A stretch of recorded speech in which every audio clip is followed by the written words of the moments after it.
What is up, YouTube, Facebook, Twitter, Twitch, Apple, Spotify, and everyone tuned in on the Texas Sports Unfiltered app? Welcome in to another edition of Bucky and BK live on Texas Sports Unfiltered and on the free TSU app. Today is Thursday, December 12th, 2024, and the Buck and I are with you for the next 2 hours. On today's show, your Buck-ons and Buck-offs on a Buck-off Thursday, plus the 2025 SEC schedule dropped last night. We will play the win-win-loss-win game for the 2025 Texas Longhorns. We've got some transfer portal updates, another Texas defensive lineman entering the portal. What does that mean for the future of Texas? Plus, a crazy day in the college football coaching carousel. Bill Belichick to UNC, Rich Rodriguez back to West Virginia. We'll talk about that. We've got some NFL to get into. We've got some Texas basketball tonight. There's a lot to discuss on a Buck Off Thursday edition of Bucky and BK. Buck, on to you, my man. How are you this morning? I'm doing fantastic, man. The sun is shining. Beautiful morning out here in Dripping Springs. And, you know, nothing but sports going on here for this week coming up. Got the Army-Navy game. Big one. Big one. I'm all about the military this week. You know that.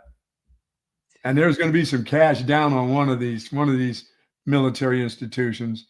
That's right. Oh, go yeah. Army. Go Army, beat Navy. All right. Yeah. Army's your pick this year, huh? Yes, it is. Okay. It is my pick. I'm excited about it. I love this game, man. I'll sit for every minute, everything that they talk about for this football game. I'll spend hours on the big taco over there watching this. Just always have, and kind of always will. I don't care about what goes on that day. That's a day that I have to sit around. It's like the Macy's Day. It's like Thanksgiving Day. It's like watching the parade. I got to see all of this. By the way, I didn't tell you, I did check out the Macy's Day parade. I spent hours watching that madness. Did you catch some of it during Thanksgiving? You had to. I don't think I did. Dude, it was wet. It was wet and rainy there this year and cold. The people look like there is no chance that if I had a spot there to watch the parade actually be there, there's no chance. I'd have never survived it. It was cold and wet, and they were marching, and the girls had their little short shorts on, you know, the ones in the band and stuff. I'm like, how do they do this? I'd have been like, hey, I'm sick. I can't make it to the parade. I can't. Hey, Mr. Band Director, I can't make this one. Yeah, to me that looks like watching the ball drop on New Year's in Times Square. Like that level of misery where there's that many people around and you just can't move. Like if you got to go to the bathroom, what do you do? If you want to go, you lose your spot and you don't get it back. No, you want to stay, what do? You piss yourself? You wear a diaper? Just drop one right there on the side of somebody or something, whatever you have to do. You can't lose your spot. And nobody can hold your spot for you because they keep getting in tighter and tighter and tighter there.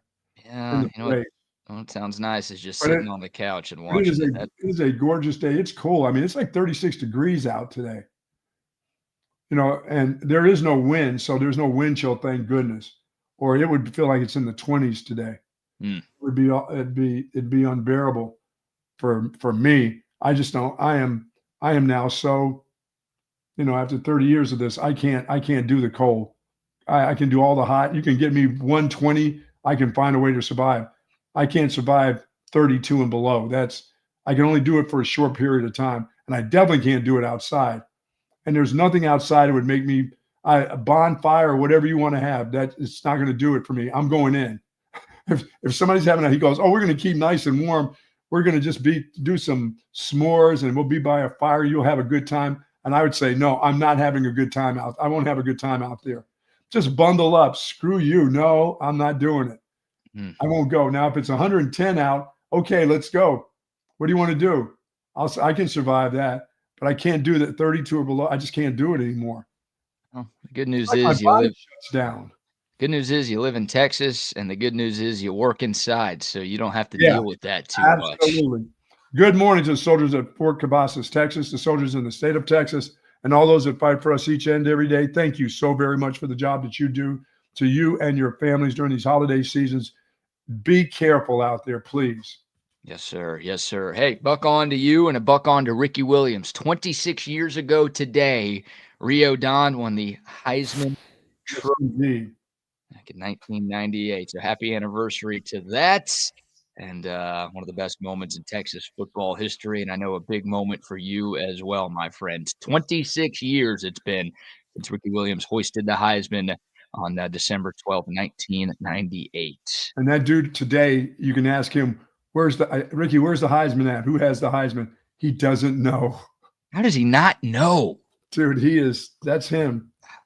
I know it's him, but that's out of all things to misplace the freaking Heisman Trophy. So don't even think about where's your Doak Walker trophies. So if he doesn't know where the Heisman is, do you think he knows who's got the Doak Walker? Does his sister have it? Does his mom have? I got to believe his mom, Mama Sandy, has that somewhere in California, I believe. I've asked AJ, why don't you guys display the Heisman at 34 Wine and Spirits? Why don't you put it there where somebody, they'll see it? He goes, we don't know where it is. Goodness. I hope Earl at least knows where his is, right? Of course, his kids probably have it. His wife has stored it away. I'm going to think that Ricky's mom has that thing put away somewhere, period. It's in the state of California. She lives in California, I believe now. I got to believe it's there. Can we not ask her just to make sure? I need to find out where it is. I'll find out where it is, or I'll ask him, because if I ask him, it's always I don't know, and he's serious. He doesn't know. He doesn't know who had it last, where it went to, and that's a pretty nice piece of hardware. Yeah, I wonder where it is. Right? Could it be in some super fan's house, just sitting there on a mantle? Could be. It could be. It could be at his ex's down in the basement somewhere. Maybe she was, but nobody's telling or nobody's saying anything, because what they don't want him to do is get a hold of it and take it to some event and just kind of leave the event, and it's there, sitting there somewhere, for a week before somebody else picks it up and carries it off somewhere. Bet if we started the movement. When his freshman year, when he got his leather jacket, I ended up, my wife took that leather jacket, and Ricky wanted me to have it. I'm like, dude, I don't want this jacket. What am I going to do with it? This isn't my leather jacket. That's like when my old man from North Carolina A&T gave me his leather sweater, and CB knows this story. My dad gave me his leather sweater when I was probably, I was living in Pennsylvania. Dude gave it to me and said, this is yours now. You know what I did? I cut the sleeves and made short sleeves out of it. That dude punched me in the side of the head. He slapped me so hard in the head. I'm like, wait a minute. This is my sweater now. Because I cut the sleeves off, where they had a little bars of how many years you were a leather winner or whatever. I cut them. It was all those old-fashioned deals. It didn't work for me. So I was going to cut it off and make short sleeve. My old man popped me upside the head so hard. I'm like, dude, don't ever give me another thing and tell me it's mine. Were you paying homage to Bill Belichick, cutting the sleeves off? What are you doing? What do you mean? What does it matter what I was doing? It was given to me. Yeah, right? I guess. I don't know. If someone gives you like a suit jacket, you're just going to cut off the sleeves? Yeah, if I wanted to make a leisure suit out of it, then don't give me. That's mine. Well, that's interesting, right? Like, I guess it's a gift to you, so it's yours now, so you should be able to do whatever you want with it. But I've seen him. I saw my old man mad before. I never saw him that mad. Yeah, Ricky gave it. That's on you. You got to know, that's like a sentimental item to him. You can't be cutting and chopping it up, dude. Even if you don't ever wear it, just keep it in the back of the closet somewhere. I know, but dude, you're in 7th grade. You don't know anything about that. You just know you don't like the way the sweater looks, and somebody gives it to you. He ain't gonna ever wear it again. If anybody's gonna wear it, was me. Plus, I never wore it again, because then I think he took it back, of course. But yeah, so Ricky gave me the jacket. And he said, this is for you. And I'm like, dude, that's very nice of you, but you're a freshman. You've got a leather jacket at the University of Texas. I don't want this. I said, you're going to have a kid sometime. So my wife took it. And then when he had his daughter, when he had Marley, we kept that his whole after that, and then got it to his daughter, Marley, in Boston. I said, don't give it to me. I'll cut the sleeves off that bad boy. Oh my God. I'll take the sleeve off of it and keep it. Very cool. Very cool. So good stuff there. Great anniversary for Texas football fans. Once again, 26 years ago today, Ricky Williams winning the second Heisman Trophy in school history. All right, Buck. The 2025 SEC schedule was released last night, a little television special on the SEC network. And of course, all 16 SEC schedules were released, but we're going to focus on the University of Texas. We'll do a little screen share for those of you watching on YouTube, Facebook, Twitter, and Twitch. And of course, we'll talk through this thing for everybody, and especially those of you tuned in on the free Texas Sports Unfiltered app. So we've known about the non-conference schedule for a while, but last night we found the dates for the SEC schedule next season. Of course, it's the same opponents as this year. We're just flipping home and away. So you'll see a lot of the same teams. Hell, you'll see all of the same teams in the SEC part of the schedule, and obviously see some different non-conference games. But starting from the top, we've known this for a while, but it's crazy to think that the Texas Longhorns will open up the 2025 season at the Horseshoe against the Ohio State Buckeyes. Love it. And I used to be losing to that group. You know what Texas is going to do, right? Yes. They're not going to lose. They're going to beat them. Love that. Well, they're going to win that game, and then they're going to plant their flag inside the O at midfield and tell that soft-ass representative in Ohio to F all the way off. There you go. Bring your flag. Bring some little mini flags and stick them all over the stadium. Plant those little flags everywhere. I like that idea. So at Ohio State week 1, how about that for Arch Manning's first year as a starter at Texas, getting to go to that place to play your first game. That's going to be must-see TV for a million different reasons. After that, the Homo for Texas, week 2, hosting San Jose State. Then they get UTEP at home in week 3. Then a bye week. How did those two come about? What do you mean? San Jose State and UTEP? Non-conference games. Yeah. Scheduled years in advance. These have been kind of on the slate for a while now. And then an open date. So Texas actually has a bye during non-conference play this year. And then they will host Sam Houston in their final non-conference game. And then SEC play begins. And how about the month of October for Texas? They play 4 games in October, none of them in Austin. October 4th in the Swamp at Florida. Then they get the OU game in Dallas, which is technically a home game for Texas this season.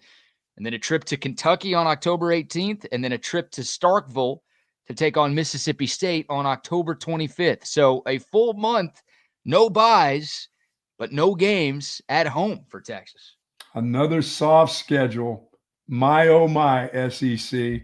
Thank you very much. Appreciate it. You're kidding, bunch of right? Softies. Come on.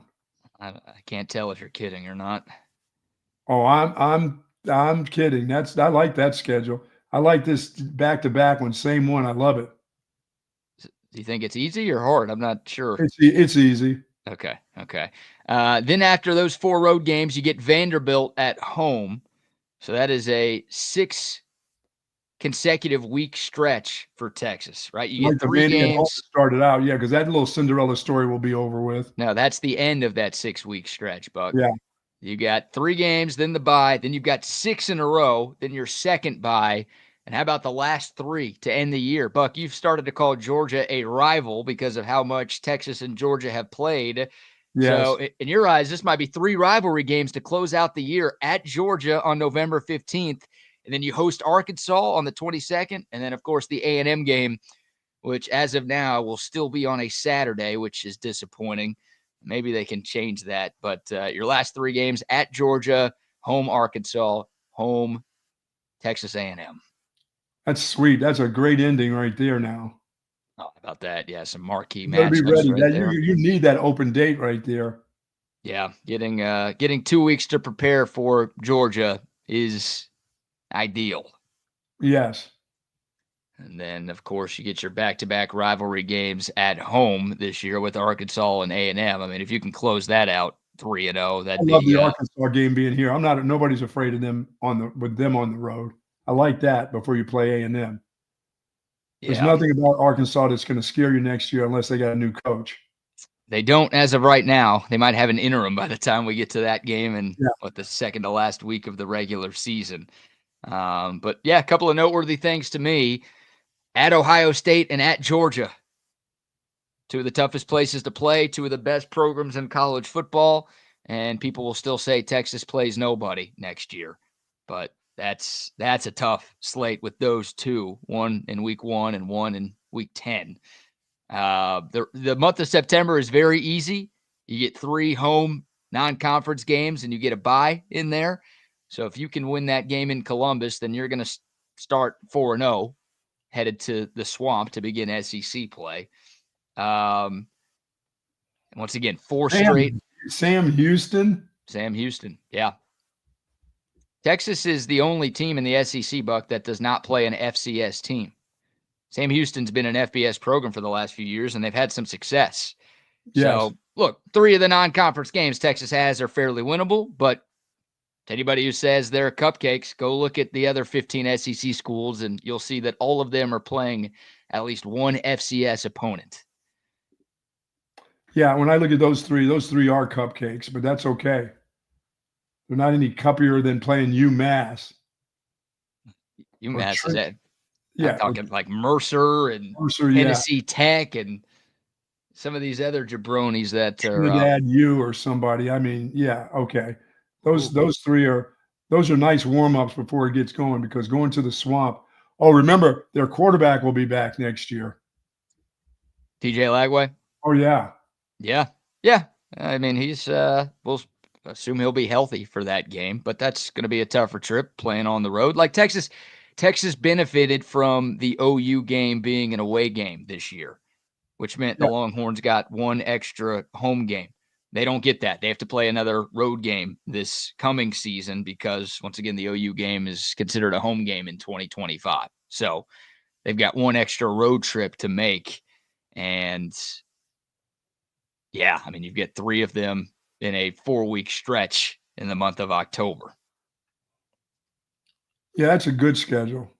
Yeah, I mean, it'll be fun. I wish you could move the first open week, right? I'd rather that be, after Sam Houston or after Florida, because you don't need 2 weeks to prepare for a game against Sam Houston, not a state. But I like the timing of the second open week. And I will say this, Georgia does not have a bye before the Texas game. Mike G says no Mississippi, no Missouri, no South Carolina, no LSU. No, Mike G, we don't play teams that don't make the playoffs. Sorry about that. That's our problem is we don't like to play teams that aren't playoff bound.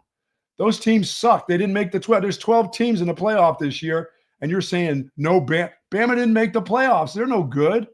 Why do we have to play them? We play good teams. Or we play equal teams to who you're talking about. These great teams in the SEC that you talk about. Where are they playing?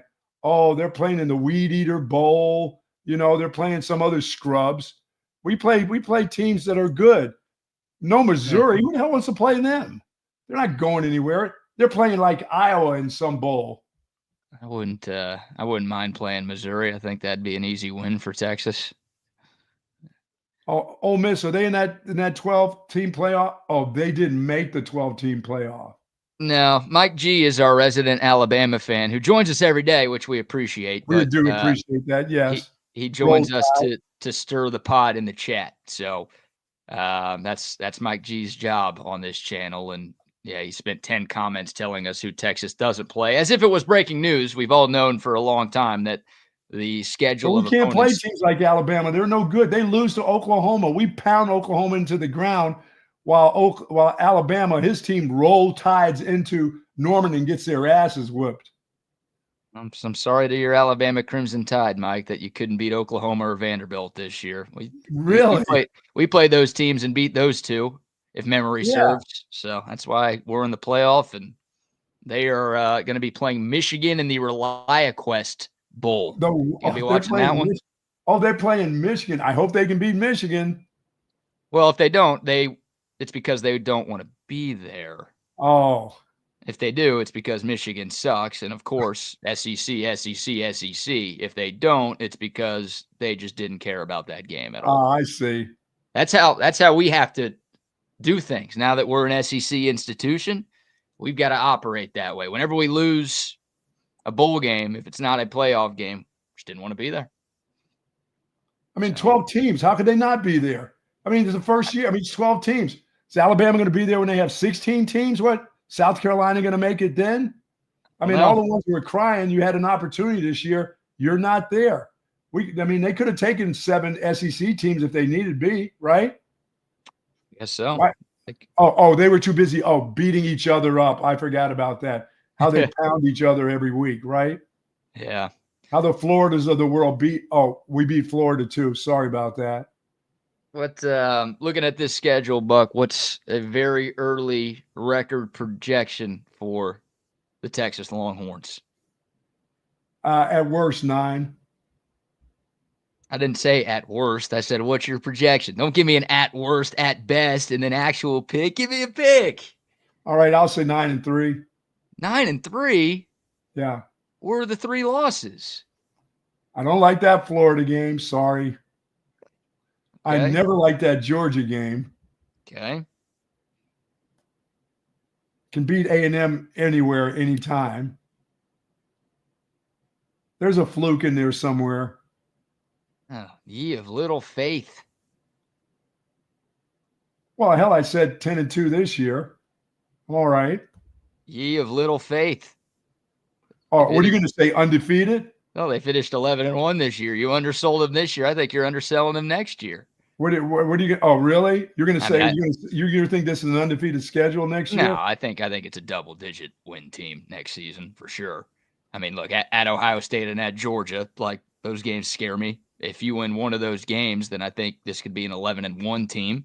Ohio State, Georgia, OU, and Texas A&M, and on the road to Florida. I'll yeah.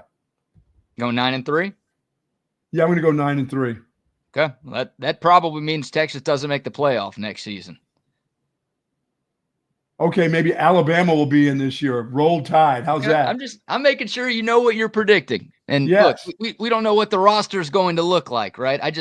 Whenever the schedule comes out, whether it's for my favorite college team or my favorite NFL team, I always like to play the win-win, loss-win game and try to figure out how many games they're going to win in the upcoming season. But yeah, 9-3 in a 12-team playoff did not get teams in from the SEC this season.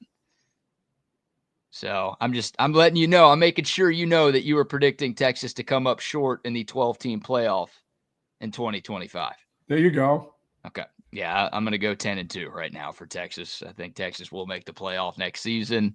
I think they'll lose one of Ohio State, Georgia, and they'll slip up somewhere else. Ohio, A&M or OU, one of those two. They don't lose to A&M. I will never pick true. Texas. I'm not ever that one's a win every year, so that doesn't matter to me. The OU one is kind of tough, but the A&M game, no, never picking them to ever win. No.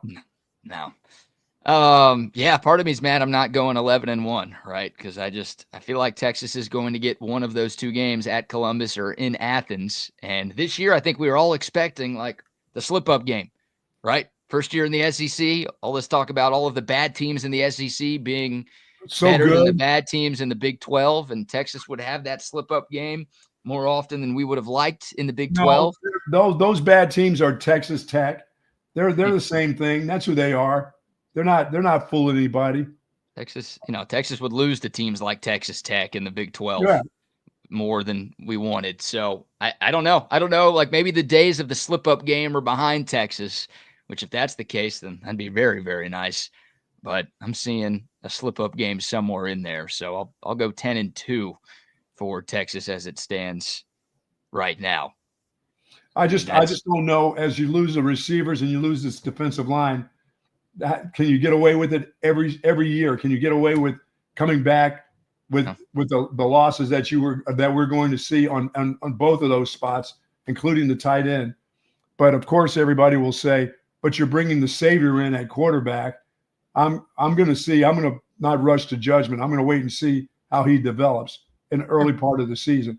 And that first game is going to tell an awful lot.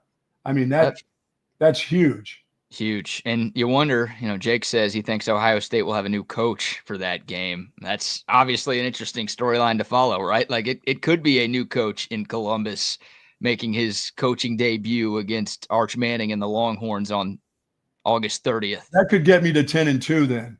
New coach. Yeah. I don't know. It's going to be New fascinating. coach. Hey, the payroll will be the same. We'll see what happens, right? That Tennessee game next weekend for Ohio State is massive for a lot of reasons.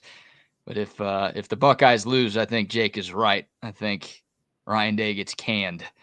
The question is, if Ohio State wins a game or two in these playoffs, is that enough for him to overcome the 4 straight losses to Michigan? Yeah, if he wins the first game, if he beats if he beats one of the mighty SEC teams, then he's going to keep his gig for next year. Next year only. He better do something special with it. He better go pay for a quarterback somehow. I better go beat Michigan. Oh, that's all he has to do. He paid for a quarterback this year. They had a really good roster this year. He just can't beat Michigan. It's going to cost him his gig. Oh, he can't beat him next year either. I'm sorry. Next year too. 5 straight. Oh my God. So that's obviously a storyline to follow there, but there it is in all its glory. The Longhorns 2025 regular season schedule. Should be fun. Yeah, I'm okay. We can talk about the non-conference games, but yeah, I wish there was another little bit of a powerhouse in there. I mean, Ohio State's good, but one of the other ones. What happened to Texas State? I thought Texas State that following year. Yeah, I think Texas State's on the 26 schedule. The 26, okay. Yeah. You want more hard games? I'd rather play Texas State than play Sam Houston. Oh, just because it's local? Yeah, just because, hey, let's get a home and home. No, we ain't ever going to San Marcos. Not playing in that like 10,000 seat stadium in San Marcos. Man. We could take a bus down there. Commuter ride. Come on, we don't need to even get in cars. Let's all bus down there. Yeah, I'm good on that. No disrespect to the Texas Staters out there. We love y'all. You disrespecting San Marcos too? No, I'm cool with San Marcos. I've had some good nights in San Marcos on the square. There you go. I don't need Texas to be playing a road football game at Texas State. It just doesn't make a lot of sense. Yeah, it's all right. They gave their coach a new contract, and then he just started to shit the bed after he got his contract. So don't worry about it. He's in there deep. Nice, 7-year contract, and then the game after they lose, they get crushed. But they're playing in a bowl game. Yeah, they are. They're playing, I think, North Texas in a bowl game. They're like some of the SEC schools. They didn't make the 12-team playoff. They're playing in a bowl game. You're comparing Texas State to Alabama? Yeah, roll tide. Oh, my God. If they're playing Mercer, they can at least get Texas State on their schedule. You're on one this morning. I love it. Oh, I'm so sick of hearing that. I got to listen to them still whining half the SEC about how they didn't get South Carolina. We got screwed. Oh, Clemson and SMU, that SMU team. I'm like, come here, break. Yep. That's good. I'm glad you haven't been indoctrinated into the SEC way of thinking. No, I'm not buying into that. I am not. I'm probably going to eventually buy in once Texas has its full takeover. But now, until Texas can beat Georgia, I'm not totally into it. I'm a part of it, but I'm not into it. I don't think I'll ever be into it. Oh, you'll get into it. You'll be. I said it. Like I know me. I know myself. I will never root for other teams in this conference just because they're in this conference. Simple as that. I mean, I will. I'm rooting for Tennessee to beat Ohio State for sure. Not. What? Because I want to play Ryan Day's bum ass in week 1. Is that what you? That's right. Yeah. You want him to still be around? That's what I want. I'm worried they're going to hire somebody better than him if they lose to Tennessee. So keep Ryan Day around because that guy in big games comes up small. So I'll take my chances with him versus I don't even know who they'd get, honestly. I'm sure they're talking about that in Columbus these days, but I haven't thought. Bill Belichick's off. You can't get him anymore. So I don't know who the option would be at Ohio State next year. That Buckeye thing, because I spent all those years in Illinois and winning every year over Ohio State with John Cooper. It's just, yeah, that's true. John Cooper, Ryan Day, same dude. Mm-hmm. Let me ask you this, Buck. If you could pick one road game to go to, and we can open this up to the Coda Texters and the YouTube Facebook, Twitter, and Twitch live chatters as well. If you could pick one road game to go to on Texas's 2025 schedule, which would you pick? Either the Swamp or Kentucky. Kentucky? Yeah. Huh. I like to see what, Go Blue brought a number of people to Austin, and they were nice people, nice, friendly chaps, when they came into town. I'd like to see what their game day is like there. Okay. At Kroger Field? Yes. I'd like to see what the shopping, if I can get myself some milk and eggs, how they're doing. I mean, I think they probably do a pretty good job. Yeah, I'm sure. And for that game in particular, right? Texas's first trip to Lexington, they'll be ready to go. Okay. I'm gonna go. Plus, I can get to the horse races there. That's the reason. Yes, there's got to be some sort of ulterior motive here. It can't just be to go watch a football game in Lexington, Kentucky. There's got to be something else. I've never been to Churchill Downs.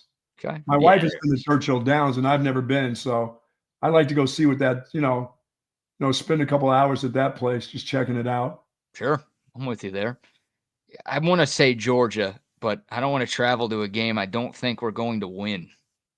Hey, they may change it anyway and have it at the, have it at the Mercedes-Benz Dome again. They may say, oh, no, we don't.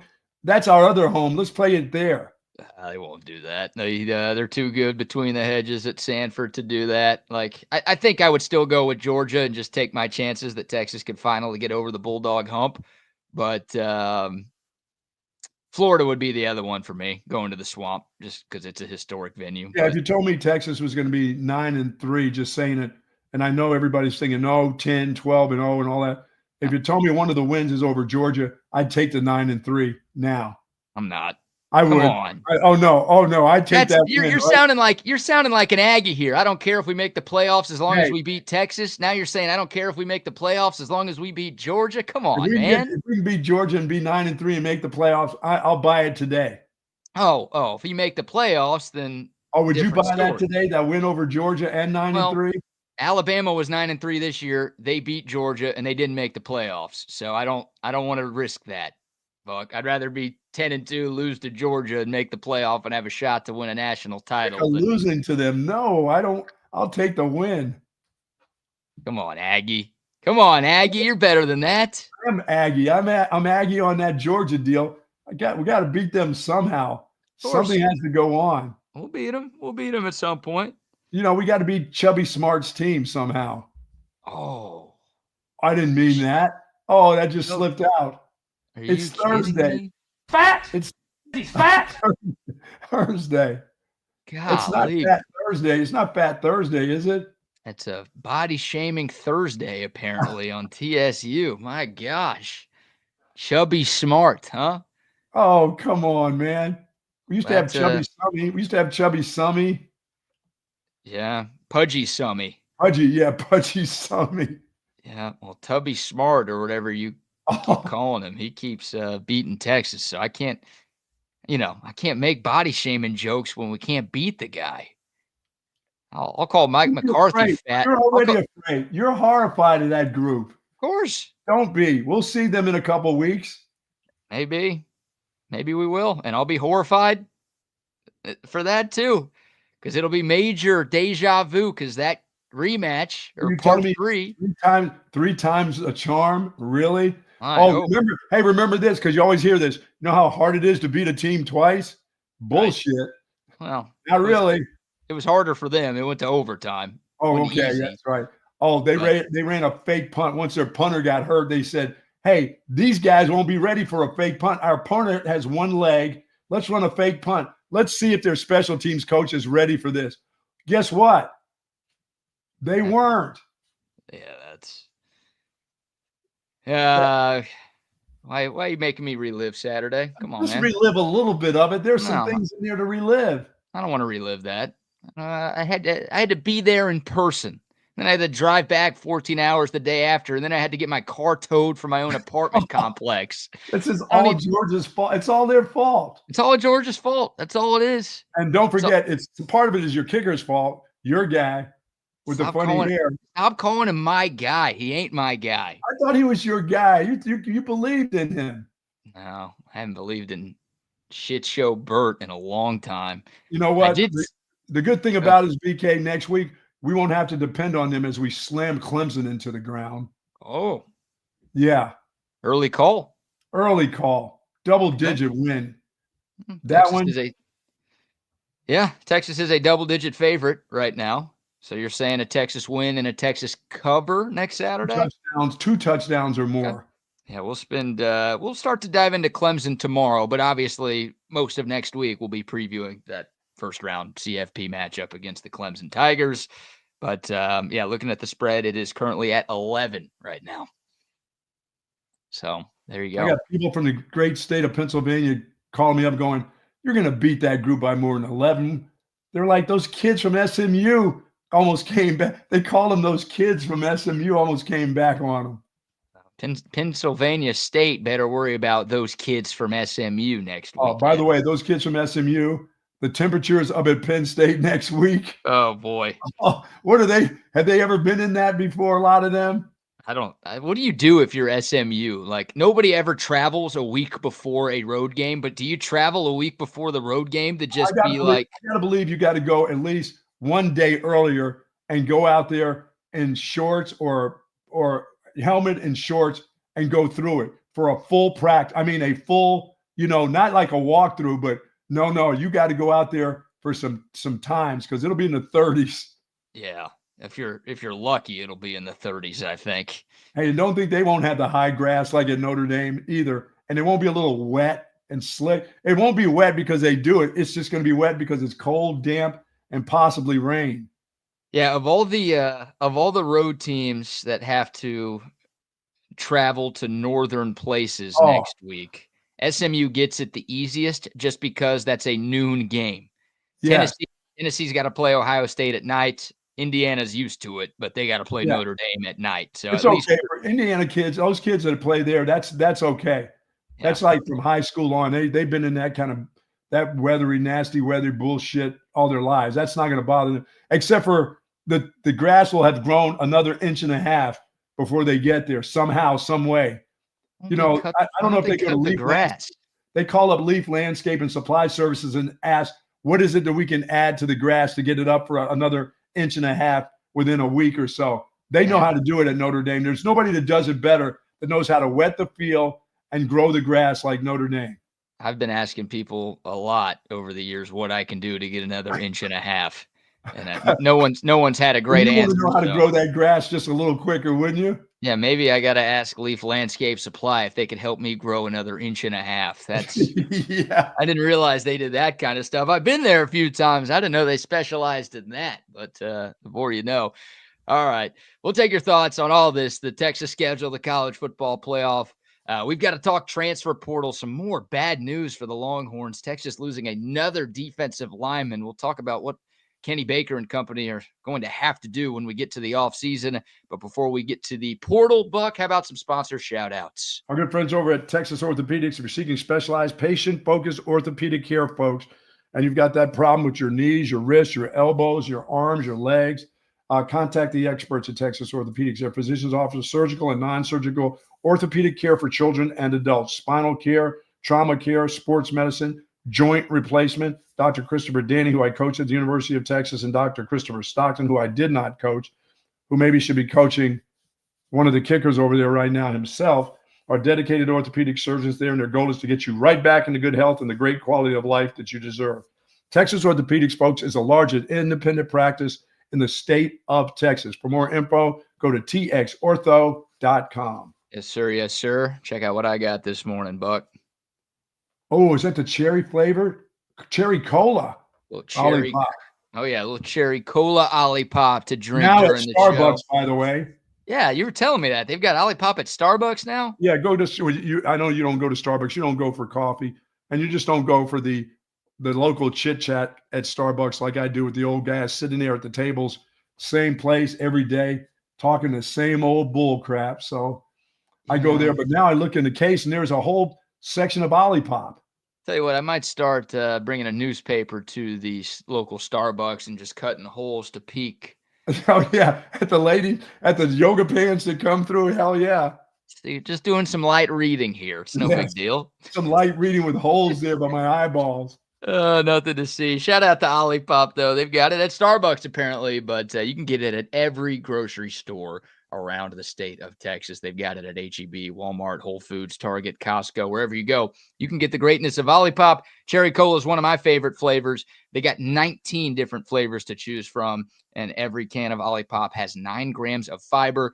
They're brewed with, prebiotics, plant fibers, and botanicals, ingredients that will help support good digestive health. So you're going to support your taste buds when you drink Olipop, but you're also going to support your gut health when you drink Olipop as well. It's the best of both worlds, something that tastes great and is actually good for you. Get you some. The next time you're at the store, it is Olipop. Nice. Also, some love to our great friends out at Covert Bee Cave. It's a family atmosphere. It's not just when you stop in, you buy your car. From communication to expertise to professionalism, it's exactly what I expected from the Covert family.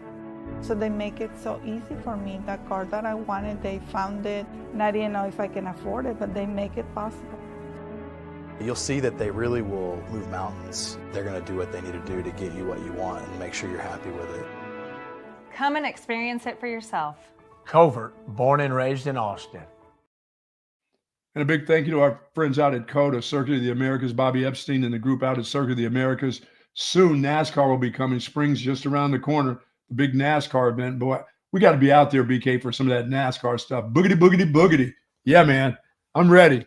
I'm ready this year. I'm jumping right into the NASCAR scene out there at COTA. You know, they'll also have MotoGP and a bunch of different events out there. But that is such a great place. I'm looking forward to trying to bring some kids out there from the Berg Center out there for they've got the little NASCAR stuff out there, the go-karts. I'm gonna bring those kids out there for the Mullet Open, bring them out and drive. That way I get a chance to drive something that I won't hurt myself in possibly. Yeah, the COTA karting out there. Yeah, I heard that's pretty slick. Ton of fun. Yeah, there's always fun events happening at the Circuit of the Americas, and of course, everyone knows about F1, but it's way more than just Formula One out at the track. Great people, so much to do. Concerts, of course, there as well. Just check out circuitoftheamericas.com and find out everything that they've got coming up. Yeah, this text line's on fire. I mean, boy, they get after each other. I like it. I love the way they get after each other. It's great, man. We welcome everybody. We love. We're in the SEC now. We just haven't taken over yet. We're there. But don't treat us like that. There's so much disrespect for Texas. I don't get it. We weren't supposed to be able to handle any of this stuff in the SEC. And you're number one. We played in your championship game. We didn't win it, but hey, we played in it. There's a bunch of your teams that are supposed to be so good that have never even played in it. And they've been in there for years. We strolled in there year number one, and we were in your championship game. We almost busted up your party. They don't like that. No, they don't like that. They should. That's the issue. They've had this party going on for a long time, and all of a sudden, a newbie comes in, breaks down the door, and says, "We're the captain now. We're taking over here." I'm sorry we brought Oklahoma into this and screwed things up. We should have taken Texas. We should have taken TCU. Oh, I saw what you did to TCU a couple of years ago. I'm sorry. No, we shouldn't have brought them. We could have brought our little brethren from Baylor, from Waco down there. They're having a fine year. I'm pretty sure they can beat Mississippi State and Florida. Maybe not. We walked into their house party and just unplugged the aux cord and plugged it into our phone and put Django Walker on. Yes. They didn't like they're talking bad about Matthew McConaughey. I hear them talking about Matthew McConaughey. I'm like, come on, bring some of your stars. Don't they have some stars in Alabama? Don't they have some bands or something? Don't they Little Feet or something like that, something that they can be proud of? Don't get on Matthew McConaughey. Leave our people alone. Who are you talking about? Oh, I hear all the Bama people going, "Oh, I'm so sick of seeing Matthew McConaughey on the sideline." I'm like, really? Who do you got hanging out on the sideline? That little silly dog? Oh. No, I'm sorry. Don't leave Georgia. Don't talk about Georgia. I can't talk about them yet. Leave them out of it. That's one group I have to leave out of it. Is Bernie Madoff still alive? That guy went to Alabama. I can't. I won't roll. I leave Georgia out of it. Leave them alone. They're the king. Yeah, can't talk trash to Georgia right now. That's for sure. Oh man. All right. Some transfer portal updates, Buck. More bad news for Texas. Another Longhorn defensive line has hit the portal. Another one. Sadir Mitchell plans to enter the transfer portal. I don't know if he's officially in there yet, but multiple sources confirmed that he is at least planning to enter the transfer portal. And usually when you see the tweet that someone is planning to enter, they ultimately end up entering. Sadir Mitchell, a redshirt freshman, appeared in 8 games during his Texas career. So hadn't played a lot, but he is the 4th Texas defensive line to go portaling this week, joining Jeray Bledsoe, Aaron Bryant, and Tia Savea. Buck, if you look at it right now, Texas has 2 scholarship defensive linemen on the roster for next season. 2. Because they're going to lose Alfred Collins. They're more than likely losing Vernon Broughton. They're going to lose Bill Norton. And they're going to lose Jermaine Lolay. And that's 4 right there. And you've got 4 guys hitting the portal, which means Texas is down to 2 D-linemen, scholarship D-linemen on the roster for 2025. And both of them are freshmen, Alex January and Melvin Hills. Open up the pocketbook. You're going to have to, right? And you do have the freshmen coming in.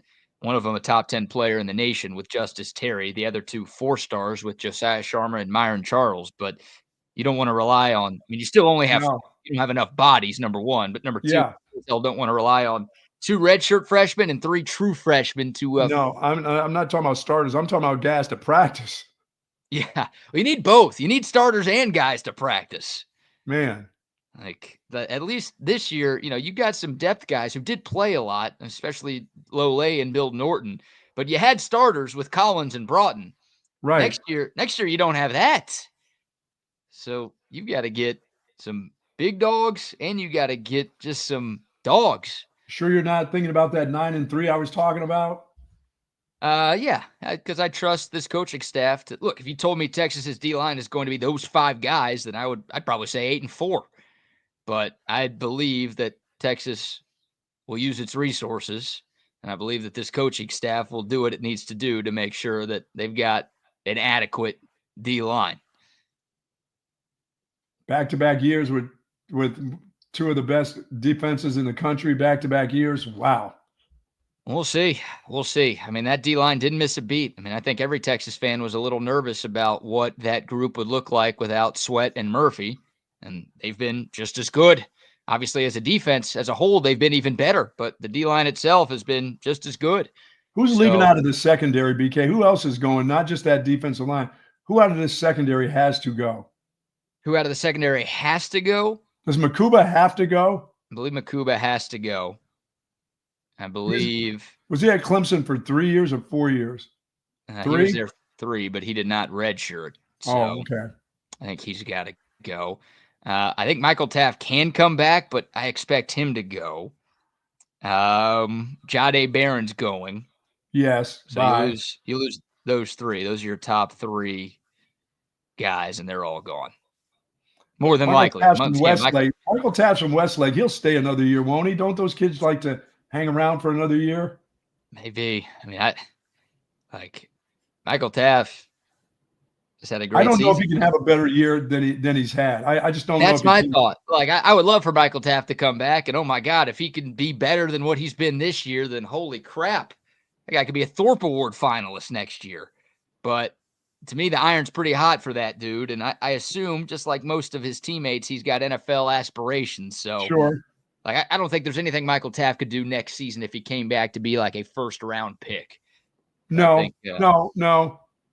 I don't even know what NFL. All you do is open yourself up as a defender to the way he plays to injury. That's all. Yeah, or just a down year. You take a little bit of a step back, and all of a sudden you're the white secondary guy again, who everybody hates. Well, plus the guys that are around you aren't as good. Things will be different. Could be different. So you're right. Go if you can go and be a 3rd round pick now, you get out of here.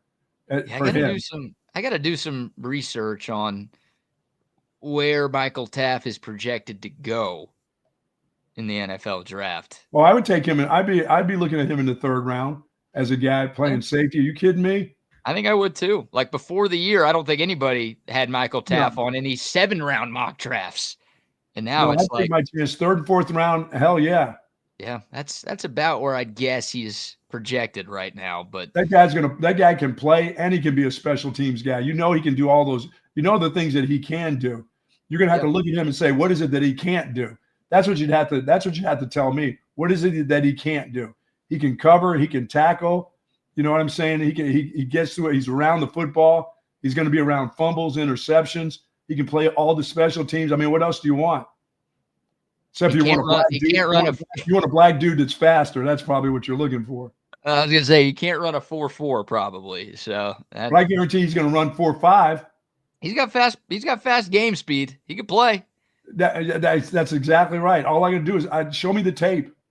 He had the highest coverage grade out of any defensive back in the SEC. Of course, the NFL is better, but the SEC is the closest thing to the NFL you could get. Well, some SEC teams are.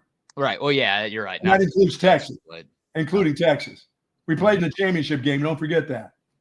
Yeah, I won't forget that. I'm well aware. There's some others that may need to understand that. Yeah, you're right. But, yeah, I think Michael Taft is gone. The good news is, I mean, Texas will get Manny Muhammad back, and they'll get Jalen Gilbo back. So it's not a complete turnover in that secondary. And, you know, you will hopefully get Derek Williams Jr. back from the season-ending injury he suffered earlier this season. That guy was looking like a pretty solid player. And you've got Jelani McDonald, who's gotten some experience this year as well. So, yes. Yeah, I mean, they all got really Gilbo. I mean, they all got experience, didn't they? They got a lot of playing time, those dudes. Yeah, they did. And they all held their own. It's the number 1 secondary in college football. So it's going to be different. But, yeah, the D-line is where the concern is, especially the interior of the D-line. The edge room gets everybody except Barron Sorrell back. So we're going to be fine off the edge. Plus, you got Colin Simmons going into his 2nd year. Yes. You've got some big-time recruits coming in there as well. Like, Texas will be good on the outside, but inside, yeah. And this is where they need to portal or whatever it is, 2 defensive linemen. And I mean, Ward Daddy. Any more than 2. I mean, they got.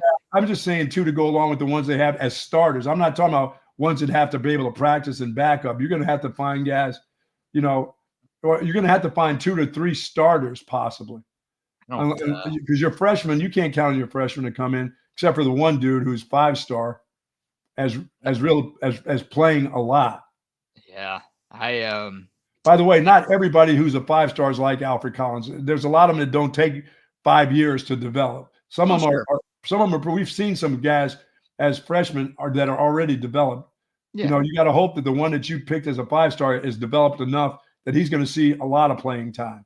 No doubt. Now, yeah, you hope Justice Terry is Colin Simmons or Ant Hill. Like you've had 2 5-star defensive players the last 2 cycles make huge impacts in their first years. Absolutely. So you'd really like Justice Terry to be that guy. But, yeah, I don't think Texas has any of its starting defensive tackles on its roster right now. Wow. That's a scary thought, but that's, I think, the reality of the situation. And this is on Bo Davis. Look, Bo Davis did a lot of great things as the D-line coach at Texas, but the biggest knock on Bo Davis was always recruiting, right? He was just not an elite recruiter by any stretch.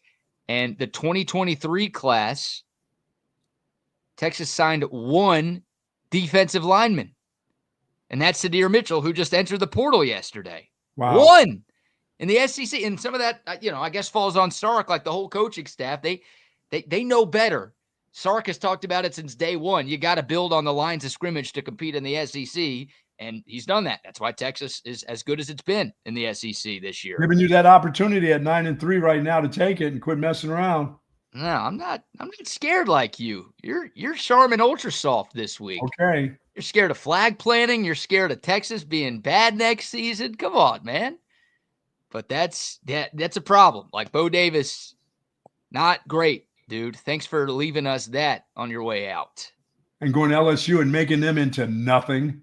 Yeah, it's It didn't help LSU. I think Texas fans like Kenny Baker. He's done a great job this season, but yeah, he's to get a lot of credit for coming in here in 1 year and still developing guys and still making them physically strong and ready to go. He did a good job.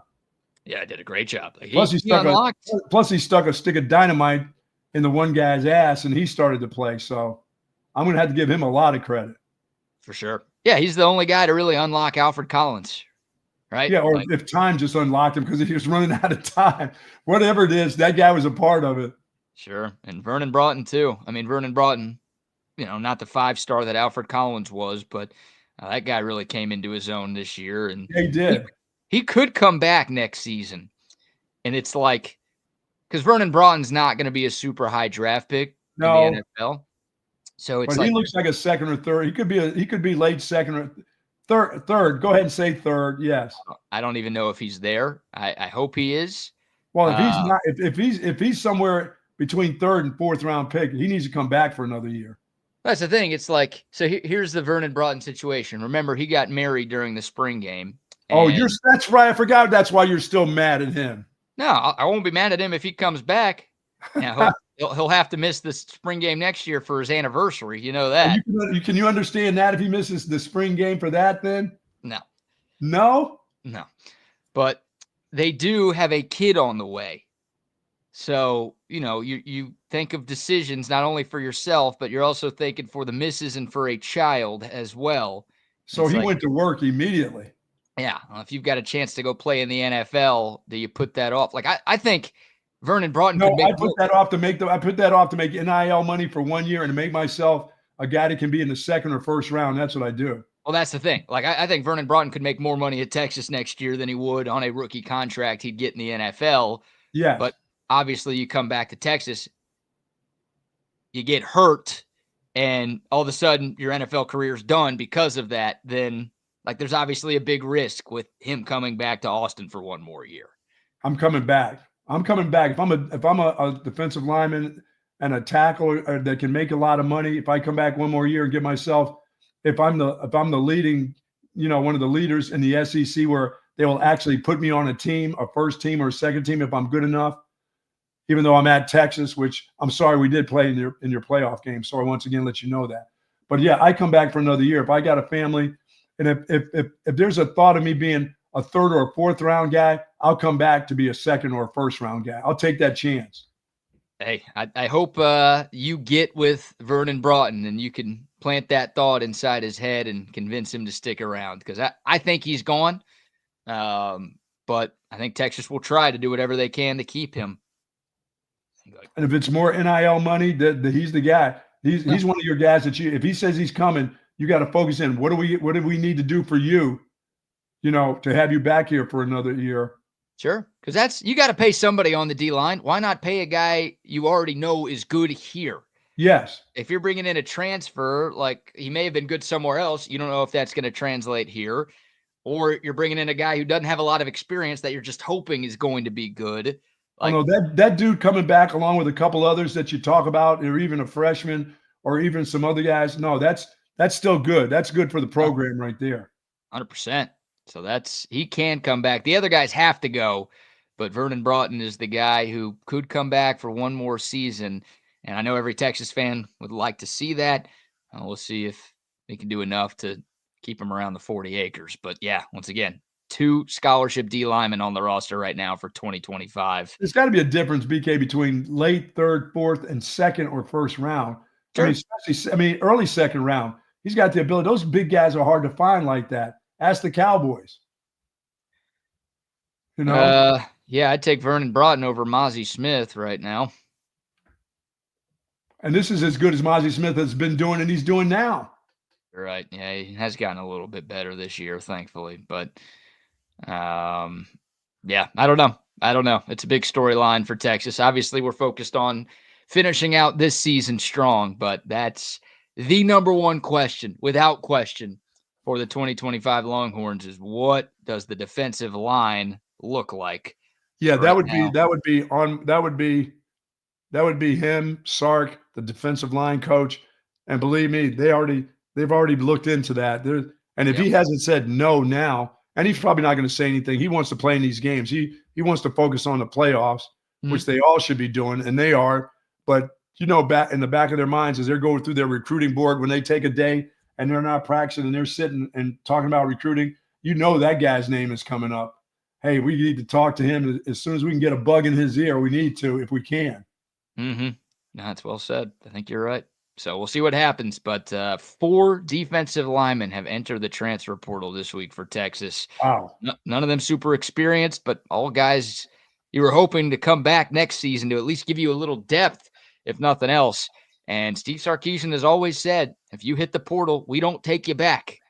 So if these guys, the other 3 already have entered the portal, Sadir Mitchell plans to enter the portal. If he actually does, then I think his Texas career is over.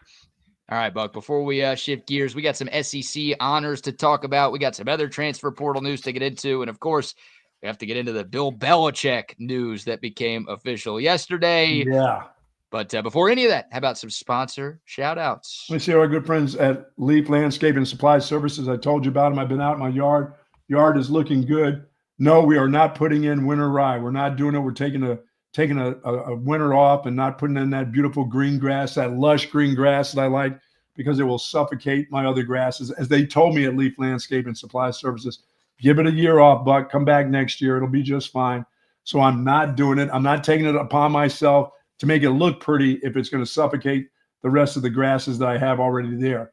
It's already thin. It's thin out here in the hill country. The soil is. So don't do it. But find out about what you should do, whether it's shrubs, roses, trees. Go to Leaf Landscape Supply Services, Monterey Oaks down south, and Pond Springs Road up north. Find out from the real experts on what you should do with your landscaping.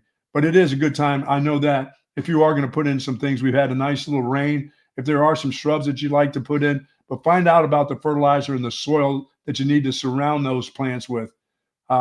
This cool weather, do you see the change? Some of the foliage out right now, the different color. I know you don't see it there in Oak Hill because they don't have. It's called Oak Hill, but there are no Oak Hill. There are no trees. There are no oaks anymore. They've all cut them down for the highway there where you live. So it's all different. But folks, I love the people at Leaf Landscape and Supply Services. Jeff will hook you up down south. Been going there for over 25 years. And if you mention Texas Sports Unfiltered, you'll get 10% off of your purchases. Yes, sir. Yes, sir. Speaking of 10% off, if you head over to centextickets.com to secure your Texas Clemson tickets, just type in the promo code CENTEX10 when you check out, and you're going to get 10% off just like that. If you want to be in the building for the first ever playoff game at DKR, only one place you need to go to get your seats. That is centextickets.com. Of course, it's not just Texas football. Hey, Texas basketball back in action tonight. At the Mood. If you want to be there when the Horns take on New Mexico State, they've got your tickets at centextickets.com. Concert tickets, Broadway show tickets, you name it. It's all there online right now. centextickets.com. Also, a shout out to our friends at McCall Custom Homes. If you are ready to make a change, maybe upgrade your kitchen, maybe remodel a bathroom, maybe add a second story to your crib, family's growing a little bit, need a little extra space, well, our friends at McCall Custom Homes can make any or all of those things happen for you. They're the best home builders and renovators here in Central Texas, and they've been in the Austin area for more than 40 years. These aren't fly-by-night guys. These aren't Dallas or Houston or, God forbid, California guys coming in here, starting a business and trying to take your money. No, these are guys who have been there, done that in the Austin area for more than 4 decades, and they can make your house into something truly, truly special. Just reach out to our buddy Mike. You can call him or text him at 512-633-9580, 512-633-9580, or you can shoot him an email, mike@mccallcustomhomes.com. It's McCall Custom Homes. We build value into your home. Let me ask you this. Why do you think some of these guys are bailing out of here at the defensive line? I mean, they've seen the success over the last 2 years of what's happening and the coaching, and the progress that they've made. Why would you leave? Are they worried about the incoming guys? Are the incoming guys that good? You said there's 1 5-star, right? Mm-hmm. I mean, are guys that are here that were backups to the guys that are playing now that are taken off, do they feel like they're going to get the shaft because of incoming freshmen, or are they just – why wouldn't you be – what is it that you wouldn't be happy about? You got to be getting developed as a player yourself. or you just jump, or are we just doing the portal thing just for the sake of it? I mean, if they're not good enough here, where are they going to be good enough to play at? Well, somewhere not as good as here. Okay. I mean, to drop down a level. Yeah, like some of these guys I'm sure could end up at Power 4 programs, but maybe not Texas is ranked number 3 in the country right now, so maybe not a top 3 team in the country. None of those guys are going to end up at Georgia or Oregon or Alabama. Yeah, that's what I mean. They're not going to those places. They're heading to Kansas, K-State, Baylor, places like that. Maybe. I mean, none of them have committed anywhere. I think I saw that Aaron Bryant is taking a visit to Washington this weekend. Okay, so, I mean, now I can understand some of, and I don't even understand that whole, locally going back home thing. I mean, if you come into a program, if you started out coming to a program somewhere and then you come this far and you can get developed and you see the development here, I don't know why you get up and leave when it's your time. Now it's your time to shine, really. I'm with you. I'm sure everyone's got their own individual stories for why they're making this decision. Some of the guys may just feel like they're not good enough. Look, some of these guys were recruited by Bo Davis, so they just might not jive with Kenny Baker that much. Yeah, they want to go somewhere else where they have more faith in the D-line coach. On its surface, it's weird because Kenny Baker did an amazing job in year 1, and every time any Texas D lineman has been asked about Kenny Baker, they've had nothing but rave reviews about the way he coaches and the way he treats them as a person. So it is surprising. It is surprising that 1 or 2 leaving, no surprise. But 4 in 1 week? If you told me wide receivers, that's different. I mean, they're bringing in, 5-star guys. And, Sark's just going to play the best guys he can play. But on the defensive line where, they've over the last couple of years, you can see the development. It's scary because the development continues if you look at it. I would be like, no, I'm coming back to be a starter here next year and get mine. I don't get that unless – these kids that they're bringing in, they understand that they may be, are they, well, you see the 2 freshmen that have come in, how well they've played. Maybe they're worried about that. I don't know. Yeah. No, like you said, everybody has their story. Yeah. If I'm a player on this team, I'm like, okay, I get more time to work with Kenny Baker. Sure. Look what that guy did with Alfred Collins. Look what that guy did with Vernon Broughton. Right. Jermaine Lole might be a draft pick now. Bill Norton might be a draft pick now. I'd want to stick around and be a part of that, but who knows? Who knows? You're right. Some guys, it could be a money thing. Some guys, it could be a homesick thing. Some guys, it's just a level of play thing. They came here thinking that, okay, there were needs here after the other guys left, but I'm still not good enough to do it here. Right. It's weird. It's weird, but it's a tall task for Texas to take care of because, once again, not affecting the team the rest of the way this year, but that's the biggest priority, I think, for the Longhorns going into 2025 is figuring out that defensive line because it ain't no coincidence that Texas has had, or it ain't a coincidence that Texas has had its best 2 seasons in the last 15-plus years when they've had their best 2 defensive lines in the last right. That's a focal point of what you have to fix. So you can't take a huge step back in that department and expect to have the same results. Yeah, that's interesting. I would have never thought that was as this is happening. I thought it would maybe, they got some young guys in the secondary. Some of these other guys would leave, but they also are seeing the development of those guys too. And the young guys are saying, no, we're not leaving. I'm the next guy up. Things are good, and the same thing, with young wide receivers. A lot of young wide receivers come in here. So that may not be as easy. I know they've done a great job in the transfer portal, with the guys, but there are also some young guys that are still around that are pretty good and some coming into the program at that position. But you're right, defensive line, even offensive line too. That's got to be, you got to continue to work on that. Those are the hard ones to do. So they know where the problems are. Yeah. That.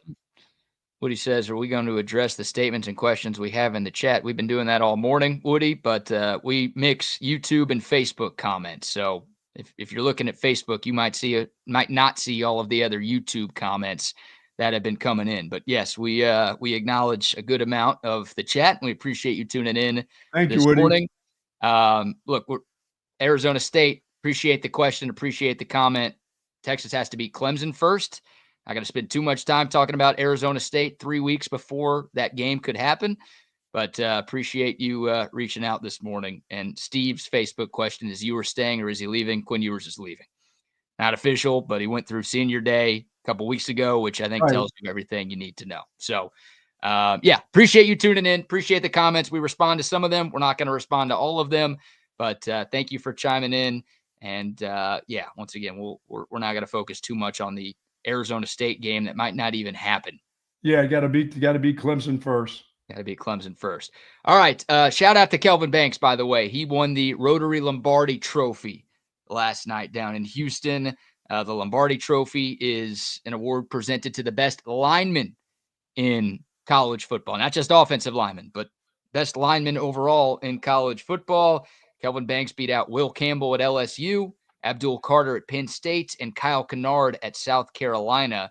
Those were the other 3 finalists for that award. And Kelvin Banks got the nod last night. He's the first Longhorn to win the award since Brian Arakpo. Wow. And the 4th Longhorn to win it in school history. So well-deserved for Kelvin Banks. That Lombardi Award ceremony is pretty fun. They hold it in Houston. I went a couple of times when I was down there living in Houston. It's a cool event, and it's a big deal. It's an award that means a lot in the world of college football. They've been giving it out for more than 50 years now. So more postseason accolades coming to Kelvin Banks, Buck, and they're all pretty well-deserved, I think. Yeah, and a lot of cash coming to him in the draft. Oh, my God. Yeah, that guy's I think that guy's already doing okay from a financial standpoint from NIL, but yeah, he's going to get top 10 draft pick money here. And how great is this trophy, by the way? Here's the Lombardi Trophy. It's just a big block of granite. Oh, yeah. If that doesn't scream like offensive lineman, I don't know what does. It's like Thor's hammer. Wow. Yeah. Like this trophy, you can't give this trophy to the Thorpe Award winner or the Bolitnikoff Award winner. No. That wouldn't make any sense. But giving it to a lineman for the work they do in the trenches, that checks out. I like that. So he's the winner, and Walker's the winner for the Buckus Award. 2 guys from the SEC. Oh, yep. One guy from Georgia. Sorry about that. Yes, that Georgia Bulldog team. That guy was amazing. Deserved, right? I mean, Jalen Walker won that Butkus Award based on what he did in the 2 games against Texas. Yeah. Oh, yeah. Texas helped him win that award. Yeah. He had a great season in his other games, but that guy just dominated the Texas offensive line, and he deserves that award. He wasn't a first-team All-SEC player, which I thought was interesting, but did win the award. Because the games missed, probably? No, because the voters, we touched on this yesterday, that the coaches did a shitty job with the All-SEC teams. Like Michael Taft not making any of them, the Butkus Award winner not being a first-teamer. Every school has some reasons to gripe about the All-SEC teams this year. And, I'm putting that one more on the coaches than on anybody else. So. Yeah, I would agree with you. How about the Lou Groza Award? Has that been up yet? Is your guy in there? My guy? Yeah. Who's my guy? The Kansas kicker or something? No, your guy with the hair. Well, I think most of the kickers have hair. But to have the frizzy red hair, he's not part of that. He was, he was all SEC kicker. I'll tell you what, you got the college football awards. Well, he was preseason all SEC. Oh, kicker. Preseason, yes, preseason. Big difference. Whoever's hosting, because tonight is the big college football award show on ESPN. That's in Houston too, right? I don't think so. They used to have, they've changed it, the spot now? I don't remember it ever being in Houston, honestly. But maybe it was. I don't know. Someone will let us know. I actually have no idea where it is tonight, but I don't think it's in Houston. You got the Heisman Trophy coming out on Saturday, right? That presentation is this weekend. But like a lot of the other awards, including the Lou Groza Award, the Thorpe Award, the Bolitnikoff Award, the Davey O'Brien, like all of those trophies are given out tonight. So Jahdae Barron will be in attendance, I assume. He's one of the 3 finalists for the Jim Thorpe Award for the nation's best defensive back. Hopefully he can win that thing tonight. I think he's got a good chance, but you never know. Going up against Caleb Downs at Ohio State and Malachi Starks at Georgia. Those are the other 2 finalists for that award. So, I could see any of those 3 winning. I think Barron's got the best numbers. truth be told, I think it should be between Barron and Downs. Caleb Downs is a freaking monster at Ohio State. Yeah. But we'll see. We'll see who gets the nod tonight, but we will know by the time we are on the air tomorrow if Texas has itself another Jim Thorpe Award winner. Yeah, Banks should be in the running for the Outland Trophy too, I would believe, right? Yes, he is a finalist for that. And Kelvin Banks also was named. Let me find the name of the award here. The co-winner of the Jacobs Blocking Trophy, which goes to the best offensive lineman in the SEC. So 2 days ago, we found out that Kelvin Banks was first team All-SEC. Yesterday, they announced their individual awards, right? Offensive Player of the Year, Defensive Player of the Year, Coach of the Year, all of those. The only one that Texas was given out of those is Kelvin Banks being a co-winner of the Jacobs Blocking Trophy. So a lot of accolades coming Kelvin Banks' way, and yeah, he might win the Outland Trophy tonight. So there you go. Coach of the Year, by the way, was given to Clark Lee at Vanderbilt. Yes, we beat them too. But I think sorry about that Cinderella story, but that was only by 3. But I guess a win is a win in the SEC, right? Just take them any way you can get them. Well, not for Texas. No. Oh, that's right. You have to crush people. Yeah. Well, when you're playing the Sisters of the Poor every week, then you have to crush. Wow. You better get in line. Well, that's what everyone else is saying. I think the teams Texas beat are pretty good because I saw Vanderbilt beat Alabama this year. You mean Roll Tide got beat? I saw Kentucky beat Ole Miss this year. These two eyes saw that, but apparently everybody else thinks that it's the school for the blind and deaf every week that the Texas is playing. So, wow. Yeah.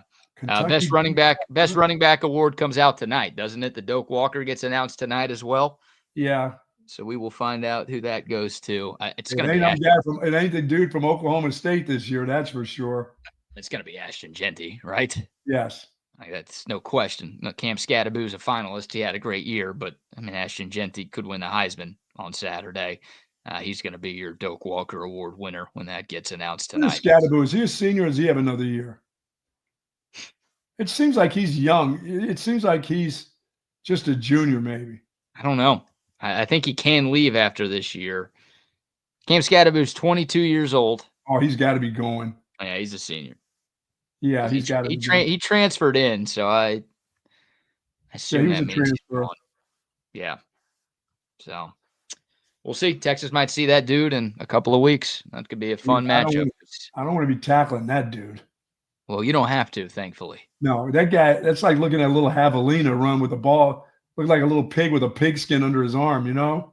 You're calling him fat? You're calling him a pig? Oh, no. The dude is not fat. The dude is thick. I'm not body shaming that guy. That guy is a tank with speed and agility. He's a stud. Man. He's going to be the best running back that Texas has seen all year long. Oh, my goodness. Yeah, he's one of the best in the country. He's the second best running back in the country. I'll just go ahead and say that. So that'll be a test. And I like, Phil Maffa, who's Clemson's running back, was an 1,100-yard guy this season too, despite being banged up for a couple of games. So that Maffa? That Maffa. That really? Maffa is an 1,100-yard guy for Clemson this season. Averaged over 5 yards. There's nothing about the Clemson team that scares me at all watching them. At least 3 games this year. No, there's nothing about their receivers, the running back, the quarterback. They've got a couple guys on the defensive line. Other than that, have at it next week. Yeah, I think Clemson's got some talent. There are a few guys who could cause some problems on that team. That defense. Yeah, Cade Klubnik's very good. Like, I think if you would have given Cade Klubnik more skill position players during his time at Clemson, then his career would have been better at Clemson. And it hasn't been bad at all. But, like, if Clemson was just using the portal like every other school seemingly is, I think high school recruits, yes. Yeah, instead of just everybody who likes Jesus more than I do, then I think his story is different. But that guy with his ability to run, he's a good thrower, and you got the element of him coming home. Like, that guy scares me in this matchup. And they've got some good players like Barrett Carter at linebackers, I think one of the best linebackers in the country. They've got a couple of offensive linemen who I think are very, very good. They've got one receiver who was first team all ACC. Their running back, Phil Maffa, went for 1,100. So they're a solid team. Like they won 10 games this year. You don't make the playoff unless you're a good team. So pretty good for the other conference. For the ASS conference? Yes. We're changing the C's to S's in the ACC. Yeah. That's for that conference. Pretty good. So, speaking of that conference, they've got a new coach coming into their conference. How about that? Yeah, we can get into that right now. It's official. We talked about it yesterday because there was a lot of speculation yesterday, but once we got off the air, it became official that Bill Belichick will be the next head coach at the University of North Carolina. Yeah, that's a two-pronged deal. He wants to help out his son get that gig in a couple of years, but I think he just misses coaching ball. I mean, somebody had to want him in the NFL. I mean, it wasn't just that deal that he was waiting on with Atlanta. Somebody else must have wanted Bill Belichick, and he just well, not on his terms, but they would have taken him on their terms. You know what I'm saying? And probably why he didn't get the Atlanta job anyway, because everything had to be on his terms. You know, he had to have full control of everything. So, and there may have been teams, but they weren't going to give him. He's got full control at North Carolina, which I don't know what that means for a college. I know you're going to have different types of staffs. I can't see that guy hitting the recruiting trail like other college coaches. I think he misses the game itself. And being in charge that way, but he's going to be in charge of this. Yeah, he is. And look, I just think Bill Belichick didn't believe he was going to get another NFL head coaching job, and he wanted to coach. So why not? Like, there aren't a lot of big-time college football jobs that are open this offseason. North Carolina was one of, if not the best vacancies out there. And by the way, you don't start out at most places with $10 million a year. Right. Yeah, I mean, he gets a pretty lush contract at North Carolina. And, look, if an NFL team was interested, I think he'd be coaching in the NFL. But once again, I just don't think that offer was going to be there for Bill Belichick. So North Carolina, they're trying something, man. I mean, this is unlike anything we've ever seen. I think the closest thing to this, and it's really the exact opposite, but it's the closest thing to this, is Urban Meyer trying to coach in the NFL. Yeah. That guy's one of the best college coaches ever. Say what you will about him as a human being, but there's no doubt he's one of the best college football coaches of all time. He coached at college forever. End of his career, probably wasn't getting another college gig. He decides to try his hand at the NFL, and, well, we all know how that one turned out. Didn't last 1 year. So I don't know if that's what's going to happen to Bill Belichick, but it's almost like the opposite, where it's an NFL guy, one of the best NFL coaches ever, probably wasn't getting an NFL gig. He's going to try his hand in college and see if it works. Yeah, but and this is, like I said, there's a two-pronged deal to this. This is part for his son too. Yeah, it is. It is. And Steve, because he's not going to be there 5 years from now. Well, that's I think it's a 5-year contract that Bill signed. I had originally heard 3, but I think it's come out that it's a 5-year deal. I don't see him there for that long. Bill Belichick is already the oldest coach in college football now, replacing Mac Brown, who, ironically enough, was just let go at North Carolina. 5 years, 77? I think Bill Belichick coaches till he's in his late 70s, coach? Yeah. So, okay, you think he does get 5 years? I think he gets 3 years, and if they have some success, he changes it to his son, then takes over, and he becomes just an advisor. Okay. And still not losing any of the money, of the 5-year deal. But if he stays on as an advisor in an advisory role, and I don't know how much you can pay advisor. Maybe there's no limitations, and I thought there was a limitation in the NCAA of how much you can make as an advisor. I didn't know you could make whatever they were willing to pay you. I thought it was like $25,000, $50,000. That was it. You can't make $500,000 as a guy that just advises the team. So maybe every rule changes every year. So maybe he can, wait out his contract if his son's the head coach. But I think one of the stipulations was that my son is going to be the next head coach. Yeah, I think so too. And I think Steve is going to come over and be the defensive coordinator at North Carolina. God, what if his ass is no good? Okay, then then there it goes. There's the 5 years gone by, both of you. Yeah, well. But what if he's no good? What if he's no good in 3 years? What if Bill's no good in 3 years? Hey, he's still getting paid.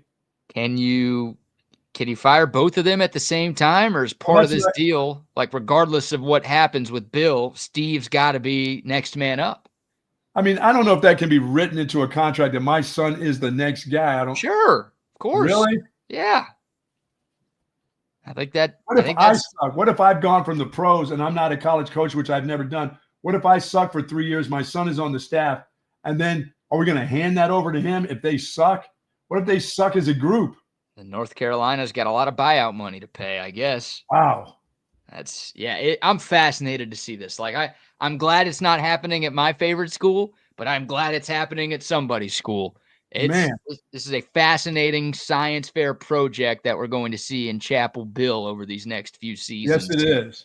And by the way, we talked about it yesterday that Bill Belichick was planning on hiring a quote unquote general manager to handle the sort of recruiting and roster construction side of things. And everything else. Yeah, Michael Lombardi's going to be that guy. Michael Lombardi was with Bill Belichick in New England for a number of years. He's actually been with our friends at VSiN out in Vegas hosting a radio show the last couple of years. But yeah, a guy who's got a bunch of ties to Bill Belichick. He is the general manager for North Carolina football. Now, that news also came out yesterday. Man. So it's I don't think it's going to work. I hope it works. I really do. I don't think it's going to work, but I hope it works. Yeah, I just think that there's a lot going on there. You know, that whole thing is, how good do you have to be? I mean, but if it's written into the contract, my son's the next guy, no matter if I suck or not, that is going to suck for North Carolina. They may not ever get out of that pit. Well, how do you think this is going to work? Forget the Steve thing for a second. Like Bill Belichick, the head coach of the North Carolina Tar Heels, do you think, I don't even know what you consider working, so I might ask you that as well, but do you think this will be a successful hire for them? You know what? I'll just say this. Guy's one of the best coaches in the world. Sure. If not the best coach in the world. I think he'll make it work with the other coaches around him. And I think that if the NIL money's right and they can get the kind of people that they got to get a quarterback once again. They have to do all that. He did have Tom Brady, but when people are saying Bill Belichick was nothing without Tom Brady, I'll defend Bill Belichick as being, if not the best, one of the best to ever coach the game at any level. So, and it doesn't matter if he had a quarterback or not. You can't. His record speaks for itself. Oh, I think people both. trying to say about him and trying to say why he can't do it. I'm going to go on why he can. His record will speak for itself. What kind of coach he is. Yeah, I think both things can be true. I think Bill Belichick's one of the greatest coaches of all time, but a lot of his success is because he had the greatest quarterback of all time. Like yes. you can't completely ignore his record without Tom Brady, but of course you can't completely ignore his record with Tom Brady either. Like that's ridiculous. So I don't know. I mean, Bill Belichick, people are seeing this general manager stuff and they're seeing all of this like NFL business model stuff coming to college football.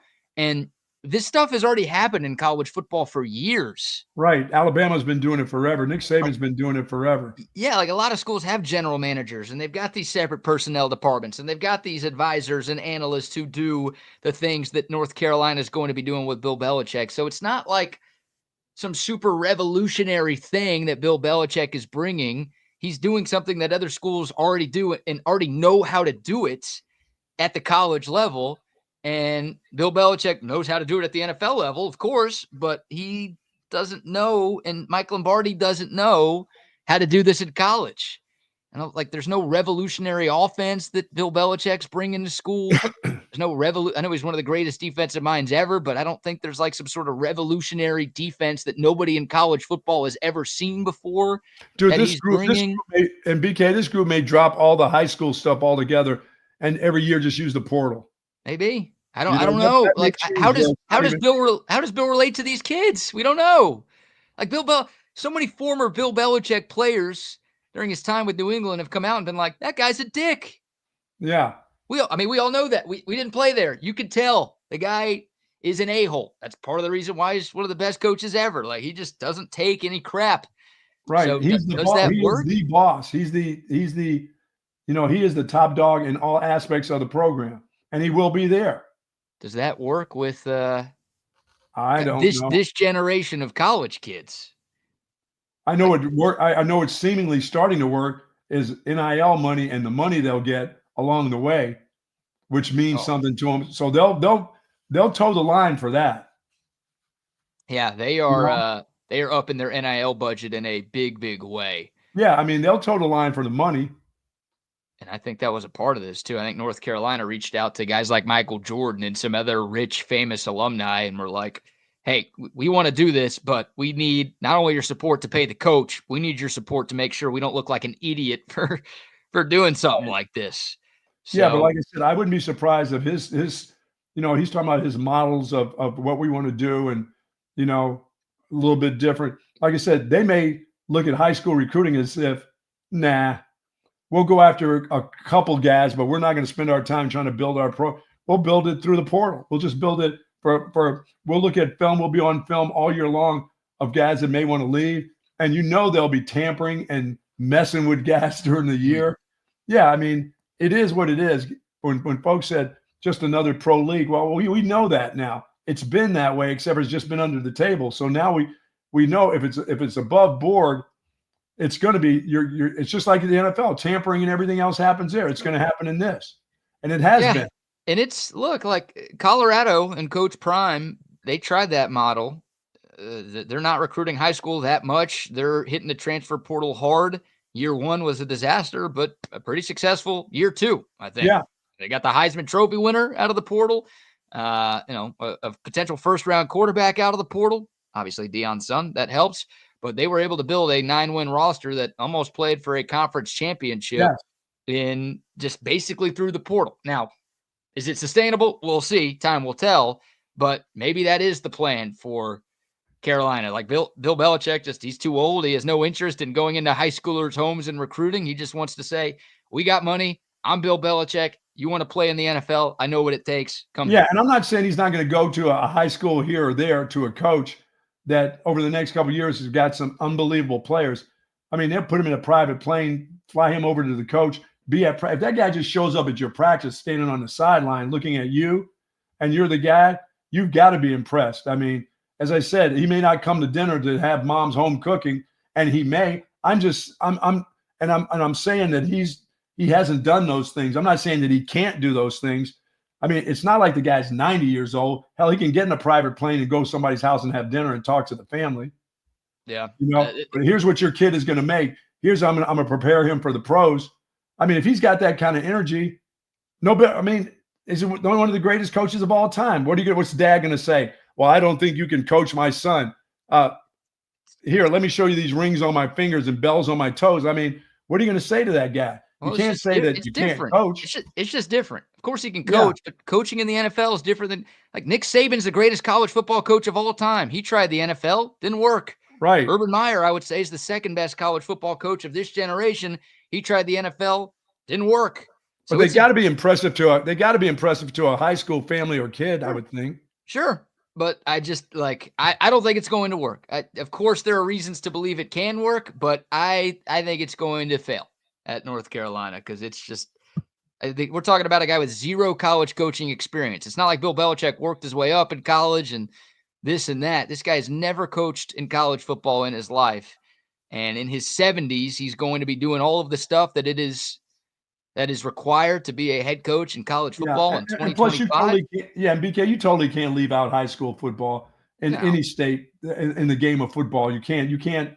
I'm saying that this will be incredible if they do that, but you can't leave them all out. There's just too many important players that come out of high school that you have to, that's where they're coming from. They don't have a system yet for high school football where it's professional. You know what I mean? Where it's a different league. It's high school football. You can't leave those guys out. You can't totally say goodbye to that. I don't know. Maybe they build their roster the same way Texas builds its roster. Like they hit high school hard and they just add through the portal a few more pieces. I don't know. We have no precedent for what Bill Belichick is going to do in college. Good news for him is he doesn't have to draft anybody because that guy couldn't draft worth a shit. Yeah, at the end of his deal, that was awful. Yeah, so that's it's fascinating, man. I'm rooting for him. I hope I'm wrong. I hope it works, but I think I don't think North Carolina is going to be like 3-9 every year. I don't think they're going to be like a college football playoff or national championship contender while Bill Belichick is the coach in Chapel Hill. That'll be interesting to see how they, will they play for ACC championships? That's the thing. Maybe in the next couple of years. Well, if they do and they win that game, they'll be in the playoff, and I'll be wrong, right? Like they're in the ACC. They've got a shot. That conference is not very good right now. Yeah, you and I keep hearing about NC State every year at the beginning of the season. Oh, they're going to be different. They're in this year. That's a group that can really get it done. And about game 5, they started losing quarterbacks and losing players, and they're nowhere in sight. They're playing in the Weed Eater Bowl themselves or something like that.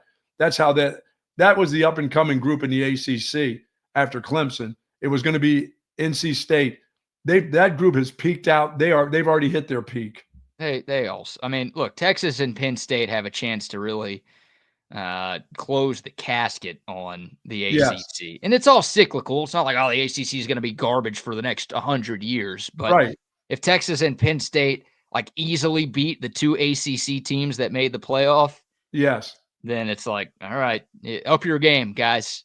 You're, the Big 12's passing you up right now. What's going on over here? Yeah, and teams like SMU with a loss or 2 aren't going to make it to these unless we get to more teams. That Cinderella story ain't happening again. That's a good point. Like if the ACC gets blown out in both of these games, which I don't think they will, but if it does happen, then next year there's a good chance the ACC is just a one bid league. Like, yes. There are a lot of people mad that SMU got in, that they got 2 teams in this year. You're right. If SMU and Clemson just no show on the road next week, and they obviously have tough games, but if they just don't show up at all, then that's not going to help the perception of the ACC when we're talking about next year's CFP committee. Absolutely. So there you go, Bill Belichick. By the way, that was obviously the biggest news in college football yesterday. Other huge news that would have been the biggest news in college football, like on any other day. Oh, yeah, man. How about Rich Rodriguez back to West Virginia? Coming back home. Are you kidding me? Rich Rod I like it for West Virginia. I like it for West Virginia, yes. He was great there. I mean, he was there from 01 to 07, went 60-26, had 3 straight 10-win seasons. Yeah. Then he took a couple of jobs at Michigan and Arizona that did not work, but he's still coaching. He's been at Jacksonville State the last 2 years. They just won the Fun Belt.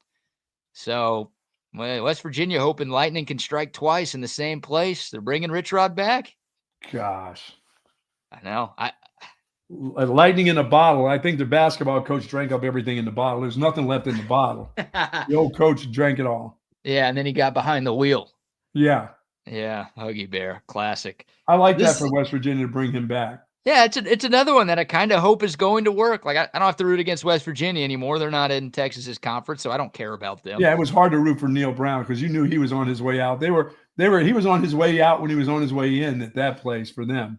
Felt that way. Yeah, 2 years ago was a great season that bought him one more year, but he was not good enough this year.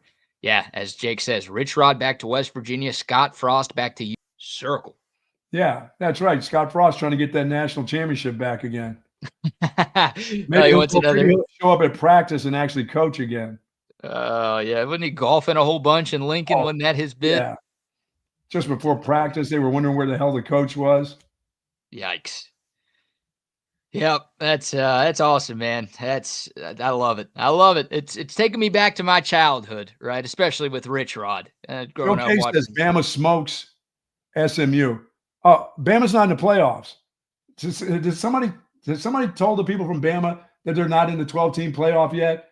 Have they not figured out they don't have any home or away games anymore?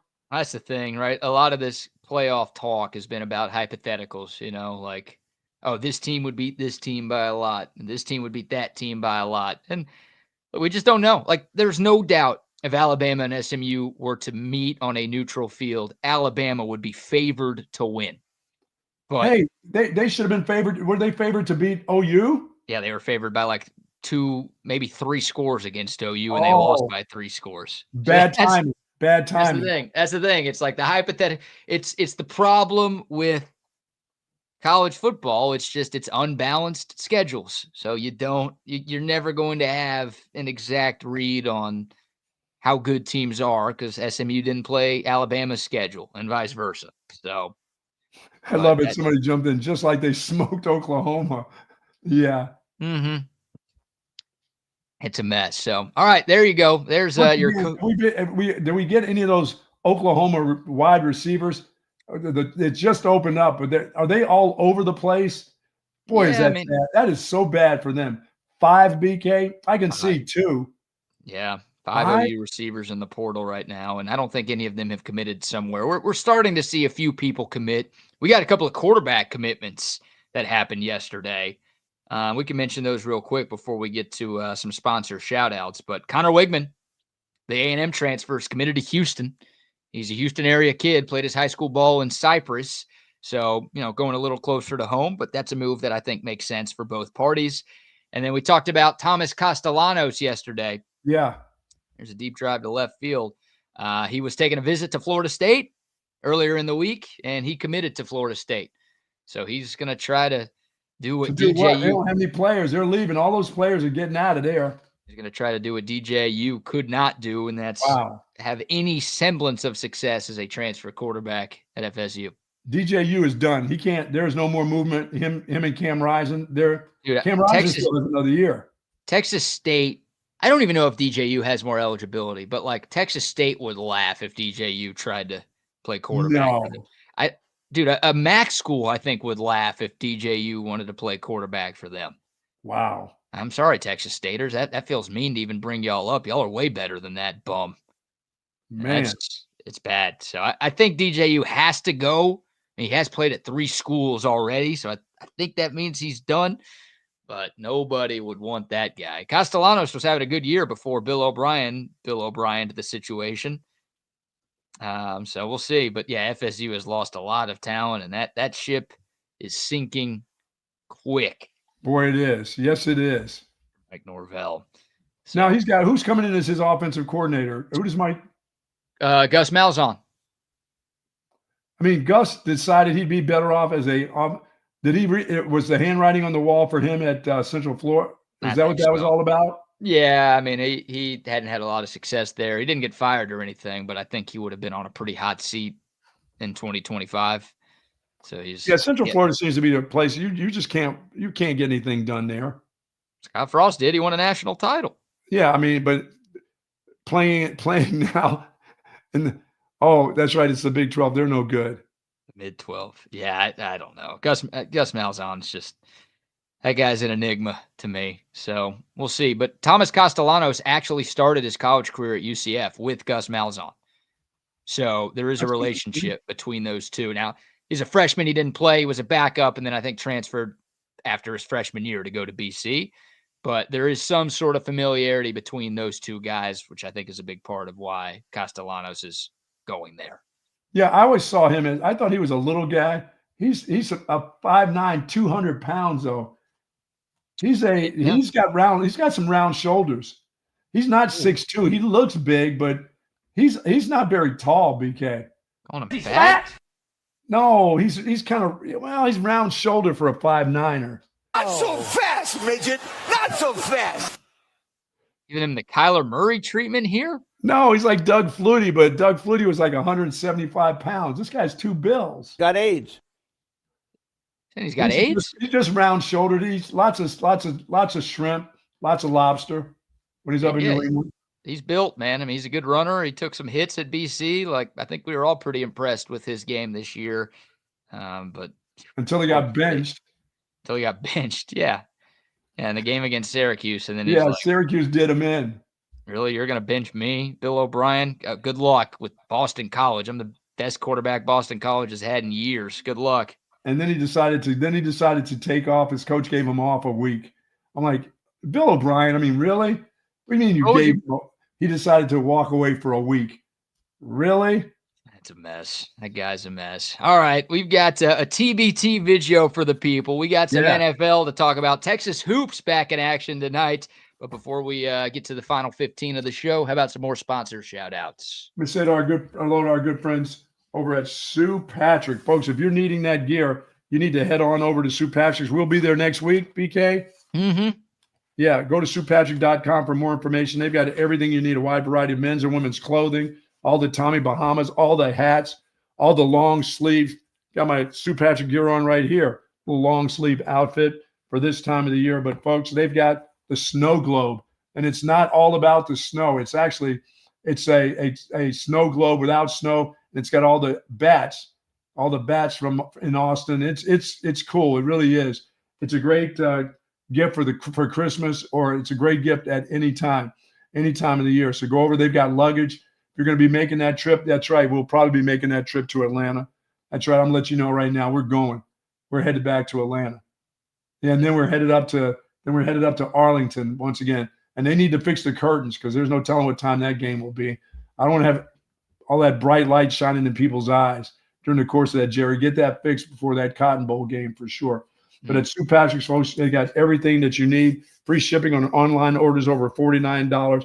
Plenty of parking at 5222 Burnett Road. For more information, go to StPatrick.com. Yes, indeed. Shout out to our friends at realtruck.com as well. If you're looking for the perfect holiday gift for the truck driver in your life, maybe that's you. Head over to realtruck.com. Check out some of the great holiday deals that they have going on. All sorts of price cuts, all sorts of rebates. They've got a lot on the best selection of truck, Jeep, and Bronco accessories that you can find all across the United States. Realtruck.com/specials. They've got every make. They've got every model. They've got really everything you need to elevate your truck game to another level this holiday season. Don't forget, realtruck.com/specials is the website. It is Real Truck, the #1 truck accessory brand in the U.S. Now a word from our buddy, Tom McKay, and the crew at Audiovisual Consultations. Hi, this is Tom McKay with Audiovisual Consultations. Scientific data proves it. Size does matter. The bigger and wider your television is, the better. Football season is here, and the time is now to get your entire audio-video experience tuned up and ready. New flat screens, projection video, Dolby True HD surround, all the goodies at great prices and followed up with great service. So call us at 255-8678. That's 255-8678, or on the web at avconsultations.com. Yes, indeed. Shout out to AV Consultations. And, of course, some love to Altstad Beer, the best beer that you could find in the history of the known universe. More football tonight. We got Texas Hoops tonight. Of course, football coming up this weekend. It's a great NFL slate. Oh, my God. The NFL Sunday is going to be epic. One of the best ones we've had all season long. You need a great beer to accompany all of your football and all of your sports watching all season long. Make that Altstad Beer, brewed locally in Fredericksburg. Easy to find wherever you shop for beer all across the great state of Texas. They've got a bunch of different brews, too. Something for every palate out there. It's the only beer I drink. Should be the only beer you drink, too. It's Altstad Beer. No impurities, no regrets. And go Army. Go Army. They are 6.5-point favorites right now against Navy. We'll see if we get a gold star lock from you on tomorrow's program. But that's I'm leaning Army. Okay. The game is in Landover, Maryland this year. It is? Oh, it's in Navy area. Yeah, where the Commies play their football. Wow. Speaking of gold star locks, by the way, do you have one? We've got Rams at 49ers tonight. San Francisco, a 3-point home favorite. Big game for both teams who are outside of the playoffs looking in right now. I like the Rams. I like the Rams for an easy 50,000 unit play. An easy 50,000 units. Yeah. I'm telling you, the Rams are a pain. The Rams would be a pain for a defense right now with these wide receivers and the quarterback playing the way he's playing. They are good offensively. I'm still questioning that the little running back that they have, how good can they really carry it out with the run game? Or do they have to pass? Does Matthew Stafford have to drop back and pass on every down, or can they run the ball well enough? Against that 49ers front. I like Matthew Stafford throwing the ball, though. Boy, he's got Cooper Kupp and Nakua. I mean, he's got some weapons to throw the ball to. My goodness. Nakua makes some wild-ass catch every week now. Some ridiculous catch that, like, how the hell does he do that? He's a stud, man. The fact that he's only in his second year, too, is pretty scary. 5th-round pick, I think. So, yeah, nice find there by the Rams. Huge game. I mean, we're not used to San Francisco being in the spot, right? They're usually like fighting for the 1 seed right now. Yeah, or they're on top and just getting ready to cruise into the playoffs. Yeah, and they're fighting for their playoff lives at 6-7. It's desperation really for both teams, but especially for San Francisco. And they got smoked by Green Bay and Buffalo. Then they bounced back. They dominated the Bears last week. And the Rams had a very impressive win against Buffalo last week. So both of these teams coming off of nice wins. They played, I don't know. I don't like betting against Kyle Shanahan and San Francisco. I wish there was a hook on that. It's you want 3.5 or 2.5? I want 3.5. Yes. 3.5 is what you would want. What's Purdy doing? I mean, is he back to okay? He's playing. They don't have either of their two running backs playing. And that third guy, Garendo, is apparently banged up too, but he's going to try to play. I'll stay right there with the Rams because I'm not so keen on their defense is just okay. They get some pressure on the quarterbacks, but they're not great against the run. And now you're telling me their third string guy is banged up a little bit. That's fine. I'll take the Rams. The Commies right now hold the last wild card spot in the NFC. They are 8-5. Once again, the Rams 7-6, the Niners 6-7. So those teams have some work to do. Yeah. Also, Seattle leads the NFC West at 8-5. So both of these teams still in the mix for the division title. Yep. And a wild card spot. But a loss tonight would be pretty crushing for either team. So big one by the Bay tonight. 50,000 on the Rams. Okay, by the way, bad news for the Cowboys. We'll preview their Sunday game a little bit more tomorrow. But Carolina is favored to beat Dallas. But it's the first time in 33 games that the Panthers are favored. They're favored to beat. Where's that game? Is that in Carolina? It's in Carolina. Oh, what a great week to take the Cowboys. Panthers are 3-point favorites. And first time in more than 2 years that Carolina is actually favored. That's a tough one. Overshown is done, huh? Overshown's done. Jonathan Brooks is done. So that could have been fun. Plus JT Sanders is in Carolina. That could have been a lot of Longhorn v. Longhorn. Yeah. But unfortunately, none of our guys can stay healthy this year. Sucks. So. Well, that is tough for Overshown and Brooks. I mean, both coming off of injuries. Wow. They're brutal. Texas basketball back tonight. They host New Mexico State at 7. There's really only one thing I want to see in this game besides a Texas win. I would like to see the coaches wear different shirts. You want that badly, don't you? This gear is it. That Tony the Tiger outfit is it. Leave the Waldo Tony the Tiger shit behind. Right, retire that after the embarrassing loss to UConn on Sunday. Just get a white shirt with a horn on it. Yeah, or an orange shirt with the horn on it. Just don't have 500 stripes with a buttoned-up polo, RT. I can't take you seriously. Wow. Can't do it. That's the reason why they're playing so bad. It's because of the coaches look like idiots. Tony the Tiger on the sideline, jumping around. No. Texas. See, you did that to me. I wasn't really noticing that much the first time I saw it. It just looked kind of strange. They didn't have a solid color. But now the second time I saw it, I'm like, it's hard to look. It's hard to look at them. If Texas You're right. was It's hard to take them serious. Yeah, if Texas was 9-0. They beat Ohio State in game 1, and they had beat UConn last weekend. Then you can be naked. I don't give a shit, whatever you wear.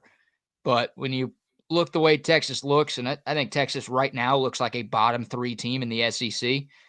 And we'll find out once SEC play gets here. It's almost hard. It was like me wearing my bike shorts, coaching football back in the day. Those little polyester bike shorts that were up into your crotch area.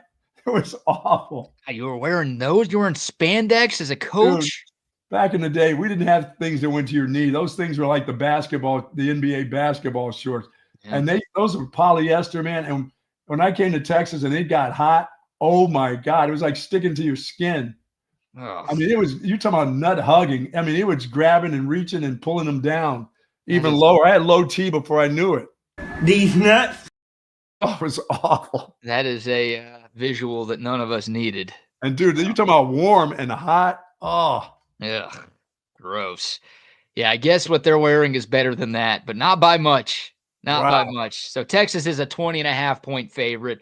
Ken Palm has them winning by 16 tonight. New Mexico State's not very good. They're 4-5 this season. You don't trust them to beat anybody by 20, do you? Yeah, look, their next 4 games, they have 4 games before the calendar turns to 2025 and before the calendar turns to conference play. They've got New Mexico State, Arkansas Pine Bluff, New Orleans, which I guess is a college, and Northwestern, not a state. So those are the 4 games. Texas is going to be like at least 20-point favorites in all 4 of those games. Yeah. So there should be 4 easy wins coming up for the Horns. But then once you get to the SEC, what do they do? Did they get an easy SEC schedule too?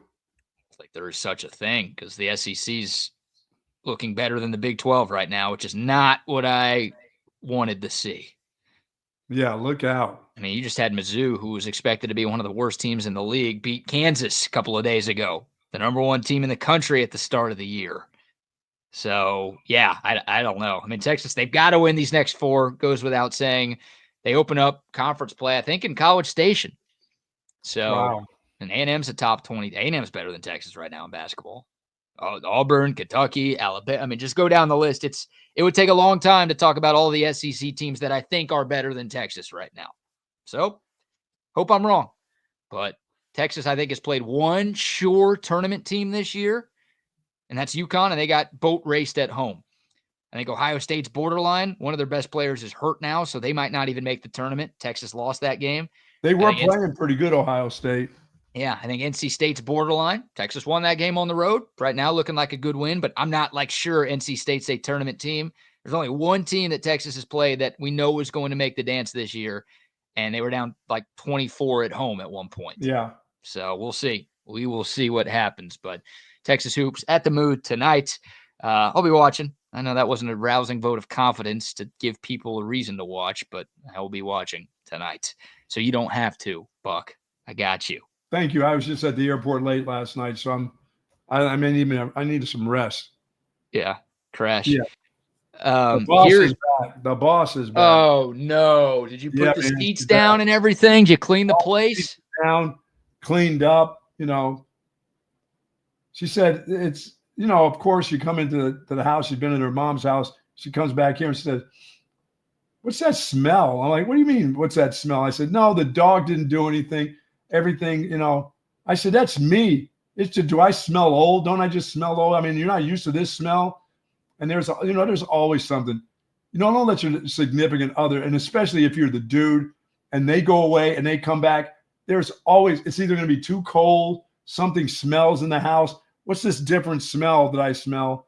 The toilets, I did all that good stuff, but something is not going to be right. So you just need to understand that. They've been on a long flight. There's going to be some angst about them. Even though you're the one who went to the airport at 9:30 at night and was sitting in the cell line over there, just waiting and waiting. It was crowded going through Oak Hill.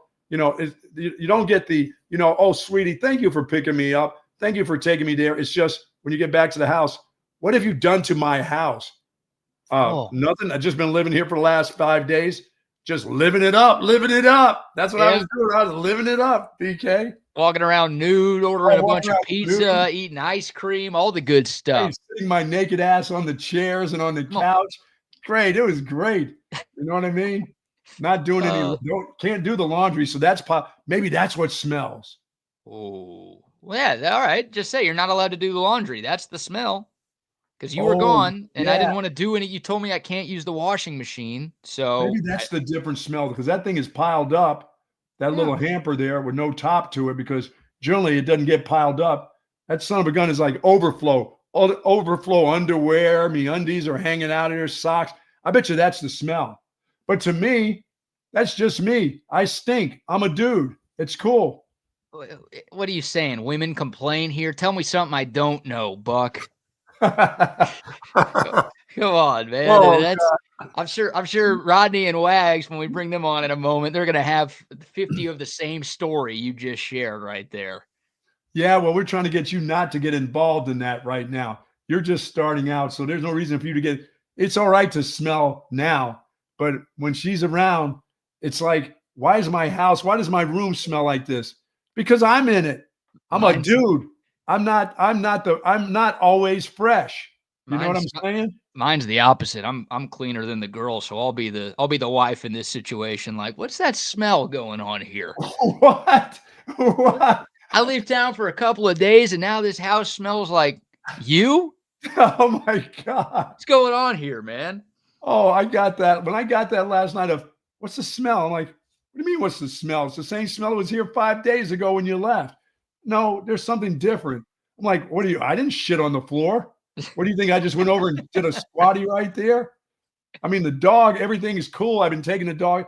Needless to say, your dog sleeps in the bed. And then as soon as he goes outside, he rolls around in the grass and comes back in. I mean, what is he supposed to smell like? It's not a perfumed dog. It's a dog.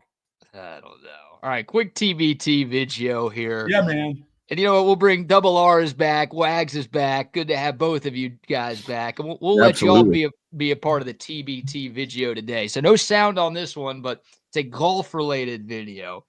And I'm curious if you guys have ever been in a situation like this, and I'm curious what you would do if you were in a situation like this. So here's a guy putting. Look at the giant swan behind him. Oh, the swan starts attacking him. Yeah, you got to swing that club. Chasing after him. No, if that's me, you know what's going to happen to that swan. First of all, shout out. This guy sinks this putt here. Bang. While a swan's like 2 feet away. And as soon as the putt goes in, no applause from the swan. Attack from the swan. Yeah, that swan was going to lay its eggs in that hole, and you stuck that ball in on top. Maybe. That's it. Run. I'm swinging the club. Hold on. First off, is there a sanction on the, what is that thing? Geese? What is that thing? Goose. Yeah. Is there a sanction on there where you can't kill those in that state? No, there's not a sanction on anything that attacks you. That's a free-for-all then. Exactly. That's self-defense right there. That's a 9-iron to the dome, buddy. Yeah, a little backswing right there and kind of. That thing's feathery. I'd kind of go down, grab it by the neck, and hold on to it and make a pillow out of that son of a bitch. I like how he flinches right there. You notice he kind of does that upward thrust when he turns around and sees that goose standing behind him. Dude, those guys, you know how drunk they got that night. Oh, they're loaded. Ooh. Yeah. Yeah, you can hear it. You can hear it coming. And then he just merciless, man. I'm not putting. I'll tell you what, if I'm one of the other. I think it's a swan. Yeah, I'm going swan on that. I don't know the difference between a swan and a goose's, but. I know what a roadrunner looks like when you take a 9-iron to its head. Yeah, I know what a dead one looks like. I know that. Oh, Wags, have you also taken a golf club to an animal's head like Bucky did? No, I can't say that I've done that. I put it out of its misery. Somebody hit a ball and it broke its leg, and it was in the fairway. And what is a road runner with one leg? It's not a road runner anymore, is it? Oh, it's worthless, right? It's real. It's a road wobbler. And whacked it in the head, and then stuck it on an ant pile. Oh my God! Oh my God! I think the guy liked it. That's as natural as you can get. That's nature. I did nature a favor. Yeah, Buck. Killing this one. And then okay, you know what? Let me tell you the story. Wags, let me tell you the quick story about this. I went and played golf at a place the day before this incident. The roadrunner, at the same hole, this roadrunner comes across, and we tee off, and they miss it. The next day we play back-to-back days there. The roadrunner comes back on the 18th hole again at the same time. My buddy hits a line drive and hits it in the leg, and it's just fluttering. I mean, the leg is broken. So I pick up the roadrunner, I take it over right by the cedars, and I take a 9-iron, and I go wham, and I laid it on the ant pile. I mean, what was that roadrunner was not going to survive. I know. Why'd you have to put it? You just feeding it to the ants. You said, you know what? The coyote didn't get enough. Here you go, Mr. Roadrunner. Yeah, he was dead. I mean, one whack would. I mean, that's the best. That was the best swing I had of the day. Like whacking it with the 9-iron's one thing, but then afterwards you say, you know what? I want a science project right here. Let me see the ants take this thing away. Well, the ants had to be fed too, so I did. I was doing nature. I mean, that was the naturalist in me. You know what? I take it back. You are a survivalist, and nature's best. You know what you were, Buck? Best right there. You know what you were. Congratulations, murderer.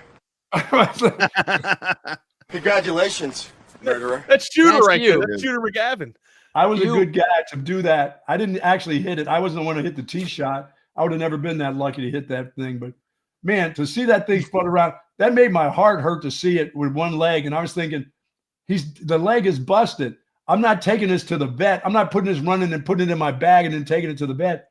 Oh. He's dead. It's a one-legged road runner. It's not even a road runner anymore. I don't know what they call that. So did you go dump it off somewhere? Did you just leave In it the there? woods. I just walked sideways and I slammed it and stuck it on the ant pile. No, you don't. What was I going to do? Take it to the vet? Put it in my car and have it stored in my car? like go hide it deeper into the woods or something to where people wouldn't be able to find it. The ants found it. That ant, oh boy, they circled that dude so quick.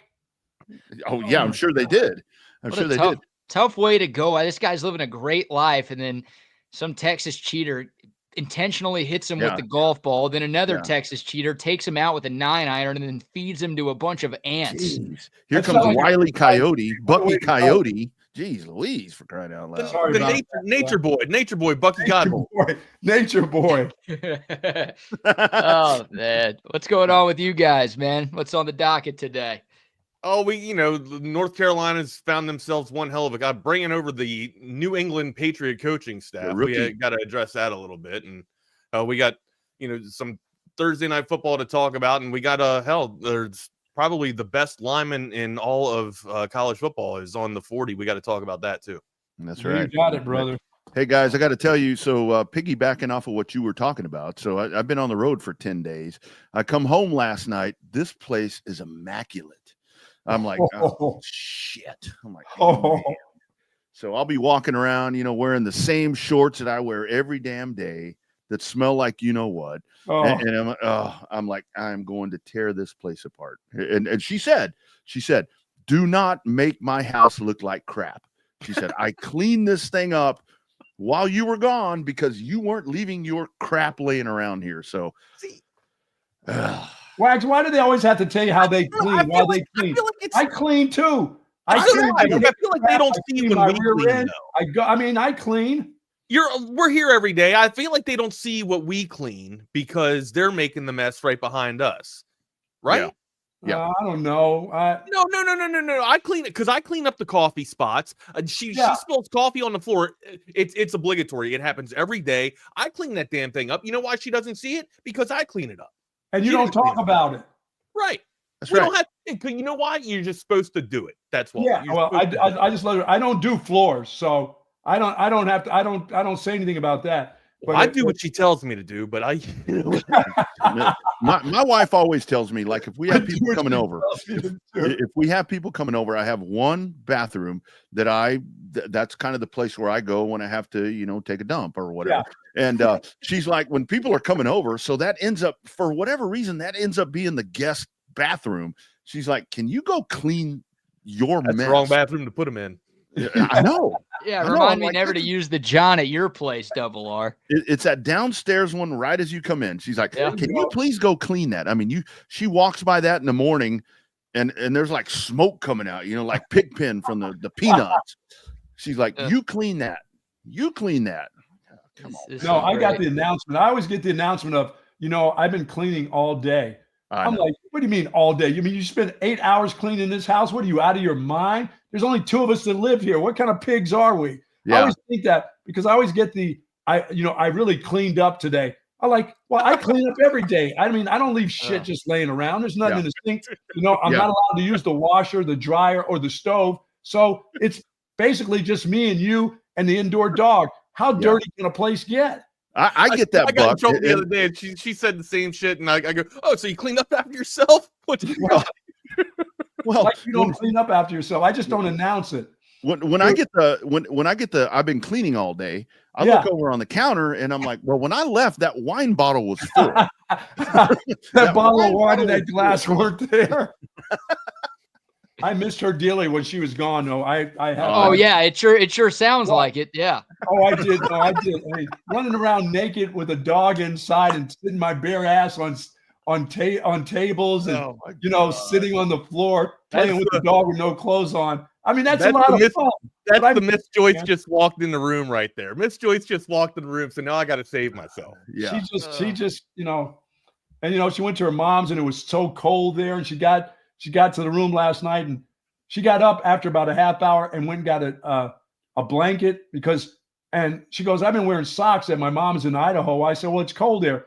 I'm like, oh shit. And I've got the overhead fan going, and lately I haven't been having that going when she's around but I had that going last night it was like that was the 7th out of the 10 commandments that I broke. Leaving, thou shalt not leave the fan freaking go. I was like, oh my goodness, what have I done?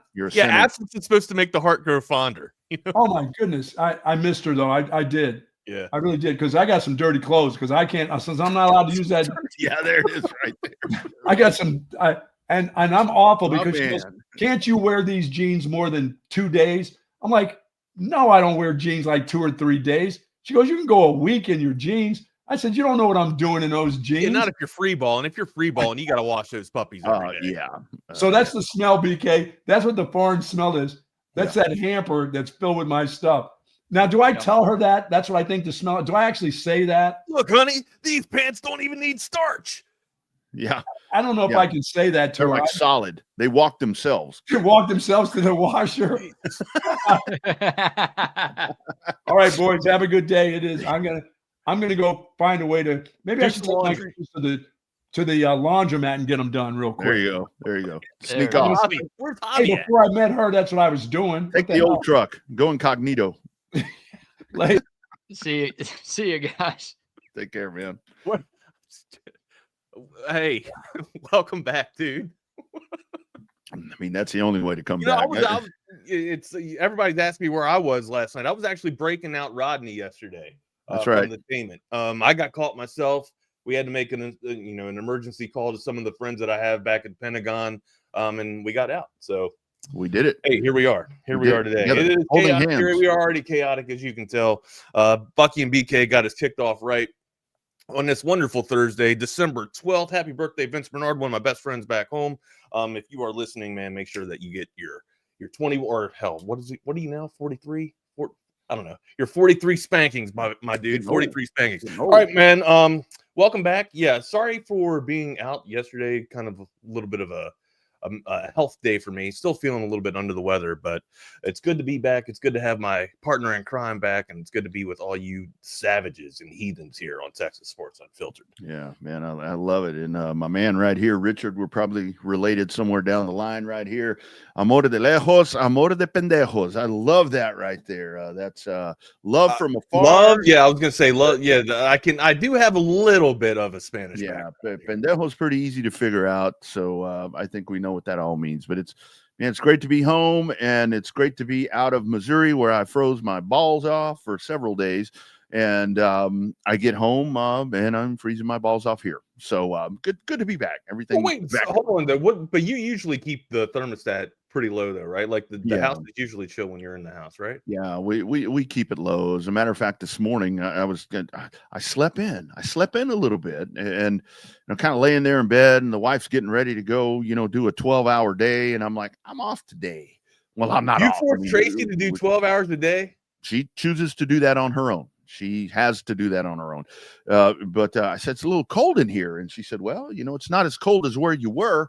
I said, but it doesn't have to be that cold here is kind of my point. So anyway, still no heaters on. On. Yeah, we switched over. We flipped the heater over last week, but usually we've only ran, and we keep the 68. And we usually have the doors or the windows open to where it's, it feels like it's 64 in here. So the heater hadn't even really been running just because we've had it on 68. But sometimes she's requested it at night, and you know how I am, man. I like it, absolutely freezing cold, frigid cold. And man, Maud is back here, with the temperature at 80 and wearing a damn sweater, saying that it's not warm enough in the house. So. Yeah. And this will be the last personal story that I'll tell today, but so my wife, when we met, 2 decades ago, and we decided that we were going to try to build a life together, she, number one, didn't drink coffee. And then she hooked up with me, and I'm a coffee dude. I mean, I make my own coffee down there, my Hill Country Fair HEB special. I don't go to the Starbucks. I don't go to the whatever. I mean, I do it here. And you don't pay $5 for black coffee? Man, are you kidding me? I had to do that at a hotel this week, and I'm like, $5? It was actually $6. I'm like, $6 for black coffee, and she's like, "Oh, you went to Starbucks?" Yeah, it was a Starbucks. Yeah, there was a Starbucks. You're gonna pay $5 for a regular black coffee. I'm like, are you kidding me? I said, I make this at home for get a whole barrel for. I make it better at home. Yeah, no shit. And the whole thing. So she didn't drink coffee. Real quick, though, who's got you want some good cheap coffee? McDonald's. Really good cheap coffee if you're out and about. McDonald's. Yeah. That ain't no lie either, man. McDonald's has some really good coffee. McDonald's. Pro tip: if you go in there and tell them you want the senior discount, and you look somewhat old like I do, you can get the coffee real cheap. It's a little bit smaller, but you get the senior discount. Say coffee senior discount, and they'll give it to you. So that was the whole thing. Tracy never drank coffee before she met me. Now she's been drinking coffee for 15 years, black coffee. And the other thing was she used to like have the heat on and all these different things. And now it's 63 degrees in my crib right now. That's good. That's a good temp. That's a good temp. I fixed her. That's broke her. We're rocking at 68, but I'd rather have it around 65. You know the deal. But yeah, I compromise. It's at 68, my dude. Yeah. Rob, I will tell you right here that San Antonio blend, if you head out to the HEB, here everything's better. If you head out there, that is some great coffee. That blend right there is exceptional. Even the little ones that you can put in the Keurig. Is that what that thing's called? You can call it that. Yeah, whatever it's called. It's called Lazy Way to Make Coffee. That shit is really good. That San Antonio blend is really, really good. I'll tell you that. Totally. So, the last time I drank Robitussin, I drank the entire bottle, and I actually started tripping my balls off. So, yeah, they call it Robo tripping. I just started getting a little wonky, and of course, I knew better, but everybody's just, hey, Wags, down the bottle of Robitussin, man. Yeah. Yep. Wags, I got to tell you this, and our people will appreciate this. We'll get to sports here at some point. But so these road trips, I find the most interesting things. So over there in Springfield and you're by yourself. You're doing some soul searching a lot lately, huh? Oh man, I just see a lot of cool shit when I'm on the road. So the go-to convenience store, like around here, we've got, a lot of people, they go ape shit over there because they got a Bucky's. I'm like, big deal. I'm like, I avoid them. I'm not going to that. But, we got the QTs and we've got, of course, 7-Eleven, our partner right here. But over there, they have a store that's called Come and Go. Come and Go. How's it spelled? K-U-M. K-U-M. Huh? K-U-M with a K. Come, K-U-M and Go. I'm like, oh, that's all right. That's awfully close. I stopped at Wags. I stopped at the first one. I walked in the door. I unzipped my pants, and I'm like, okay, here I am. And they're like, no, it's not that. You get what you need and get out. Yeah, I'm thinking maybe it's not a sex shop or anything like that. No.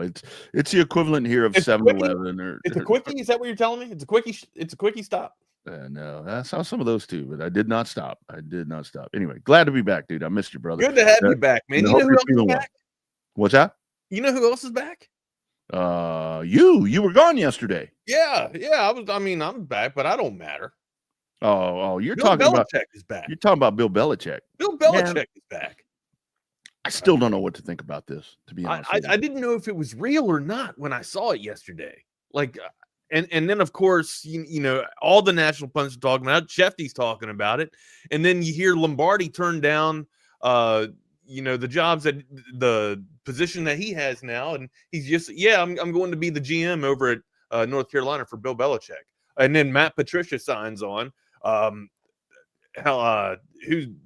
McDaniel signs on too, and they are reincarnating trying to rebirth the damn New England Patriots run that they had for what, damn near 20 years, and I guess they're trying to install that at North Carolina. Now, apparently North Carolina is where Bill Belichick kind of, cut his teeth. I'm joking. He was there as a child when his father was a positions coach there. But yeah, that's, he's been around the institution, for, a good part of his life, and he has, ties to college ball. We talked a little bit about that a couple of weeks ago. This could be a really good move for Bill Belichick. Now, it's crazy. I didn't think that Mac Brown would actually leave, but with the announcement of Mac Brown exiting stage right, they were looking for somebody to kind of, keep the the momentum that Mac was building there from North Carolina, which I felt like he was built, had some decent seasons there. And I think they do have a bowl game against UConn, if I'm correct. I can't remember, honestly, but I know that they're playing in the postseason. I just can't remember their opponent. But look, things are still on the horizon for North Carolina. Bill Belichick comes in here. It's a nice little a tenure here for him. And hell, man, North Carolina could be, one of the dare I say, faces of a newly landscaped ACC. I truly think that with this, and again, like I said, and I guess it was last week, I mean, I thought that this really was going to be a power play for him to really try to induce NFL teams to with all of that, because he didn't get a job last year. But then, like we talked about, you look at the guys.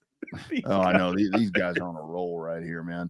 It's like with the NFL jobs that are available or could be available. I mean, do you want to go mess with Jerry Jones? I mean, do you want to go to one of the New York things? I still think the Giants would have been a great spot for him. Not with Woody Johnson. I would have loved to see. That's where I was at. I would have loved to see him back in New York. But yeah, to see what Troy's quoting here, maybe he wants to stay young. You know what I mean? Maybe he wants to be around the athlete, trying to stay young. He's already on that path, apparently. I love all the memes coming out about Bill's first day at the campus, and he's got binoculars on and all these different things. But the internet never loses, man. The internet never loses. But I'm here to tell you, I mean, with North Carolina, I mean, that's one of those programs to where it's so much about just being there. And of course, now it's Chapel Bill, as everybody's talking about. But I mean, that's good. I haven't heard it yet. That's I mean, you look at the history of them. I mean, they've been to 38 bowl games. They've lost 23. So it's kind of one of those things to where it's like the brand kind of outdoes the performance on the field. And they haven't played in January. 7 times in January they've been in a bowl game. So that kind of tells you that in those 38 bowl games that it really hasn't lived up to that. But I go back to Wags with this. With Bill coming over, I think they're going to be heavily focused on the portal where they're going to go in, and that's where they're going to go try to build their teams. I heard the guys this morning, a lot of what Texas has done. But I think at some point here, we're kind of at that statute of limitations when it comes to Bill Belichick, to where let's talk about, whether they're in the portal, whether it's a high school kid, whatever it is, to where it's like these young kids coming up. That Bill would be limited? In the sense that with Bill being the coach now, some of these young kids are like, Bill, yeah, I know who Bill Belichick is, but I don't want to go play for him. I don't care what he did. It'll go back to the mindset you saying he's too old to kind of. I think he's kind of outlived younger athletes. Yeah, kind of outlived, that whole thing. But it seemed to be working for Mac, though, didn't it? Well, I mean, look at their recent seasons. I mean, they've been underperforming, and I think with this, I can't disagree with you there. Yeah, anytime you have more than 3 losses, you're underperforming. Exactly, and I think what this is going to do, if more than anything else, this is not going to have the effect that we saw with Dion going to Colorado, to where he kind of brought his whole team with him, and it's had that aspect to where it's totally turned that program around. I think it's going to do a lot for North Carolina in getting eyeballs and ears and all of this on the program, which it desperately needs. I mean, I would assume there's a lot of Michael Jordan influence here somewhere. I would think that that's somebody that you need to draw him in, get him back on campus, and help build that in the way that Mac did here at Texas, where he brought people back. Jordan kind of be the one to doing that. But Bill Belichick, I still wonder about this, Wags. I mean, Bill Belichick, the way that we know him, dealing with these prima donnas, dealing with, the portal just opened. Well, Bill Belichick comes off as a sociopath that doesn't exactly have empathy for feelings, right? So if you're talking in a professional manner, that's probably good. But if you're talking to a locker room full of young athletes and young kids that are dealing with everyday life, especially at a hell of a transition, turning point of their life, a juncture in their life where they're at college, you're dealing with girlfriend stuff, you're dealing with grades, you know what I mean? Like, you haven't really processed life or got your life basically in front of you and on a platter and settled yet, like you do as a professional, or you would think more as you would as a professional, or better situations as a professional athlete. As a collegiate athlete, you're kind of juggling all of life in itself. So again, maybe I'm kind of with you here. I don't know how the relationship's going to work in the locker room, just because of how dry and non-available Bill is, or Bill seems to be in terms of emotion. But hell, maybe this new relationship has reinvigorated him and kind of rekindled some feeling there. I don't know. Knowing his winning state and winning mentality, I think it can work. And what did Bill do well with the New England Patriots? Right? Build up draft capital, build up opportunities. Maybe that's what they're looking to do in the draft and in the transfer portal. Maybe they're looking to get active and get after it here. Honestly, that's the only way that you can kind of salvage that pipeline in that, Tobacco Road area, North Carolina area. You got to deal with Clemson. You got to deal with Duke is kind of making a splash a little bit in the ACC. I mean, that's never been a damn narrative there for football, but and now you got Miami coming back. So there's some things that Bill's got to get done. Bill and crew got to get done to kind of get a winning roster over at North Carolina again. That's the whole thing, Wags. And it's a very different yet similar environment because, this really has. I know it's college football, but it has become professional football because you have to manipulate the portal.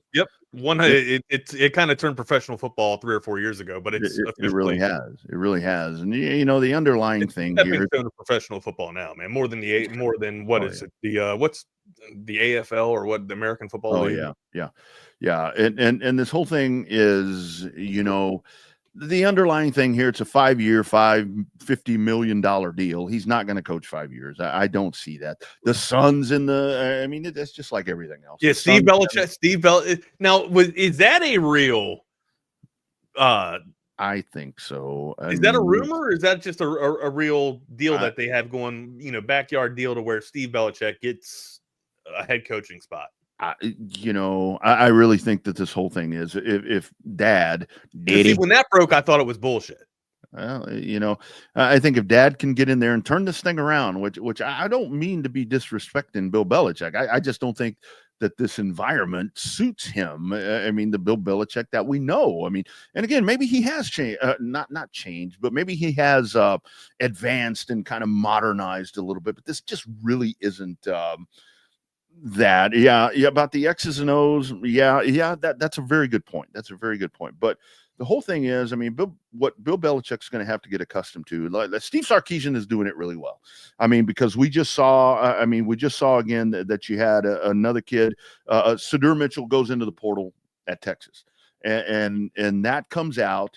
But there's the whole thing. We saw it earlier in the year when somebody goes into the portal, they go and you wish them well and you kind of get them out the door.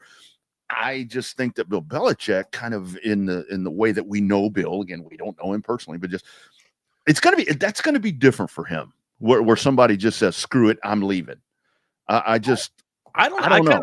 I kind of think like the professionalism of Bill and the way that he doesn't allow his emotions to tie into things. Mm-hmm. I think that part of the relationship or that part of the job as a coach, as a college coach, will work well for him. Being like, okay, if this isn't working out for you here, where can we get you to a spot where I think Bill will be professional about that. And as long as no one's, trying to take away from his ideology. Yeah. Right. And trying to question his position of authority there, because it's going to be his show. As long as no one's doing that, I think Bill's going to be happy. And I think it'll be a decent relationship for North Carolina. They will win with Bill Belichick and company there. Yeah. And kind of the whole thing with the portal, where I go back to that, how's he going to deal with that if somebody says, okay, I'm leaving?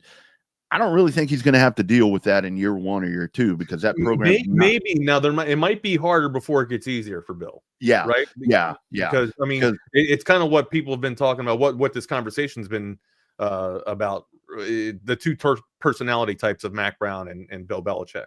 Right. Yeah. Some of the athletes that were there because of Mac might not exactly get along with Bill Belichick, and they might be looking to transfer out. Kind of like what you saw in the first year of Deion, right? Like, sure, people need to get on your ideology, man. You got to have people, looking downrange the same way. Yeah. And that's the whole thing with that is and just kind of the way this whole thing is set up on a 5-year deal. My thought is, he's going to coach 3 years is kind of my thought. And then if it is, he's going to turn it over to his son or whoever is going to be that next person in line. Bill's 72. How long do you want to do this? That at that point, that's when, in the grand scheme of things, who's the oldest coach right now and not just in college football, but in It was Pete Carroll, right? Yeah, it was. Yeah, Pete. Yeah, Pete was, and Mac.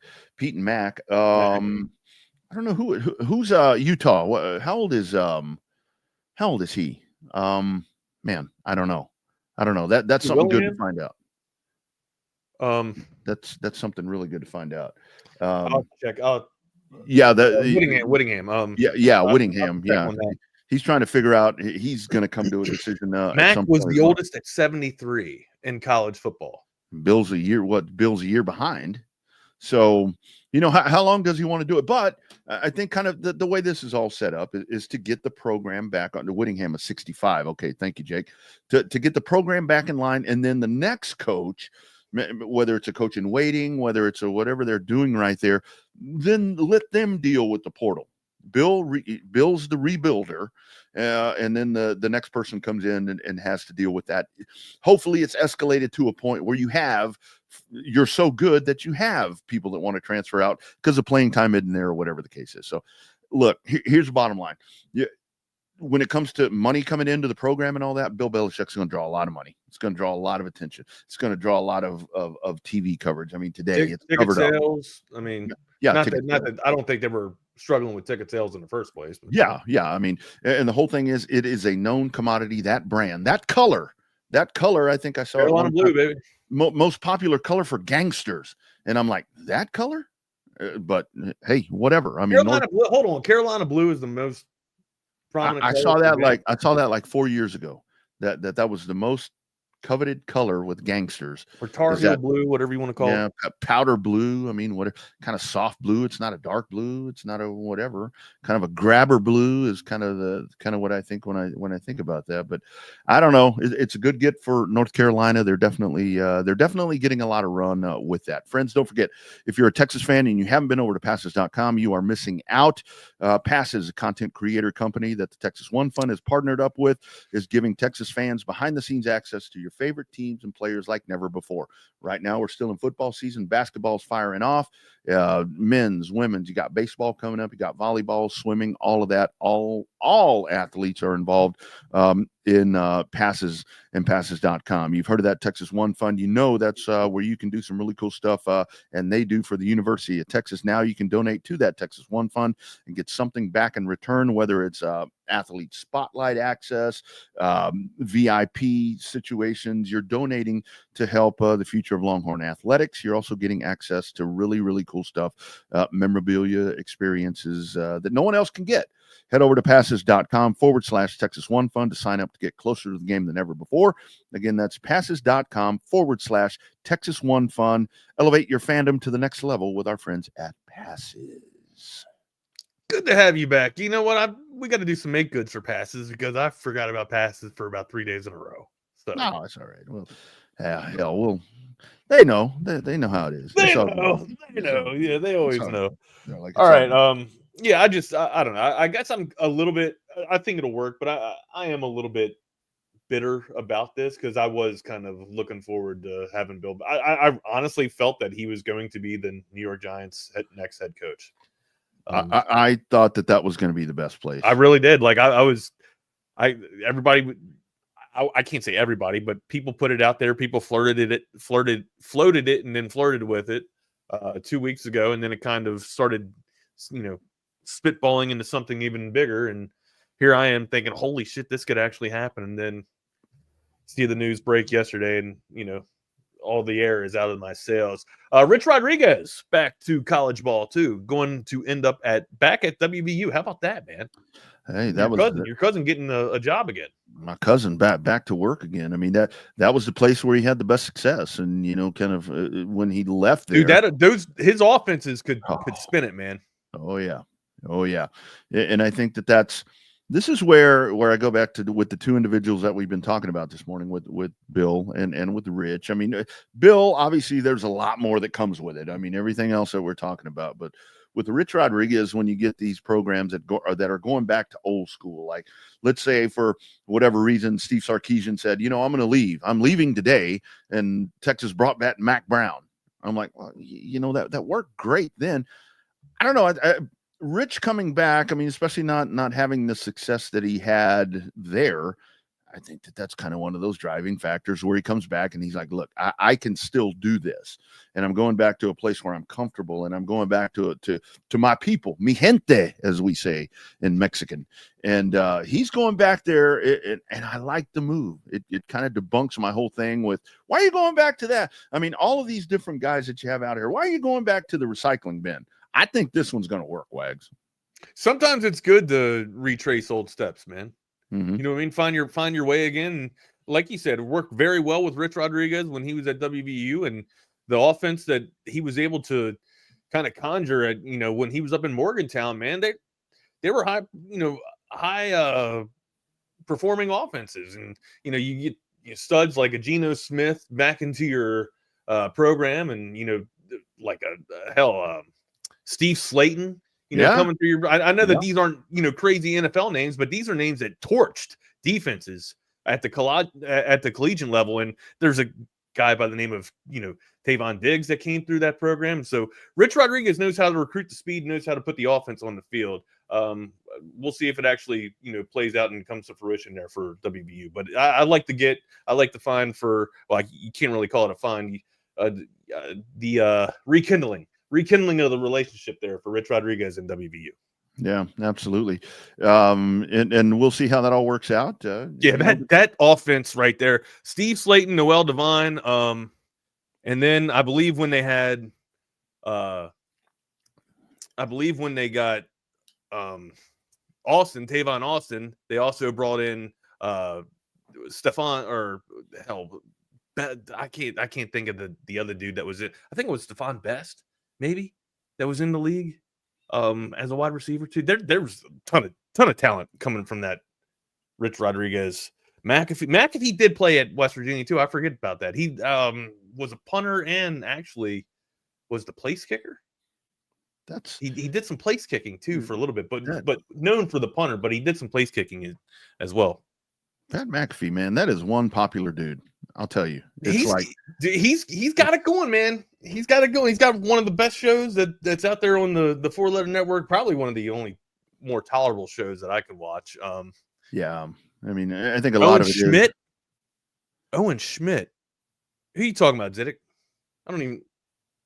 Ziddick is the residential WVU fan here, so I think a lot of that McAfee thing is that he does have kind of free reign. Although, did you hear? I was watching College Game Day last week as I was getting ready to go out to the Dome of the Americas on Saturday for my work, and well, Nick Saban was kind of letting them fly, on Saturday. I love that when he had Kirby and Steve together, and he's like, they're just going to bullshit. Hey, man, I like that conversation right there. That was pretty cool seeing those three. Yeah, together. You like raunchy, you like uneducated talk, I guess. Filth is great. Yeah. I love Filth. I love, as my lady Nikki Glazer says, great comedian, the only one that I watch. Good, clean filth is what I like. That's kind of my motto right there. I see a lot of chatter right here, Wags. Did you see that video that came out about that interaction with Mark Gastineau and Brett Favre? I did. Regarding the Michael Strayhorn thing. Strahan. I know. He's a giant, Wags. I got to take a step. But that dude's everywhere too. He hosts game shows. He's on Good Morning America. He's like, he ain't as big as Shaq, but Michael Strahan's brand is pretty damn big too, right? He's living the life after NFL, right? Post NFL career, Strahan's kind of living it up too. I got to tell you here, man. I think maybe if we're rocking the whole back to Rich Rodriguez real quick, I think with the state that West Virginia's in, this is a pretty damn good hire. I just saw another little snippet that popped up right underneath this other article that I'm watching here. Rich Rodriguez, he's had probably some of the top 10 offense while he was there at WVU as well, man. I think right now with the state of the Big 12, Rich Rodriguez could come in here and actually pull some wool over the skin of people here, man. I think that they could actually get this thing popping again. And I think with these hires, I mean, the two that we've been talking about predominantly here this morning is that, it's one thing where let's say that Rich Rodriguez. Stephen Bailey, thank you very much. I'm sorry to interrupt you, Rod. Rodney. Stephen Bailey was the guy I was talking about. By the way, 222-9328. You guys keep that coming on the code text line. But it's let's say Rich Rodriguez, if you went back to West Virginia and you bring him back, he's a popular figure there and he's coming back, but you're coming back to a 10-2 team or whatever it is, and then you fail horribly and you fall back and you go 5 and however you count 12 games, 5-7, whatever it is. I think that when you do something like this, you're gambling on past success, but at the same time, if it doesn't work out, you and even Rich Rodriguez here, as he has kind of gone the wrong way with some stuff, it's not gonna be that detrimental to you if it doesn't work out, because you're already in a bad spot. It's like it's a bridge spot, right? Yeah. I thought this when Sark came over, because this isn't a 10-year deal. This is a feel me out deal, right? Sure. It's like let's figure out, and maybe it'll work. Like we talk about the Baker Mayfield thing. Let's try this, and it's worked out. But it's like when Sark came here, you had the running thing where it's seven game win Sark. He's only going to win 7 games based on past history. And it's like, okay, Sark comes over, Texas being a different program, though. I mean, it's one of those blue bloods. It's like you bring this guy over. If you don't have the success, if you don't build it, you're going to have to buy another coach out, and then you do whatever. He didn't inherit something where it was just boom, like Kalen DeBoer.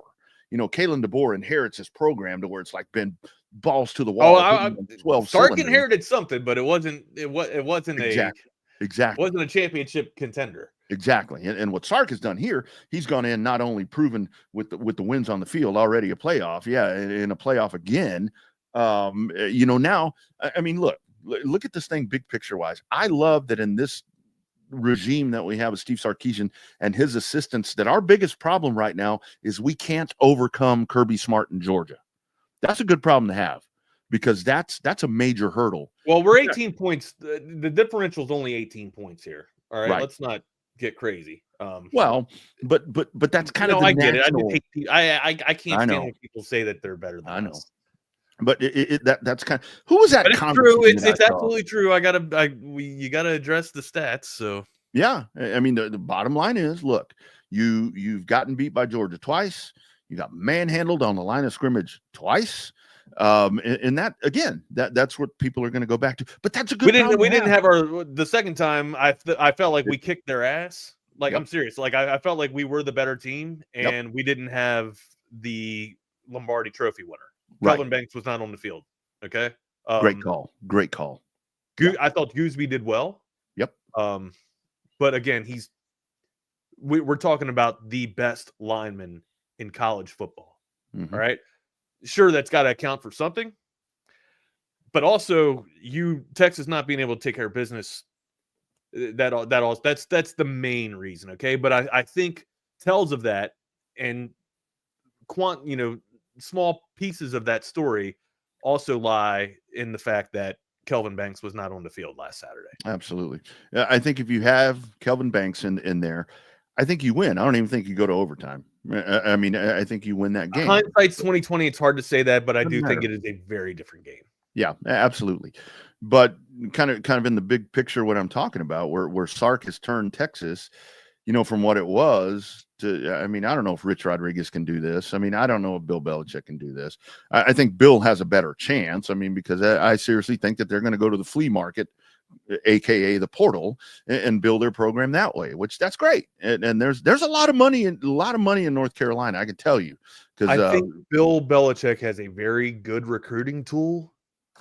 That he has had 20 years of success in a free agent led NFL, to where he was able to keep people in his locker room, keep athletes happy in his locker room, because honestly, at the end of the day, winning solves everything. If you're winning, you can look past, some of the shit that pisses you off on a daily level, right? Like if you want to be a pro, which that's another argument. That's another recruiting tool that Bill Belichick has, is he can get you into the pros. And I think I saw Troy kind of touch on that too. Like if he has immediate success and creates a NFL workshop from year 1 to year 2 at North Carolina and starts flooding people into the NFL, getting people into the NFL, North Carolina is going to soar. Like they will dominate the ACC. I say that about SMU too. Like SMU's got Lashley's has a tremendous opportunity right now to be surrounded around all this talent in the area of the country that he's in, and playing in a very, it's a watered down ACC. It just is. Like it's not where it was a couple of years ago. And honestly, it's because you took Maryland out of the conference. I'm kidding. I'm joking. That's not, I'm joking. It's we know them well. We know them well. And that's where I'm going back to. That's so weird because that team was not good. That's just so, neither was Texas at that point. But and that's my point. Kind of back to the whole point with the state of where Texas is now. Remember when our Achilles heel was Maryland? And I mean, now the Achilles heel is Georgia. Well, I mean, no offense. That's here to here when it comes to an Achilles heel. None taken. I mean, we're talking about, you can't lie to the eye in the sky here. You're talking about a different caliber of program. But and I was thinking about this a while ago when I said with some of the youngsters now where it's like Bill Belichick's the coach in North Carolina, where they're like, who? You know, they know who he is, but everybody knows who the goat is. Hell, the one dude that was recruit for NC State already came.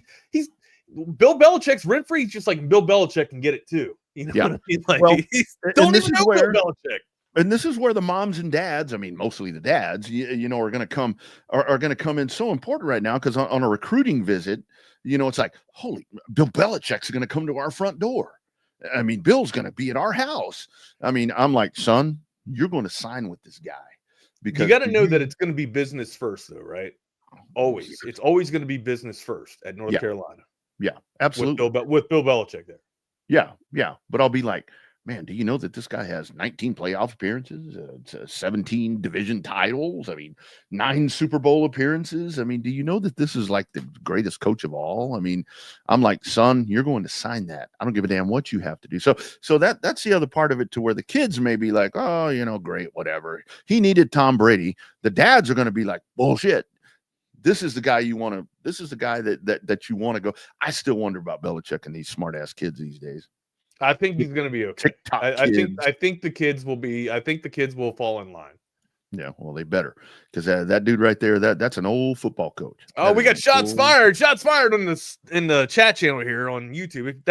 If you guys are on the app, there's a reason, an enticing reason why you need to be in the YouTube channel here, so you can see all the shots being fired in the YouTube chat channel. Let's keep it clean, guys. Let's keep it clean. We love good, friendly banter, but let's keep it clean. Hey, by the way, if you haven't followed us yet, give us a follow on our socials. I'm at Not the Fake Wags. Rodney is at the Rodney R, and then on Instagram at the _ Rodney R. I'm on InstaFace at the Wagner Wire. Make sure you follow the channel if you haven't done so already. Smash that subscribe button. And make sure you give a shout out to our sponsors. Speaking of our sponsors, we'd be remiss if we didn't tell you about audiovisual consultations. 512-255-8678, the very best in audiovisual automation. Been setting the standard in audiovisual automation for the past 35 years, since 1988. And look, if you don't have an idea of what you want, go to their website and see the gallery of projects that they've done over these past 35 years. And I guarantee that you'll get an idea whether you want the 2 TV setup that I have, or that trifecta effect that Rodney has back there. Maybe you want that video wall that BK can put together. It's all deadly, and it's all done by audiovisual consultations. 512-255-8678. That's abconsultations.com. And let me tell you again about my friends at Covert Bee Cave. Right outside of our Fairburg, right off of 71, I'll tell you about the kingdom of chariots out there, right? The Covert's got. Get on out there, and usually we have our parties there for the home games, but we haven't been out there in a while. Covert Bee Cave, 512-255, or wrong number, but it is Covert Bee Cave. Here is the commercial that we usually play with Covert. It's not that telephone number. It's really a family experience. I walked in the showroom today and everybody greeted me by name. How are you doing? What's going on? How's everything going? From a price standpoint, from a customer service perspective, just conversation when you come in, it feels no pressure. I want to buy cars here. The family buying car experience, one of the best that you will ever have. Come and experience it for yourself. Covert, born and raised in Austin. I can't wait. Make it rain. Somebody texted me on the Bat channel here and told me to tell people to make it rain. So I'm going to do it. Make it rain. Somebody's, I don't know your number. It's a 512 number, and you literally texted me on. I'm not trying to be rude. I did get a new phone, and look at you. Well, I lost a lot of my contact information, so I don't have your number. And you're telling me to make it. I don't know who you are. I apologize. Please say your name in the next message that you send, just so I know. And again, if it's somebody that I know that I should know, I apologize. I don't have numbers memorized, so. Hey, let me tell you something. I love this right here. Our man Sal. Again, Sal, a great supporter. The show is better than How's Sal doing, that Soto? Sal, are you okay, bud? Is Sal okay? Soto is not in the locker room anymore. And I saw I saw a lot of New York was having a meltdown. Is Sal okay? Sal, we hope you are well, my guy. Let me ask you this, my man. I thought that your man Corbin Burns would have been scooped up by now. He's still a free agent. He's still there. I mean, he's still. That's a good sign. I know. That's a good sign. Because I think both people know that you and I, one of our biggest hard-ons is that we hate when you have a player of this caliber that gets scooped up by the Mets, the Yankees, the Braves, the Dodgers, whatever it is. That I like this. I like this for the O's, dude. I think this is a good sign. You might be able to hold on to this guy, especially with a new owner. I think that is the move. We are trying to retain him, but also acquire some more arms. So we had the lumber. The lumber's there, but you can't. And what we saw, what did we see in the World Series? You can't rely on the lumber, right? You just can't. You have to have the hurlers to shut down the lumber, or else you're probably not going to win. And the Orioles have been living and dying by the long ball for too long, and it's come back to haunt them, especially when the bats go to sleep. So you need at least. You'd like to think, if Grayson can stay healthy. You'd like to think that they have a legitimate shot, with 3 aces in that rotation, but you got to go out. You got to get after it. You got to get active and go get another arm. I'll tell you what is becoming more of a development that I've been following along right here with the Astros. I mean, kind of, and I wish I had our man Ike Coronas on here. Dun-dun-dun-dun-dun. My Sharona is now Ike Coronas. I'll sing it for you some other time. But the Houston Astros in this whole thing with Alex Bregman. Alex Bregman is commanding a pretty big dollar amount that he's looking to stay in Houston. And you've got a 30-year-old third baseman there. What I've been reading. You don't see Bregman in pinstripes? Here's what concerns me about the whole thing with Alex Bregman. Yeah, you want to keep the dude around. He's a fan favorite. I mean, he's great. Go Glover. I mean, you name all the different things. Do you want to lose Kyle Tucker for Alex Bregman? And this is where the Yankees are salivating apparently over Kyle Tucker, and they should be, because you stick that dude in the outfield and you're filling a little bit of a hole right there that you just lost. So it's like, man, Houston's going to be in a very tricky spot right now, because I think that looking long term, you've got to hold on to Kyle Tucker. Alex Bregman is great, has been great, but I think that's more of a short term thing, to where it's like King Tuck is a guy that you got to hold on to. And if you let that guy get away, it's, oh man, the business of baseball, it is something else, to where these big market teams are going to come in and swoop, and they have all the leverage. Is this true? I haven't seen this yet. I have not. I have not seen that at all. I've kind of been off the baseball beat here this morning, but damn, well, and this is the Rangers also this year. This is where I'm curious to see what the Rangers do to try to get themselves back, to a World Series, to the playoffs, whatever. Sal Bregman would be a perfect on the Yankees. His mom grew up. Yeah, I mean, that's all great, but no, I don't like that. No, I don't like that idea. I don't like that idea. You need Bregman, you need Tucker, but you're going to have to. One of them is going to go. One of them is going to go. That's what I'm thinking. Do you look long term? Do you look short term? I don't know. Sasaki is not a Ranger, by the way. Jake is just wishful thinking. Okay. Yeah. Trying to listen to the Rascal Flats with my wish. I get it. Oh my Lord. No, so Rob kind of brought up, threw a name out there too. Walker Buehler. I was thinking that the Orioles were kind of eyeing him up too, if things were going to go awry with Burnsy there. But I feel like the O's can retain Corbin Burns and also make a nice little ploy or a nice little shot at Walker Buehler there on what Rob was just talking about. this is a year where you got to prove it, buddy. Mm-hmm. You got to absolutely have to have the numbers there to kind of validate the contract that you want. So again, I think it's a really good time to go after Walker Buehler, a very advantageous time, but usually Baltimore gets outbid, and they usually get outbid by the dudes in their league. So if he ends up in Boston, it would not surprise me. But I do think after it's all said and done, I do think the Orioles, now that since Corbin has been on the market for this long, I do think that Burns stays in Baltimore. I think they're going to hold on to him. I really do. It was a really good relationship, and he pitched well in they say it's a hitter's park, but the dimensions have been extended to where it's more pitcher friendly, but I'd still say it's along the lines of a hitter's park. Yeah. And I'll tell you another name. I mean, having just spent 10 days in Missouri, St. Louis and Springfield is with Nolan Arenado with the Cardinals. You've got a lot of folks there kind of trying to process the fact that guy's probably going to be gone. And when you look at St. Louis, that didn't work out the way that everybody thought it would with him and Goldie at the corners. Mm-hmm.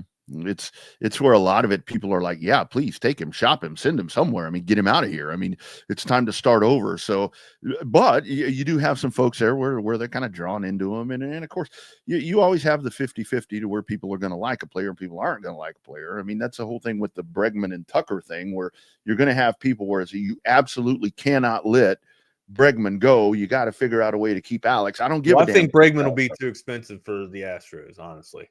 Yeah, I think so too. And the whole thing and where do people go that can't be afforded by their clubs? That's exactly right. And they end up in New York. And they end up in New York. And you've got to know that the Yankees would want to swoop in on either one of these guys, just to kind of, I mean, look, I mean, we're talking about Achilles heel. The Yankees' Achilles heel has been in the recent past the Astros. So yeah, go steal one of their guys. Do win baseball games the easy way. Go take your opponent's guys. That's kind of what we're starting to see these days, Wags. And that's just the nature of baseball. Big market teams do big market things, and, whatever. Well, you saw the news a couple of days ago where Fried's going to New York, right? Mm-hmm. So Yankees are building. They're spending that bag that they didn't get to give to Soto. They can divvy that sucker up in 13 different ways now, bro. It's like, geez, man. But I mean, that Soto deal. I mean, 15 years. I mean, dude. I mean, that is a bat in your lineup that can absolutely just shake the grounds of the World Series, dude. Absolutely. But again, it's like we said, man. Bats go quiet. Hey, you know what? We'd be remiss if we didn't talk about our friends at Real Truck. We talked about the great cars that you can get from Covert Bee Cave, but what about those accessories, man? And with a purchase over $100 more, you get a free hat, a Real Truck hat that goes along with that purchase. Here is a word from our friends at Real Truck. Building a home for the people who are worth it. Stepping out, throwing in a line, and dropping the tailgate for a picnic. And finding far-off campsites with the people you're closest to. Upgrade your truck, Jeep, or Bronco with over 1 million parts and accessories and bring your truck to life. Real Truck. Absolutely. Real Truck. Good friends of ours at Texas Sports Unfiltered. Another good friend is Kelvin Banks, and he won the Lombardi Trophy Award. Best offensive lineman in college football. Rodney, your thoughts? My first thought is yes, he should win that. I mean, we were just talking about there where I think that this SEC championship game that we just witnessed this past week would have been drastically different with his presence there. And yeah, you've got a really good piece in place for when he's gone, because he is going to be moving on, and he is going to be, I'm really curious to see where he goes in this draft, because he really is the best offensive lineman in college football, hands down. Very much deserved. I know that when you look at the all SEC team and all of that, I've got a lot of questions about that, because there's a lot of dudes that got left off of that. I think more on the defensive side, to where it's like you can't have Texas defense. No, I know, defense. But there's going to be bias. It's our first year in the SEC, Rodney. Yeah. Yeah, oh, I know, and you can't fill it all with Texas. I mean, but I'm the altar boy. You're preaching to the damn choir, my dude. Dude, I got to tell you, but much deserved. I mean, that guy's so dominating. I mean, that's a guy when we talk about franchise quarterbacks and we talk about wide receivers and all these different things that can really. I mean, like Micah Parsons, all these guys off the edge that can really make a difference and that can really be a franchise player. Kelvin Banks is one of those guys, and you don't see it a lot in the offensive line. It's a very special. You talk about specialty positions. Offensive line is a very specialty position because you got to be strong. You got to be fast. This guy, man, I'm so glad that he won this award. And he's a good dude. He's a damn good guy. And much deserved for Kelvin Banks, man. Where are you?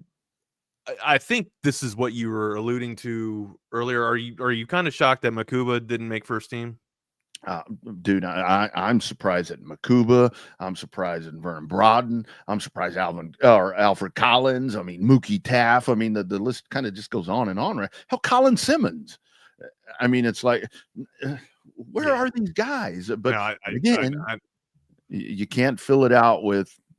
Can't just be burnt orange. All burnt orange team. I mean, you look at that Texas defense, and maybe they're thinking Colin Simmons is going to be here for 2 more years. He'll be first team. He'll have first team superlatives next year and the year after. So I don't. Yeah. I thought there were some snubs, major snubs, but of course I'm drinking the burnt orange Kool-Aid here. But I'd love to hear your all's thoughts.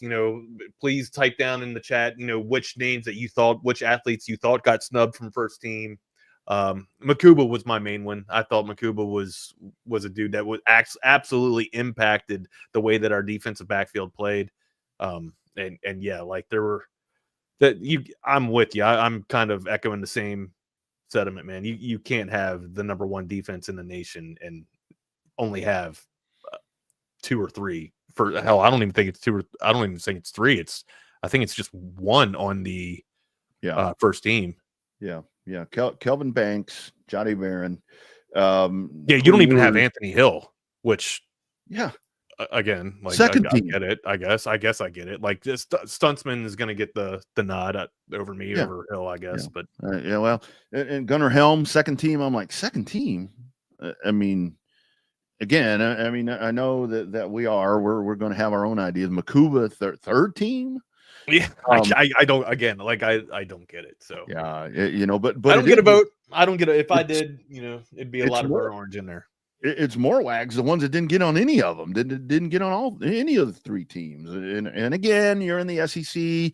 There's a lot of players. I totally get all that. But, did I miss athlete? I think we missed athlete. I think the entire show missed athlete. We'll try and do a make good on athlete tomorrow here because Friday. Wednesday was yesterday, and I missed yesterday as well. So we'll try and award CB with his athlete. I think I got a few that are some decent candidates. But again, like we always say, if you guys have some candidates, we'd love to hear or we'd love to see what you guys are, putting out there as your candidates. So yeah, man.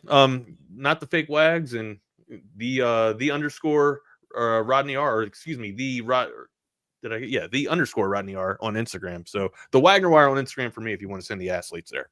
Hey, Wags, let's look CB up. Yeah, there it is. Before we go, let's talk a little TNF, Thursday Night Football. So you've got the Rams and the 49ers. So yeah, who's left for the 49ers?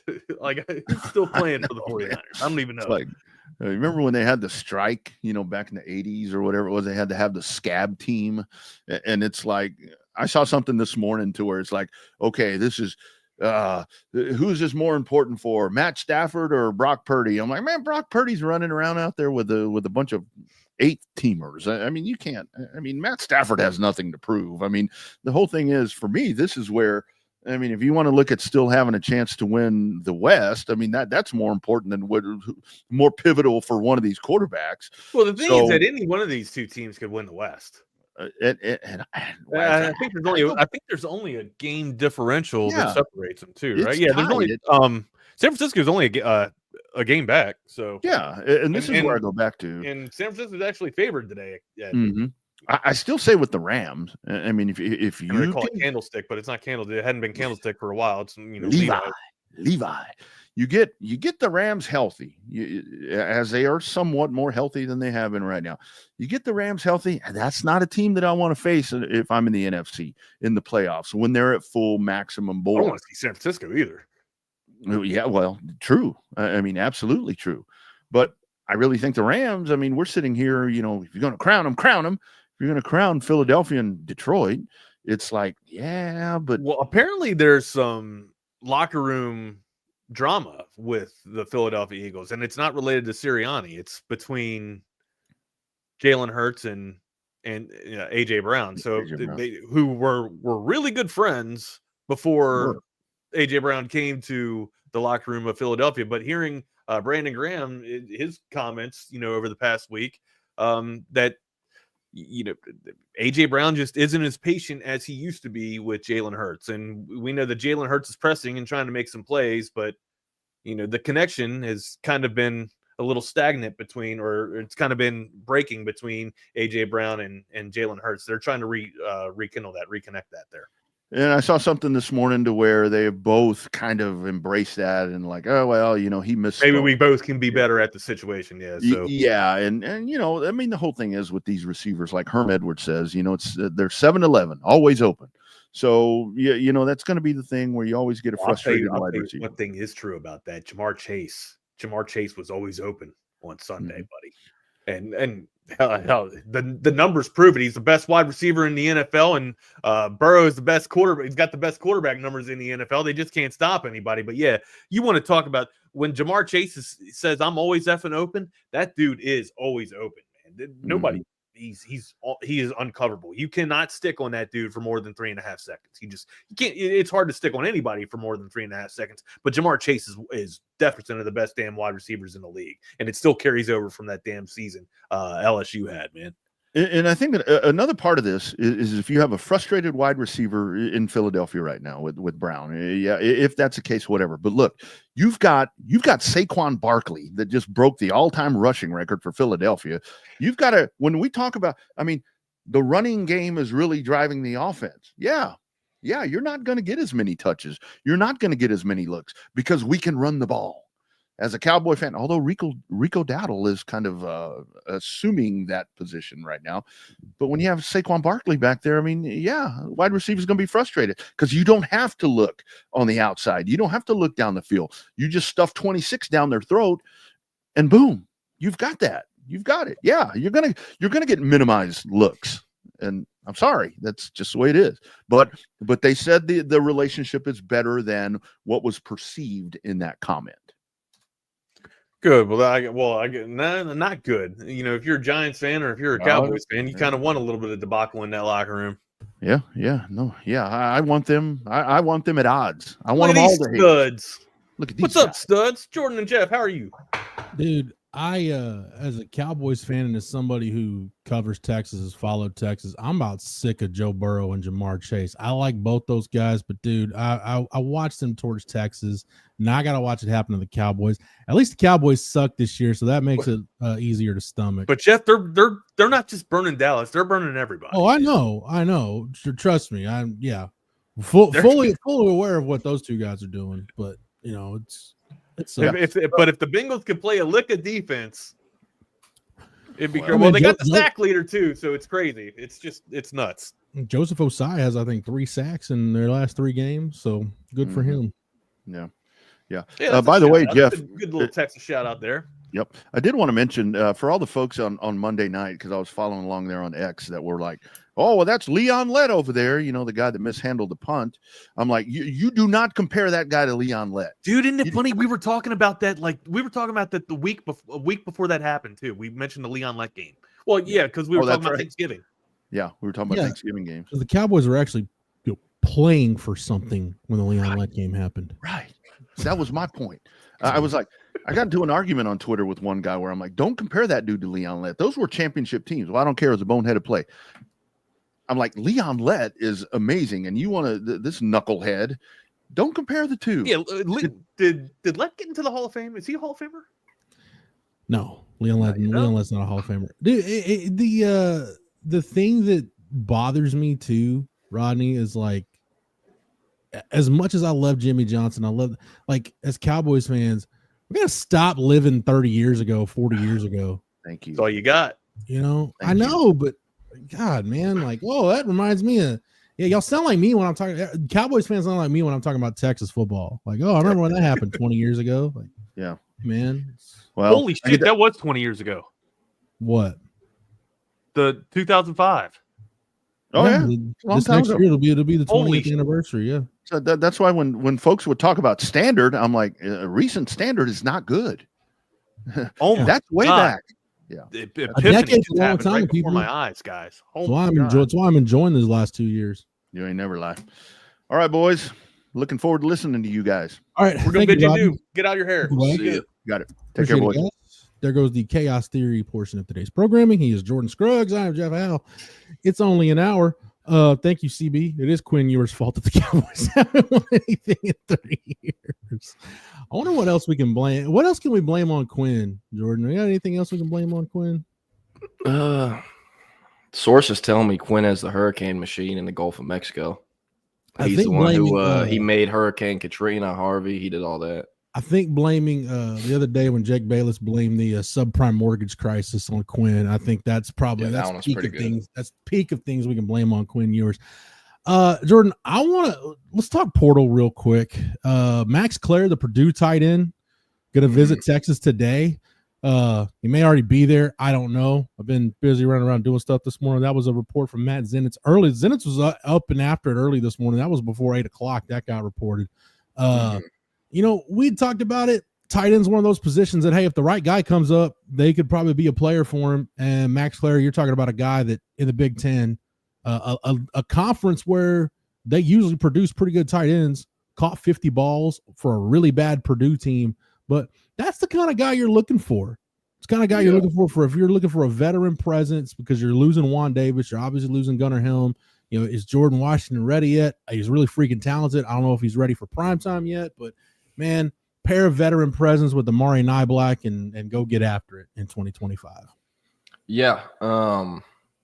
Really kind of intriguing guy. And, you know, it kind of aligns exactly like how I thought Texas's first portal visitor would align, where it's a guy that we just didn't hear a name on.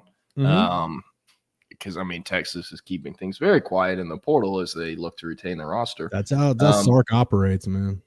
Yeah. And I mean, hey, that's the right way to do it. So, because Texas is not the only school in the country whose guys are getting talked to by other players. So, you know, everyone's dealing with it. But really impressive guy, Max Clare, second leading tight end in terms of receiving yards in the Big Ten behind Tyler Warren, who is in all likelihood the top tight end in college football. Or at least probably be a John Mackey Award winner. Yep. Yeah, and perhaps also the highest drafted tight end this year. But he's also second in the Big Ten Conference amongst tight ends in yards per catch. He's only behind Terrence Green, who has 13.7 in Oregon, and Max Clare averages 13.4. So pretty damn good. Also, I don't know what the stats are. I'm trying to figure out what he did in high school just because I'm a nerd about that shit. But played baseball in high school. Don't know what his stats are. Don't know what position he played, but I figured out he's played baseball. So, Jared Wiley was a baseball guy in high school. So I love tight ends, functionally athletic tight ends that have, you know, dual sport ability. Yeah, sign me up, man.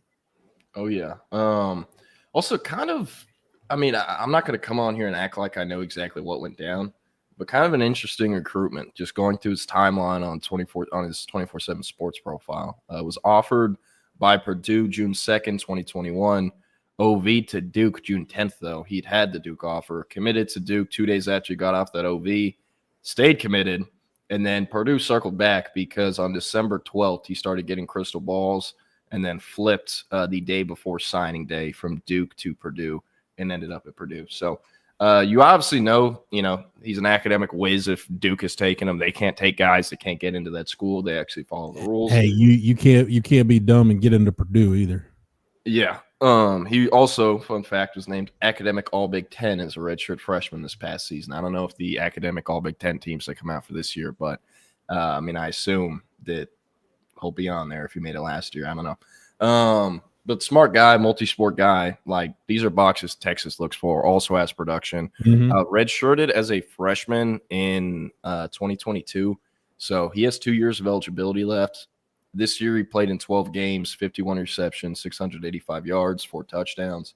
Last season he played in 5 games, had 22 receptions, 196 yards, 0 scores. But talented guy, obviously a guy that could play at Texas. Texas doesn't bring in guys on visits for unless they plan to play them. You know, I think there are a few outliers there, like Javion Cole. No one ever expected Javion Cole to start this year, and they obviously brought him in on a visit and got him, but it was a little bit of a different situation. It's not like, you know, Texas is losing Amari Nye Black or Jordan Washington randomly, kind of like the Terrence Brooks and Austin Jordan situation unfolded. But yeah, so you know what's interesting too with Javion Cole, and we'll see what happens like with Savea too. But the guys that are kind of one and done portal guys for Texas, I thought it was interesting that, you know, I didn't think Javion Cole was a bad player or anything, but I just thought it was interesting. You know, he's making his first visit today.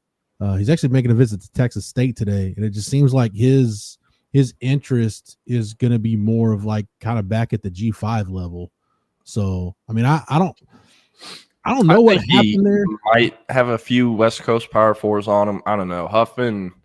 Brandon Huffman, who's our West Coast or Pacific Northwest, I should say, national recruiting analyst, does a great job. He basically runs the Pacific Northwest recruiting scene.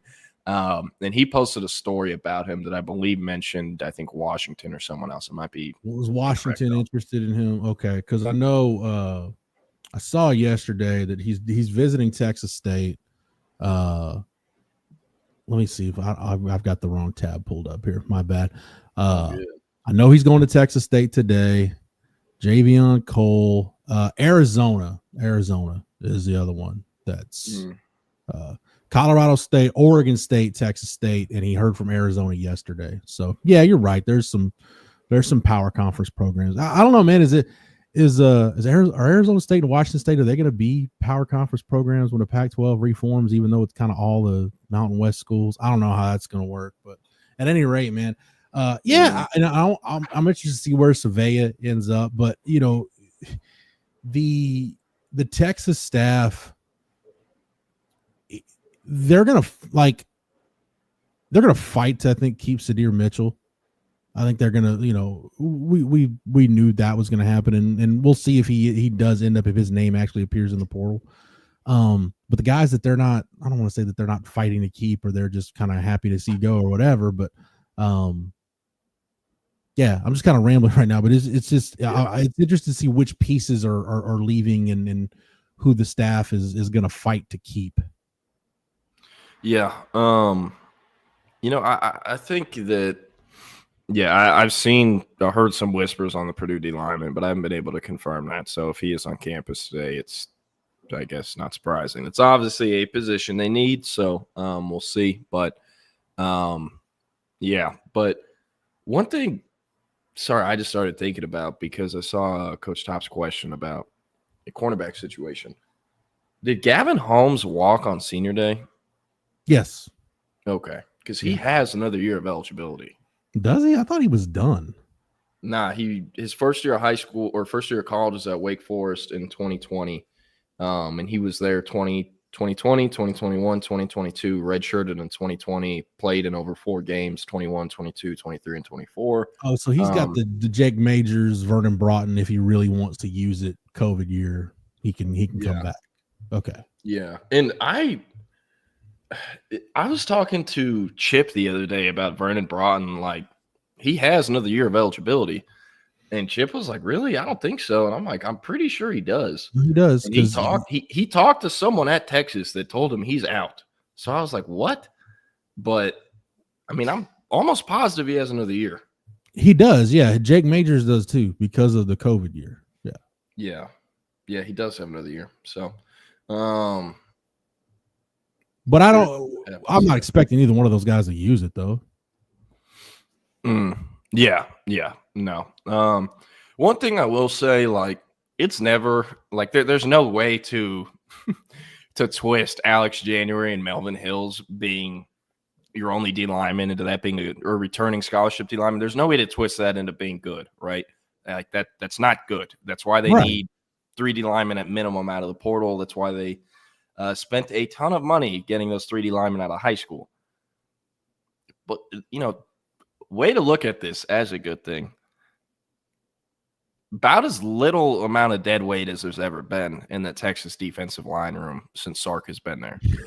Well, I mean, because like they can't really afford to bring in duds, you know what I mean? Or like they not like I know a lot of people are like, oh, well, Sadir Mitchell, Dre Bledsoe left. Maybe Aaron Bryant comes back. Like, no, Aaron Bryant is still who Aaron Bryant is.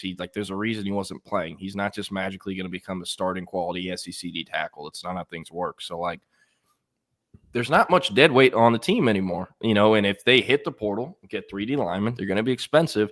And I'd like to assume it's 3D linemen that they're actually going to play, considering the other 5 options have a combined like 87 high school snaps. So, yeah. Or 87 call-out snaps or whatever it is. But, yeah, so and I believe Jermaine Lole is out of eligibility. But he I'm is, not 100% sure yet. Yeah, because Jermaine Lole was class of 2019. Yeah. So do you want to – just kind of interesting. I hadn't thought about it. I was going to say, like, I understand, like, like Rick's comment, and Rick, I'm not picking on you, but that's kind of where I was going with Jordan. I was like, yeah, I mean, it's hard to have dead weight when you have no weight pretty much in that room. So you got to think whatever bodies end up in that D-line room, this staff's going to view all those bodies as quality bodies that can play. Yeah. I just meant like there's no Zach Swansons anymore, right? Where it's like, it's very clear this guy is never going to play. Yeah. Or kind of Aaron. And I'm not trying to take anything away from them or be negative about those guys, but it's just the truth. They were never really going to play at Texas. Like Melvin Hills. Okay, you got to figure out this spring if Melvin Hills can play. Yes, you do. You know? I'm not gonna lie, I really like Melvin Hills as a kid, but as a player was a very interesting take. Missed almost his entire junior season due to injury and didn't play a ton as a sophomore. So like, he was kind of just a really big athletic kid that didn't have a ton of film, and it was intriguing. He had decent technique because he trains. Sorry, reading 2 notifications. He trains with this guy named Clyde, I believe Clyde Edwards, who is this. He's essentially the top trainer in the state of Louisiana. He does defensive linemen. A lot of people have blown him up lately because Jakeem Stewart was one of his guys, or is one of his guys. And Melvin Hills trained a lot with him and helped him really get better after he came off that injury his junior year. But like, Texas didn't have to compete with anyone. His top 2 was Auburn and Texas, and Auburn had already gotten enough D lineman commitments. Like, again, not trying to take anything away from him, but he could not have committed to Auburn. It's very easy for Texas and Bo Davis to get that. And, I think he can play, but like, I don't feel great about it. He needs development. I don't by any means think he was better than any of the high school prospects they signed out of high school, but I do like him more than I like Zach Swanson and Aaron Bryant out of high school. So we'll see what happens. I'm also interested, like we're going to need to give Kenny Baker some more time in Austin before we really line it up, but I'm very curious how, like, the guys that stay in the program for a long time and are in year 4, year 5, year 6, how they do and how they develop. Because, like, Bo Davis, yes, Devondre Sweat was pretty damn good year 4 and, year 5, but he went nuclear year 6. Byron Murphy was pretty damn good year 2, but he went nuclear year 3, right? Yeah. Alfred Collins, he's flashed all over the place, but he's never really been able to play consistently until this season. I mean, I think Vernon Broughton has been one of, if not the most consistent defensive lineman, or was probably the most consistent D lineman on last year's team, not named Murphy or Sweat. Yeah. And he's been really good. So I'm very curious how it's going to work for like the longer tenured guys that are young right now and looking up in 3 years, especially Alex January and Melvin Hills, because I mean, they committed to Texas to play for Bo Davis, and don't get it twisted. I think Alex January is a Texas Longhorn. If I'm coaching D lineman, that's a Texas legacy who grew up dreaming of going to Texas. But yeah. So it just real quick, let's throw this name out there because I know he was a guy that Texas liked at one point. Is TJ Lindsey the Auburn transfer? Is he a guy, if you're Kenny Baker, if you're PK, if you're Sark, is TJ Lindsey a guy you go after, or you think there's bigger fish in the pond, so to say? We actually reached out to him 2 days ago, and he said he hadn't heard from Texas, but he was definitely interested. My money's on Arkansas there. I haven't been told Arkansas is even involved, but that's a kid who's originally from the state of Arkansas and went to IMG for his senior year. But yeah, I was just on his Twitter account, just looking. He's got like UTEP, Arkansas State, Memphis, USF, Coastal Carolina. Just getting those kind of offers out of the portal initially. Yeah, so I'm not sure what that market will be, but if Arkansas goes after him, that's probably where he'll end up. I know some people kind of in his camp that their kids usually end up at Arkansas out of high school. But I mean, to be fair, like if you're good enough to play at the University of Arkansas and you're from the state of Arkansas, you almost always end up there. So yeah. And I mean, with Lindsey, he was kind of, I don't want to say he's similar to Melvin Hills, but they never loved him out of high school. They never loved TJ Lindsey. They liked him. They didn't love him. They would have taken him because they needed D linemen desperately. But it's Justice Terry, Myron Charles, Josiah Sharma, and like TJ Lindsey. If he was in this year's class, he was good for last year and what they needed, but this season and with what Texas needs in terms of immediate impact playing next season, he's not really a guy that checks those boxes. Yeah, it's just kind of we had the conversation yesterday with wide receivers about Micah Hudson, and Micah Hudson on most years, 9 out of 10 years, right? Micah Hudson's a guy that you take in your receiver room if he's in the portal, but you have a specific need at that position that Micah Hudson just doesn't check those boxes. Eric Singleton checked those. Now Eric Singleton might end up at Georgia because he checks a lot of boxes for people, but that's the kind of guy. I mean, Eric Singleton, Barian Brown, that's more the guy you're looking for rather than Micah Hudson. And I think, you can pull up Jose's comment right here, Jordan. Jose, thank you as always for participating. So Sark is going to say these former high-ranking kids that flake after a year with no production. I think it's just at the point where we talked about it yesterday. Texas just doesn't have to take those risks at this point. They don't have to roll the dice on Ajay Hall or Jaleel Billingsley. I mean, they can be very calculated. They can be picky to an extent with defensive line. I mean, there's going to be some guys out there, but they ultimately know what they're looking for. They just don't have to risk it on a guy that's really, really talented, but you're not sure culturally, work ethic wise, how he's going to fit in your program. You don't have to take that risk. Yeah. You saying the name Jaleel Billingsley just reminded me. I don't know if this has been reported or if he's committed, and apologies if he's had, and this is just late news, but I was told last night that Jaleel Farouk is going to come home and be a Maryland Terrapin.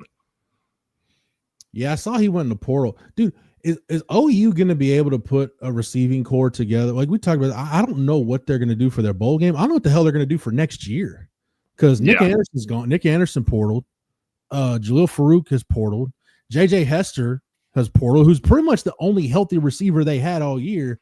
Like, I know Ben Arbuckle's coming in to run that offense. Dude, they've basically got a complete, other than they'll get Deion Burks back because he was injured all year.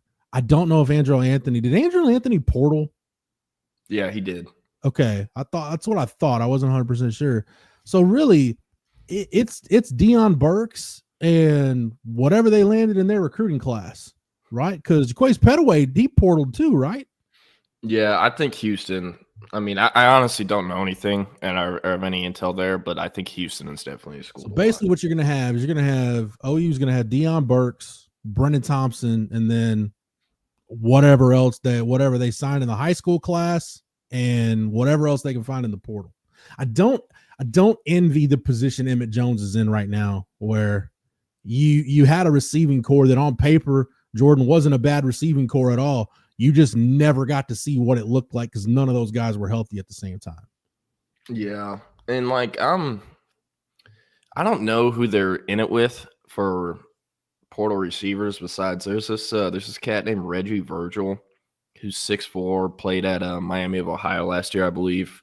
Yeah. Or it was I'm pretty sure it's Miami of Ohio, but from Florida, has visits set up for the 3 main Florida schools, but I believe he's at Oklahoma as we speak. Intriguing kid. He had like 800+ receiving yards in the MAC last year, but I mean, is that a guy you can beat SEC teams with? And if it is, you need 2 more of those guys. I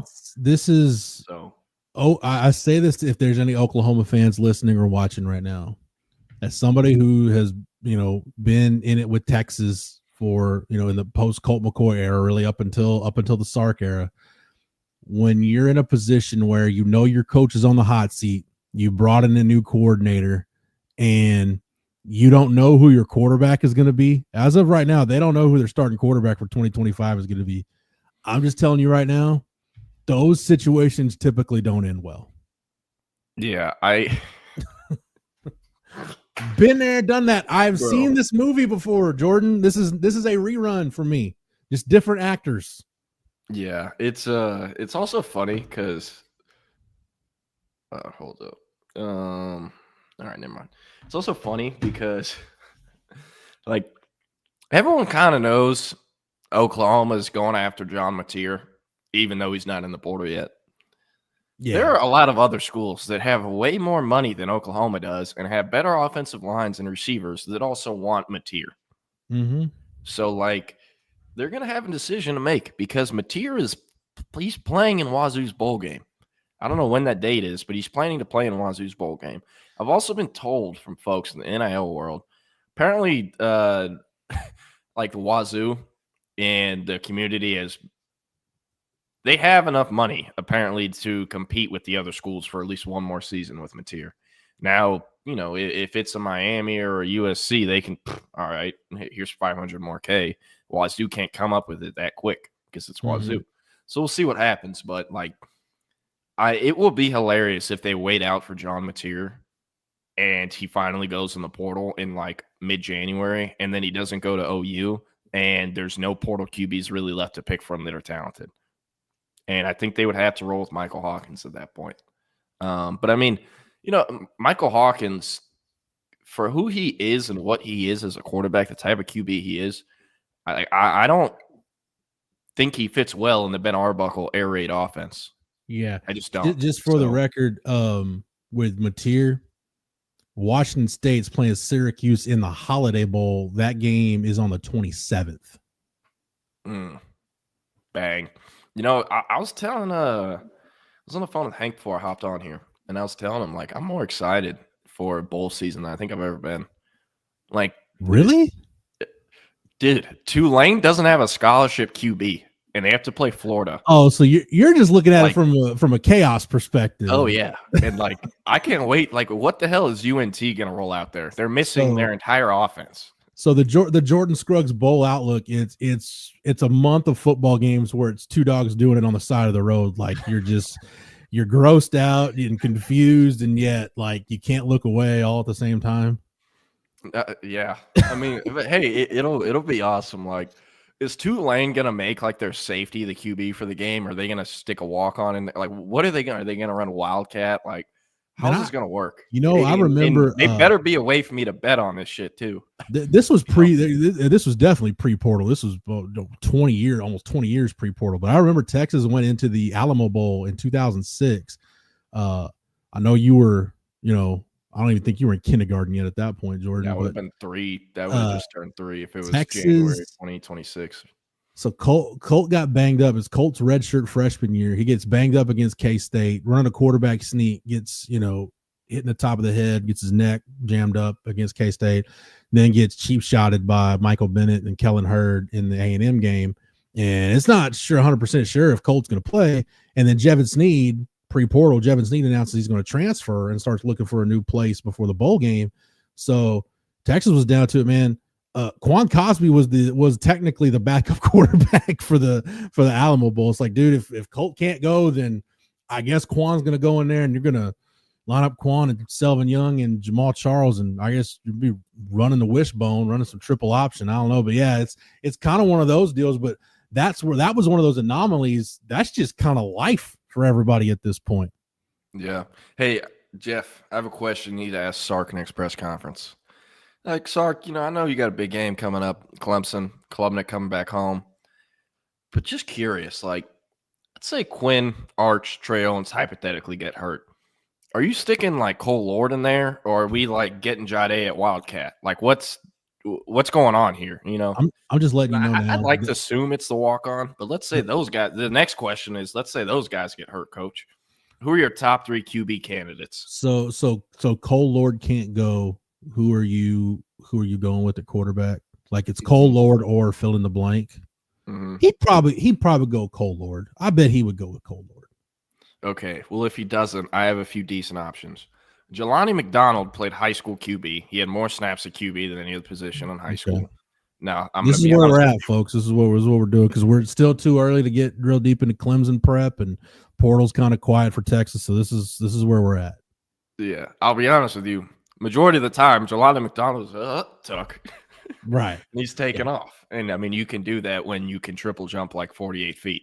CB, Miles Onyeabule is not quite the level of Gerard Hurd and Will Muschamp in terms of people who will not be slandered on this show, but he's pretty up there. Miles Onyeabule is good people. Yeah. And I still don't know, and neither did Charlie Strong know why he went from being in a position where he could have played at wide receiver to being a quarterback, but hey, Miles is good people. Yeah, but Jelani McDonald, Wardell Mack played high school QB, had more snaps at QB than any other position in high school. Yeah. And Juan Davis played some other guys that were but he's been too far removed from the QB days, He's been at least unlike Jelani McDonald, at least Juan Davis still touches the football. Yeah. Hey, Jelani McDonald had a pick. I don't know. I mean, it's also like they have it doesn't get reported on because it would be the stupidest thing. But they have fun 7-on-7 games during team activities and stuff. Mm-hmm. Like Tavondre Sweat's nickname on the team was Fat Julio because they throw him jump balls and he would just dunk on people basically. Yeah. In 7-on-7, his name was Fat Julio. So, Hey, so I'm curious. That's also you need to ask the lineman who's the best receiver in the 7-on-7. I'm gonna if it ever got to the point where I found out I'm getting fired or something and it's my last press conference, I'm asking Sark and F Mary Kill. I got to come up with a good one too. That's gonna be my parting shot. I'm just if anybody ever hears a Sark press conference and it's me asking an F Mary Kill, up Jeff's done. He's on his way out. He's riding off into the sunset. But yeah, I got to come up with a really good F Mary Kill. Yeah. But it's got to. I want to do people from Sark's past. All right, Sark, Nick Saban, Pete Carroll, Dan Quinn. Got an F1, marry one, kill one. Go. Jeez. No, think about it. If this was next year and all the QBs got hurt, Nick Townsend wouldn't be a bad option. He can't throw it too well, but he did play QB growing up, and that used to be the position he thought he was going to be. And then he got to middle school, was trying to play it. How high school coaches would come visit the middle schools one day a week to watch him practice. I like that Jose's watching him. I like that Jose's out on Jade as Wildcat quarterback because of his lack of vision to cut it back for that pick six he could have had in the SEC championship. Yeah, but Jake, that's a good one. That's a very good F Mary Kill. Yeah, Townsend was Townsend was trying to play QB when he was young, and the high school coach just came we're talking about Nick Townsend being the quarterback. I'm trying to come up with some good F Mary Kills, and you want to talk football on this show. God forbid you want to talk sports on a sports talk show. Yeah, but Townsend used to want to play QB, and then they showed up at a middle school practice. The Caney coaches were like, "Yo, your big ass is playing linebacker and tight end." Yeah, and Townsend's a very coachable kid. He was like, "Yes, sir," and went on to become the top-ranked tight end in the state of Texas. Yeah, let me ask you this. Let's go back to the year. Yeah, they were supposed to both be 2022 quarterbacks, and I know Quinn reclassified. But let's go. We're doing hypotheticals. Let's go hypotheticals, and let's say that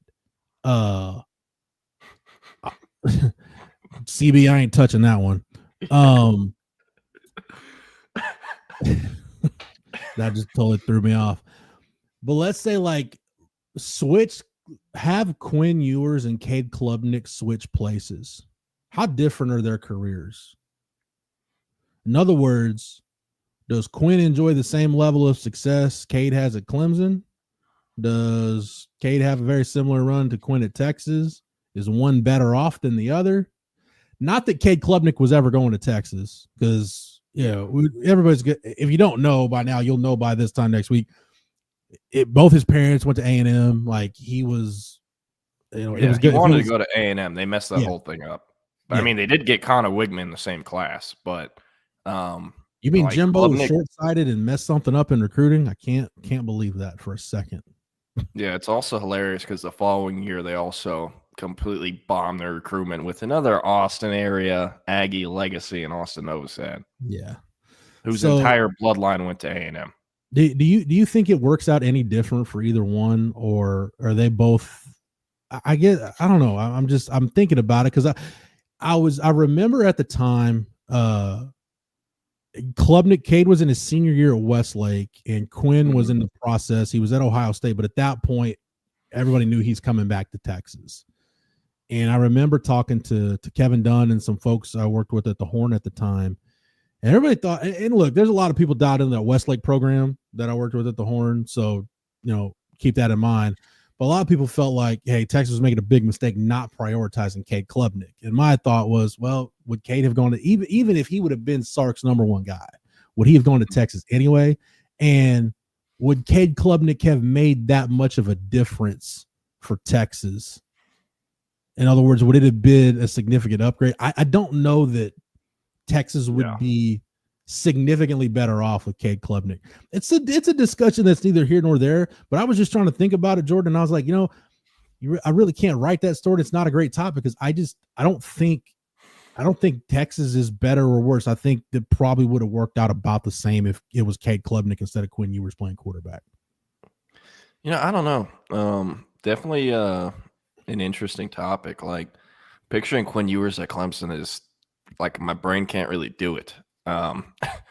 Yeah, like just because we all know what happened and why he chose Ohio State and why he enrolled early, and the fact that Clemson doesn't really touch any of that stuff.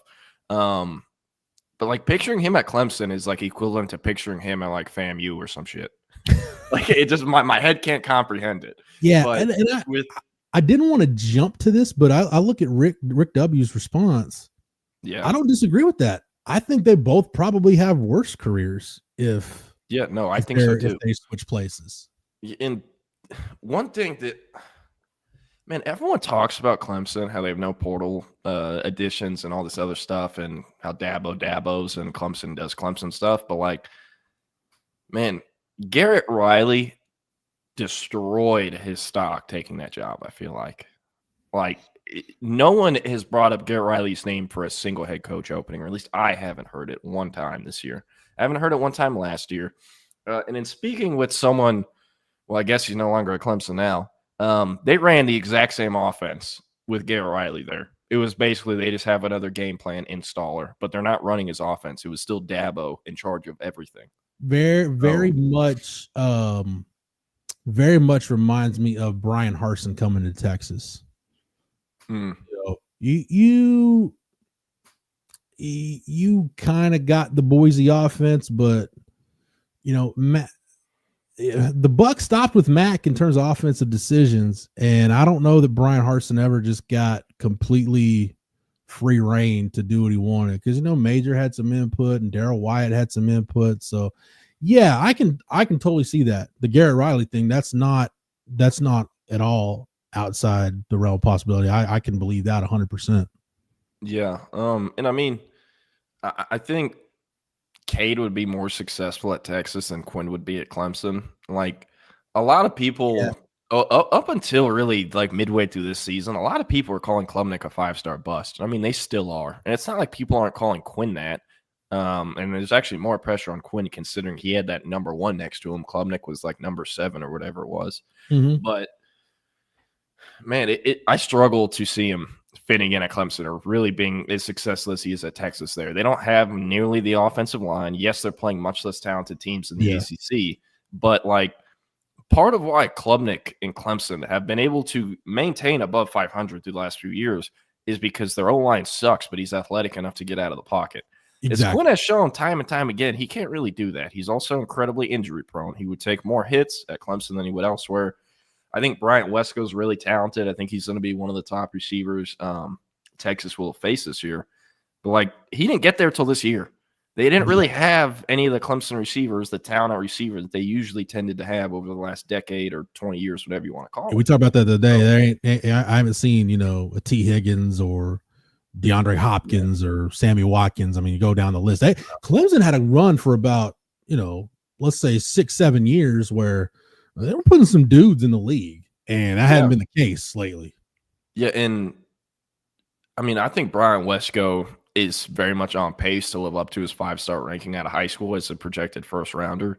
Mm-hmm. They also have another true freshman receiver playing a lot named TJ Moore, who is a borderline 5-star top 50 prospect, I believe. He was an All-American in January, really impressive kid. Like those two kids are going to be their next two big-time guys that get drafted at receiver, but they're true freshmen currently. So curious what happens when true freshman meets Malik Muhammad and Jahdae Barron. I think the other thing, Jordan, that's helped Clemson and all this, and look, I like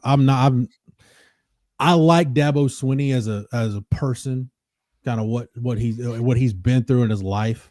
I just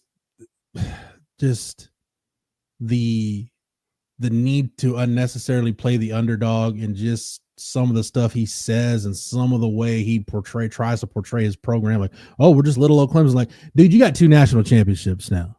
Like you've had Trevor Lawrence and Deshaun Watson. You can't cry, you're part of Little Sisters of the Poor. Like you don't get to use that card anymore. Yeah, and it's so hilarious how everyone is like, man, Clemson's broke. What happened? We used to be able to get all the top players. The market increased significantly. Like back then, you could pay someone under the table like $200K across 4 years or 3 years, and it's the best deal ever. Nowadays, dudes are getting paid like $200K every 2 weeks. Yeah, like they're freshmen, multiple non-quarterback, non-offensive tackle, true freshmen in college football next season who will be making 7 figures. There's over 5 of them that I know about. And those are non-QBs, non-offensive tackles. So, like, the market is ridiculous. Clemson is still getting probably about 1 or 2 5-stars each year, and those guys are getting, paid for what they're deserving of getting paid. But, like, they don't have the funds, the war chest, to sign top 5 classes anymore, to sign, even in some cases, top 10. So, I'll get back to on the Cade Klubnik Quinn Ewers thing. I was wondering if anybody's gonna try to play that angle next week, and to me it's just like I was thinking about it, and I apologize if what I said came off really clunky and just didn't make sense, but I just thought about it, Jordan. I'm like, I just think that's a non-story. Like I don't know that Texas would be better off with Cade Klubnik versus Quinn Ewers. I don't think it would be that different of an upgrade. If anything, if it was Cade Klubnik at Texas instead of Quinn, maybe it's more palatable for Sark to make the move to Arch than and I don't know, maybe, we could sit here and what if all day. I just don't think it's that interesting of an angle. The other point I was going to make, though, is with Clemson, the other thing that's helped them, and I think we've all found this out, like when you looked at SMU strength of schedule, we started talking about strength of schedule and how, Miami knocked themselves out of the playoff with a second loss. Dude, the ACC is just not very good. It sucks. They had an undefeated conference champion miss the playoffs last year. I mean, Texas going from the SEC, from the Big 12 to the SEC, the gap is closer than if one of those ACC schools made the jump to the SEC. Yeah, agreed. I think top to bottom, the Big 12 is a better league than the ACC. Yeah, no question. I don't think there's any question about it. Even now, I think top to bottom, it's a better league than the ACC. I agree. Back to bowl season, Miami and Iowa State is like the most random bowl matchup ever. Like we're watching Cam Ward versus Rocco Becht, who, by the way, since Iowa State extended Campbell, Rocco Becht announced he was coming back. So, dude, I guess here's where it makes sense to me for Matt Campbell to stay at Iowa State. In the Big 12, you have a path to competing for a national championship with the expanded playoff. win the conference and you're in, right? So I guess, but I mean, I just at some point, or maybe that's why he did it. At some point, when you're constantly a candidate for a quote unquote bigger job, more a blue blood job, and you keep turning people down, at some point they're going to stop asking you. And maybe Matt Campbell's just at that point, but he does see a path to competing for a national championship if you can win the conference. Yeah, Matt Campbell's out of his mind if he turned down $68.5 million from the Lions. Yeah, I don't. Ames, Iowa, dude. Just do the money grab, and you can always go back to college. You can always go back to college if it doesn't work out. Yeah, I'm curious though. Like they're gonna need a portal for a QB after next season, because they had this kid named JJ Cole, who's from the state of Iowa. Was a top 247 QB. Was somewhere. He's ranked like in the 150, something like that. Was a 2023 QB. He's been there for 2 seasons. Has barely played. I don't think he's played at all outside of garbage duty.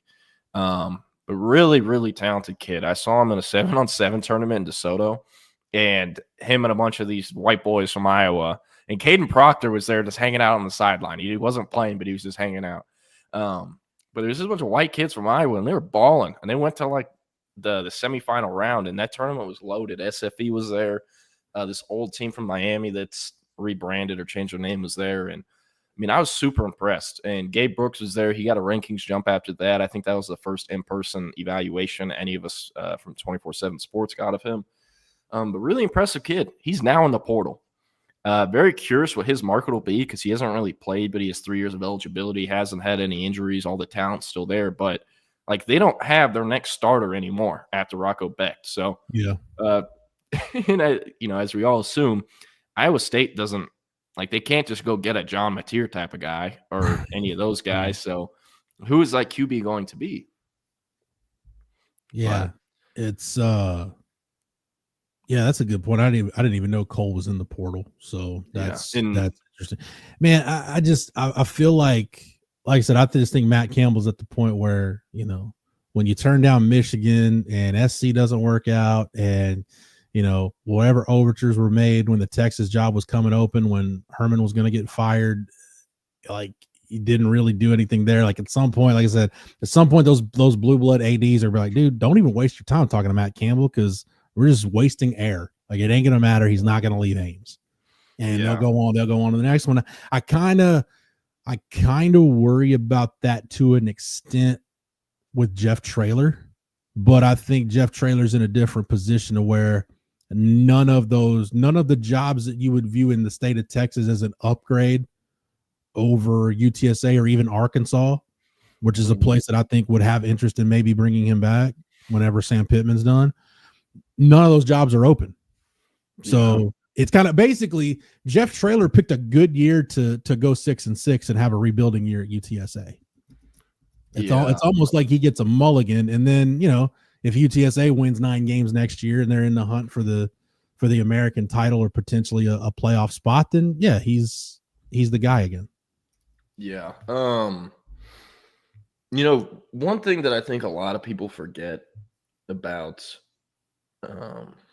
not Jerry Maguire, but Jeff Traylor, he was in Lubbock. Yeah. With their board of regents, with their athletic department, with the pen in his hand, ready to sign a contract to be the next head coach, and backed out. And it's like, I'm staying at UTSA. Yeah. But I know the guy y'all need to hire. Don't call anyone else. Get Joey Maguire out here and hire him. That's how that went down. And they hired Joey Maguire. But the thing is, Joey Maguire, in his years at Texas Tech, went 8-5 year 1, 7-6 year 2, and he's now 8-4 in year 3. I don't know if his seat is hot, but like they're not getting that much better every year. It's also what Tech is as a program. They're going to have to evaluate, like, are we cool with being in the, 8-4, 7-5 range each year? That's something to think about. But that could maybe be a job if UTSA kind of has a better year next year and Tech sinks or something like that. I'm just trying to spitball for Traylor. I'm a big fan of his, and I want him to stay in Texas. The only job outside of Texas I could really see him taking where it's like, oh, yeah, that makes so much sense is Arkansas because that's East Texas right there. That's his hotbed where all his ties are to. Well, I think another good one for Traylor, and this is palatable now. This can happen. It's an upgrade. Whenever, assuming Arkansas moves on from Sam Pittman after 2025, which I think we both feel like, yeah, it's the clock is ticking on Sam Pittman in Fayetteville.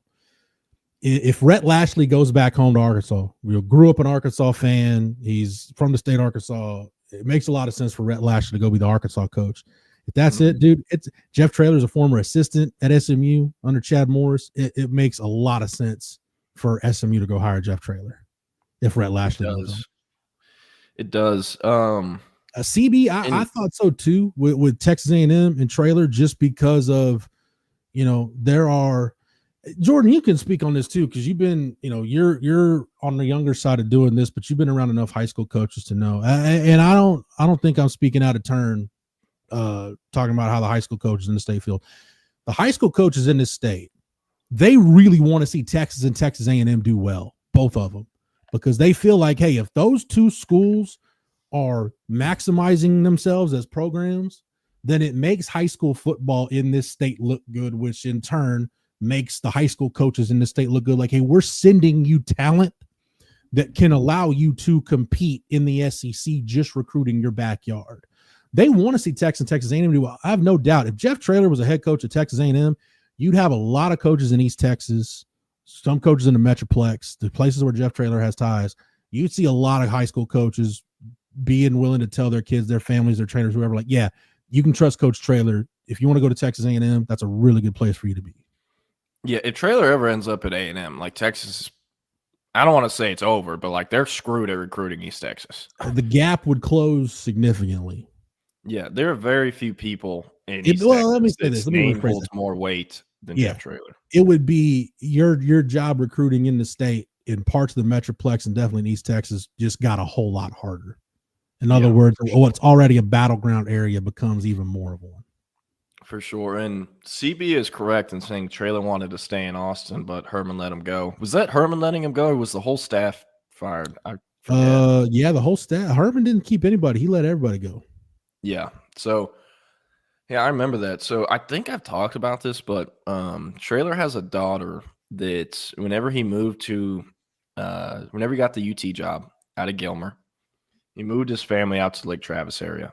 I don't think they lived in our neighborhood, but all his kids went to the Lake Travis school system. His daughter was on the volleyball team with my sister. And, I'd go to a bunch of games with my dad, and Jeff Traylor would be there talking to us. And, it was really cool for my dad and I, as someone who kind of shared Texas football experience or whatever. But I remember after, Herman cleared house on everyone from that staff, like, and I'm not trying to, talk down on him or anything or put salt in the wound, but like he looked kind of, depressed following that. And I mean, he told my dad, like, that was my dream job. My whole life I wanted to coach the University of Texas. And yeah, like it was a gut punch, What I was told, and I don't think I'm out of line talking about this now. Shoot, it's been almost a decade now.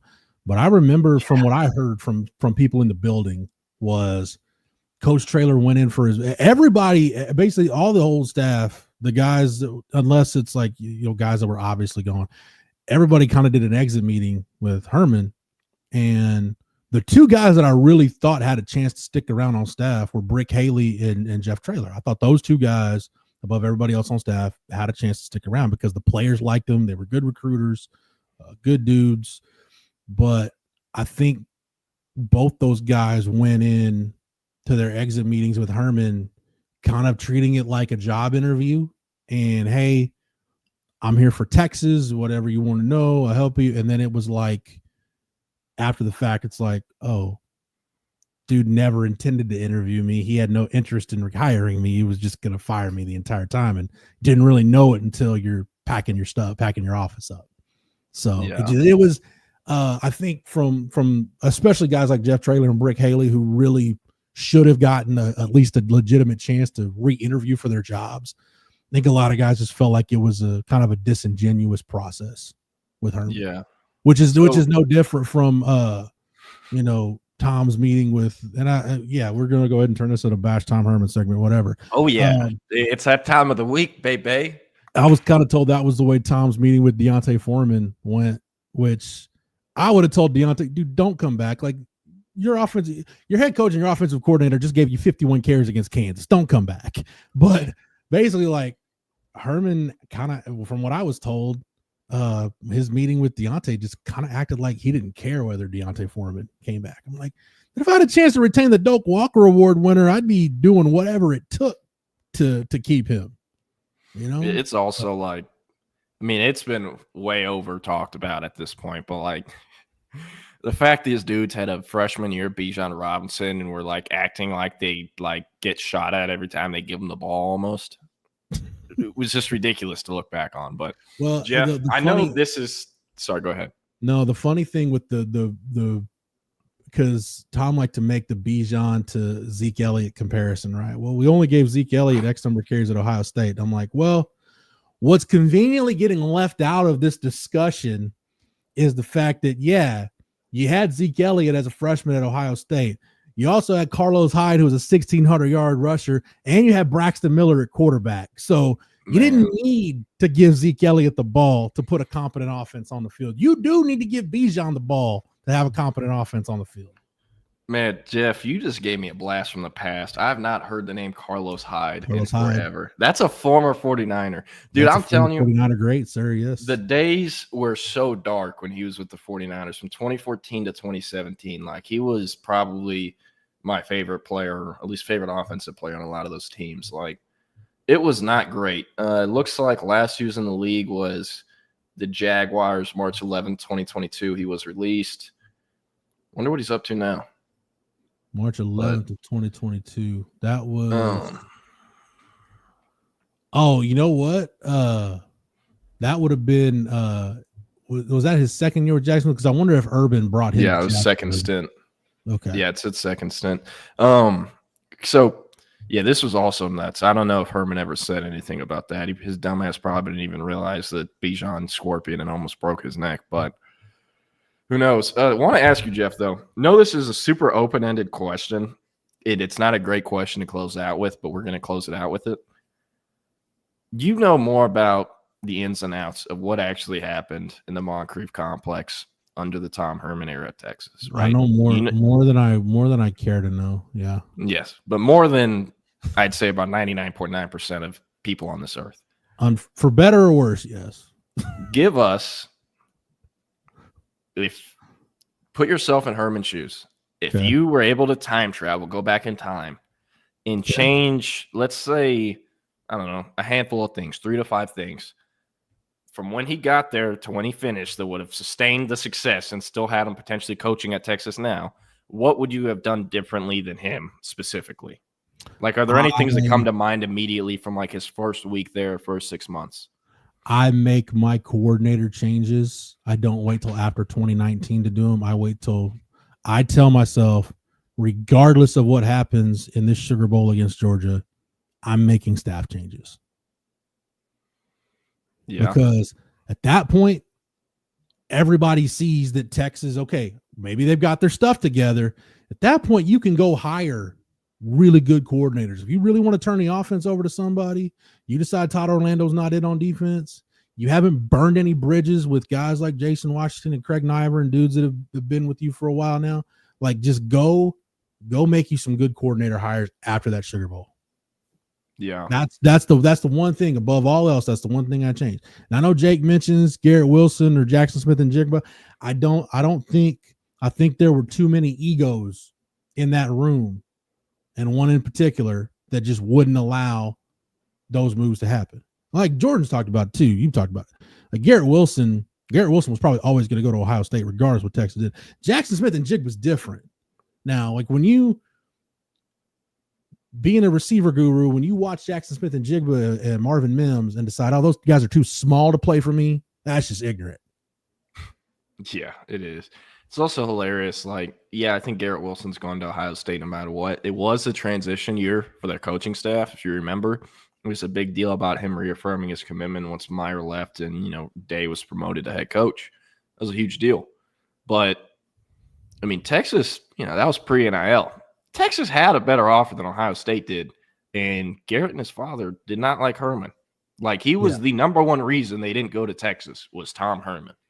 And I got that from being at games at Lake Travis and being a row or two in front of the family, hearing it, So, yeah. I'll vouch what Coach Top is saying about Drew Maringer. I'll say, dude, Drew Maringer got scapegoated for some really bad decisions that were made in recruiting that were done over his head. Yeah. This is actually a decent point. Jose said, I'll keep saying it until I'm blue in the face, but if Red McCombs is still alive today, he'd have a field day with the buffet table that is the transfer portal. Dude, man. Yeah, I'm glad that, and I'm not saying, Sark is reinventing the wheel, but I'm glad that you've got a coach that trusts, he knows what he wants in a player. And they have a way they evaluate guys. They have things they're looking for, and they stick to those evaluations. And if they end up jiving with what us as a recruiting industry feel works out, great. If not, then hey, that's okay too. I mean, look, it's different. Like, anybody can look at Justice Terry and be like, okay, that kid's worthy of an offer. But it's when what separates coaches that can just acquire talent from coaches that can build a championship program and build a team. It's taking a look at your unranked 4 stars, your valued 3 stars, guys in that group, and being able to pick guys that are future NFL guys from that pool of players. Anybody can look at 5-star type guys and pick future NFL guys from that pool. Those are like your first round picks. If you screw those up, that's a you problem 9 times out of 10.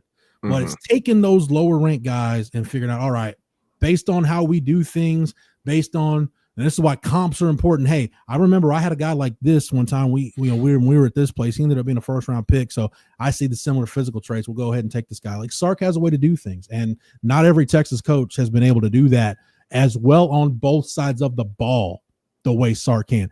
Let me tell you, man, Charlie Strong's defensive evaluations while he was at Texas were really freaking good. Like, you look at the guys that is like, man, I don't know, are they making the right call? Whether it's Charles Omenihu, PJ Locke, like, you go down the list of guys that they took, that Charlie Strong took, that ended up being NFL guys. Yeah, Charlie Strong knew what he was doing evaluating defensive prospects. Yeah, side of the ball is a different story, but that's why Charlie didn't last very long. One of the reasons why he didn't last very long. Yeah, as crazy as it sounds, I mean, you can give Tommy, you can give him some credit for defensive evals. I mean, like, I'm not giving them credit for Jahdae Barron. They should have, like, the fact that they didn't offer him until after Matt Rule left for Carolina is ridiculous. He's like a 10-minute drive from campus. There's no excuse for that. Like, you can't really give him credit besides, oh, you should have done that earlier, dumbass. He would have committed his sophomore year, his junior year. He would have committed any time. I give him credit for Byron Murphy, though. Yeah, I also need to give him credit for the defensive line. Dude, like, everyone Bo Davis inherited outside of the guys that were either pushed into the portal or left in the portal, every single one of them got drafted. Yeah. Right? Like Ojimo Coburn, Byron Murphy, Sweat, obviously. Collins will get drafted. Yeah, Collins, but Broughton will get drafted. I'm thinking, am I missing 1 or 2 others? I don't think so. Jalen Ford, they also offered him right at the buzzer, but look at that. He was also, I mean, that was a miss by everyone, though. I mean, he was the lowest ranked player in the class. They offered they went on Tavondre Sweat really early. Before, then they didn't have any idea what he was going to be, like where his body was going to take him, but they just liked the athletic profile. So yeah, they made some good evals, but man, what I hope with Sark is that you have to adjust the plan. You have to adjust the vision, adjust the plan, adjust the desired measurables based on how the game changes, but don't go making wholesale changes right now. What you're doing in terms of how you're evaluating kids is working. Yeah. And you bringing up the T-Sweat point there early on before anyone else. And, I guess a blind squirrel finds a nut every now and then, or whatever the saying is. But no, it's fascinating to think. Like, think about Chris Stewart, the 2026 receiver out of Shadow Creek, committed to Texas. Texas was his first offer. Yeah. You can't, even pay me to believe Tom Herman or Charlie Strong would have ever been the first coach to offer that kid back then, if he was back then, when they were around. Evaluations, the scouting team. And also another thing I want to say, Billy Glasscock was deserving of a fair amount of credit. But there was way too many people on Twitter being like, "Oh my God, what is Texas going to do without Billy Glasscock?" Yeah, have you noticed how he hasn't really skipped a beat? Yeah, they only improved from the number 6 class to the number 1 class. So I'll tell you though, the best eval of the Herman tenure, the Tom Herman era, without question, I think it's gonna go down to be Jonathan Brooks. Yeah, that's Dan Drayton. It was there's somebody and I still don't know who it is, but there was somebody in the player personnel department that brought up Jonathan Brooks. Nobody knew who the hell Jonathan Brooks was. Ended up bringing him to the table, and whether it goes up to pushed up the food chain to Derek Chang or Brandon Harris or whoever, to Brian Carrington to and then eventually to Stan Drayton. I was like, oh my God, this kid's a beast. And that I think of all the good evals that were done under Tom Herman, for you to get a kid from Hallettsville, Texas, that had Texas State and Rice offers, and he ends up leaving campus as a 2nd-round pick. It might have been an All-American and a Doak Walker finalist if he didn't get hurt. Hell, Texas is probably in the national championship game last year if Jonathan Brooks doesn't get hurt. For you to get that out of a kid from Hallettsville, that's a hell of a job. That's the cool stuff that as a coach, that's one that you hang your hat on. We saw it, and we won recruiting that year because we got Jonathan Brooks. Yeah, last thing I see Keenan in the waiting room. Completely forgot that Temple hired Casey Keeler after canning Stan Drayton. By the way, I think Stan Drayton is still a coaching free agent. Dude, so very curious where he will end up. Sorry, one last thing. It's hilarious because, I'm not going to act like I remember it, but I am very heavily assuming the Horns 24/7 message board when Jonathan Brooks committed was, why are they taking this guy? His only other offers are Rice, Texas State, all this other stuff. It's the same thing they said about Jackson Christian. Same thing they've said about a lot of other kids that they've taken that they love, that they're early to offer, and everyone's like, well, you only had to beat out G5s. Part of why they only have G5 offers, and no one ever brings this point up about Texas taking lower-ranked guys who only have a few offers. Part of the reason they don't have more is because Texas offers them early. They visit Texas a bunch early, and all these other schools are like, why would we offer and waste our time? This kid is going to Texas. Yep. That's why. So, and also Jackson Christian had 8 offers he never posted. He was never leaving the state of Texas. He was always staying home and either going to UT or A&M. The gap was pretty big throughout the calendar year 2023. Then the new A&M staff came in and started pushing for him super hard. Looks like they could maybe even be the leader. It was about 50-50. And then he visited both schools for spring ball practices. Both staffs came out to see him in the spring. And Texas, it wasn't a question where he wanted to go. So I will back you up on that, because back when I was doing recruiting, I would even have kids tell me, and high school coaches sometimes tell me, hey, the Texas buzz needs to die down because nobody wants to offer this kid because everybody just assumes he's going to Texas, but he hasn't made his mind up yet. That has happened in the years I've covered Texas lately too. That's completely a thing. Or and there's times too where it sucks for the kid because they haven't even visited Texas yet, and coaches are already thinking that about them. Yeah. So Keenan, what's going on, man? Nothing much, dude. Won Jade to win the Thorpe tonight. So all right, CB asked earlier, how many awards does Texas win tonight? I feel like Jade's winning the Thorpe tonight. I do too. I feel like he is. I think that interception against Georgia was big. I'm not as confident about Kelvin Banks winning the Outland Trophy. I feel like Mason Graham from Michigan is going to be your Outland Trophy winner. I feel like that was one that was already decided before the year started. Yeah, I can see that. Hey, how about David Keith Williams? Yeah. What do you want? Are you on 22 and me figuring out an NFL running back's your cousin? Hey, JB, let me hold something. By the way, man, you might be related to a few Aggies. Dalton Brooks and Jonathan Brooks are cousins. Yeah. Dalton Brooks went to Shiner, a little bit down the road from Hallettsville, and also has another brother named Doug Brooks, who I'm I'm not sure if he's still playing. I think he went JUCO out of high school, but Jonathan Brooks. You might also be related to Dalton Brooks and Doug Brooks. Could be related to Jordan Whittington too, because Jay Witt and Jonathan Brooks are cousins.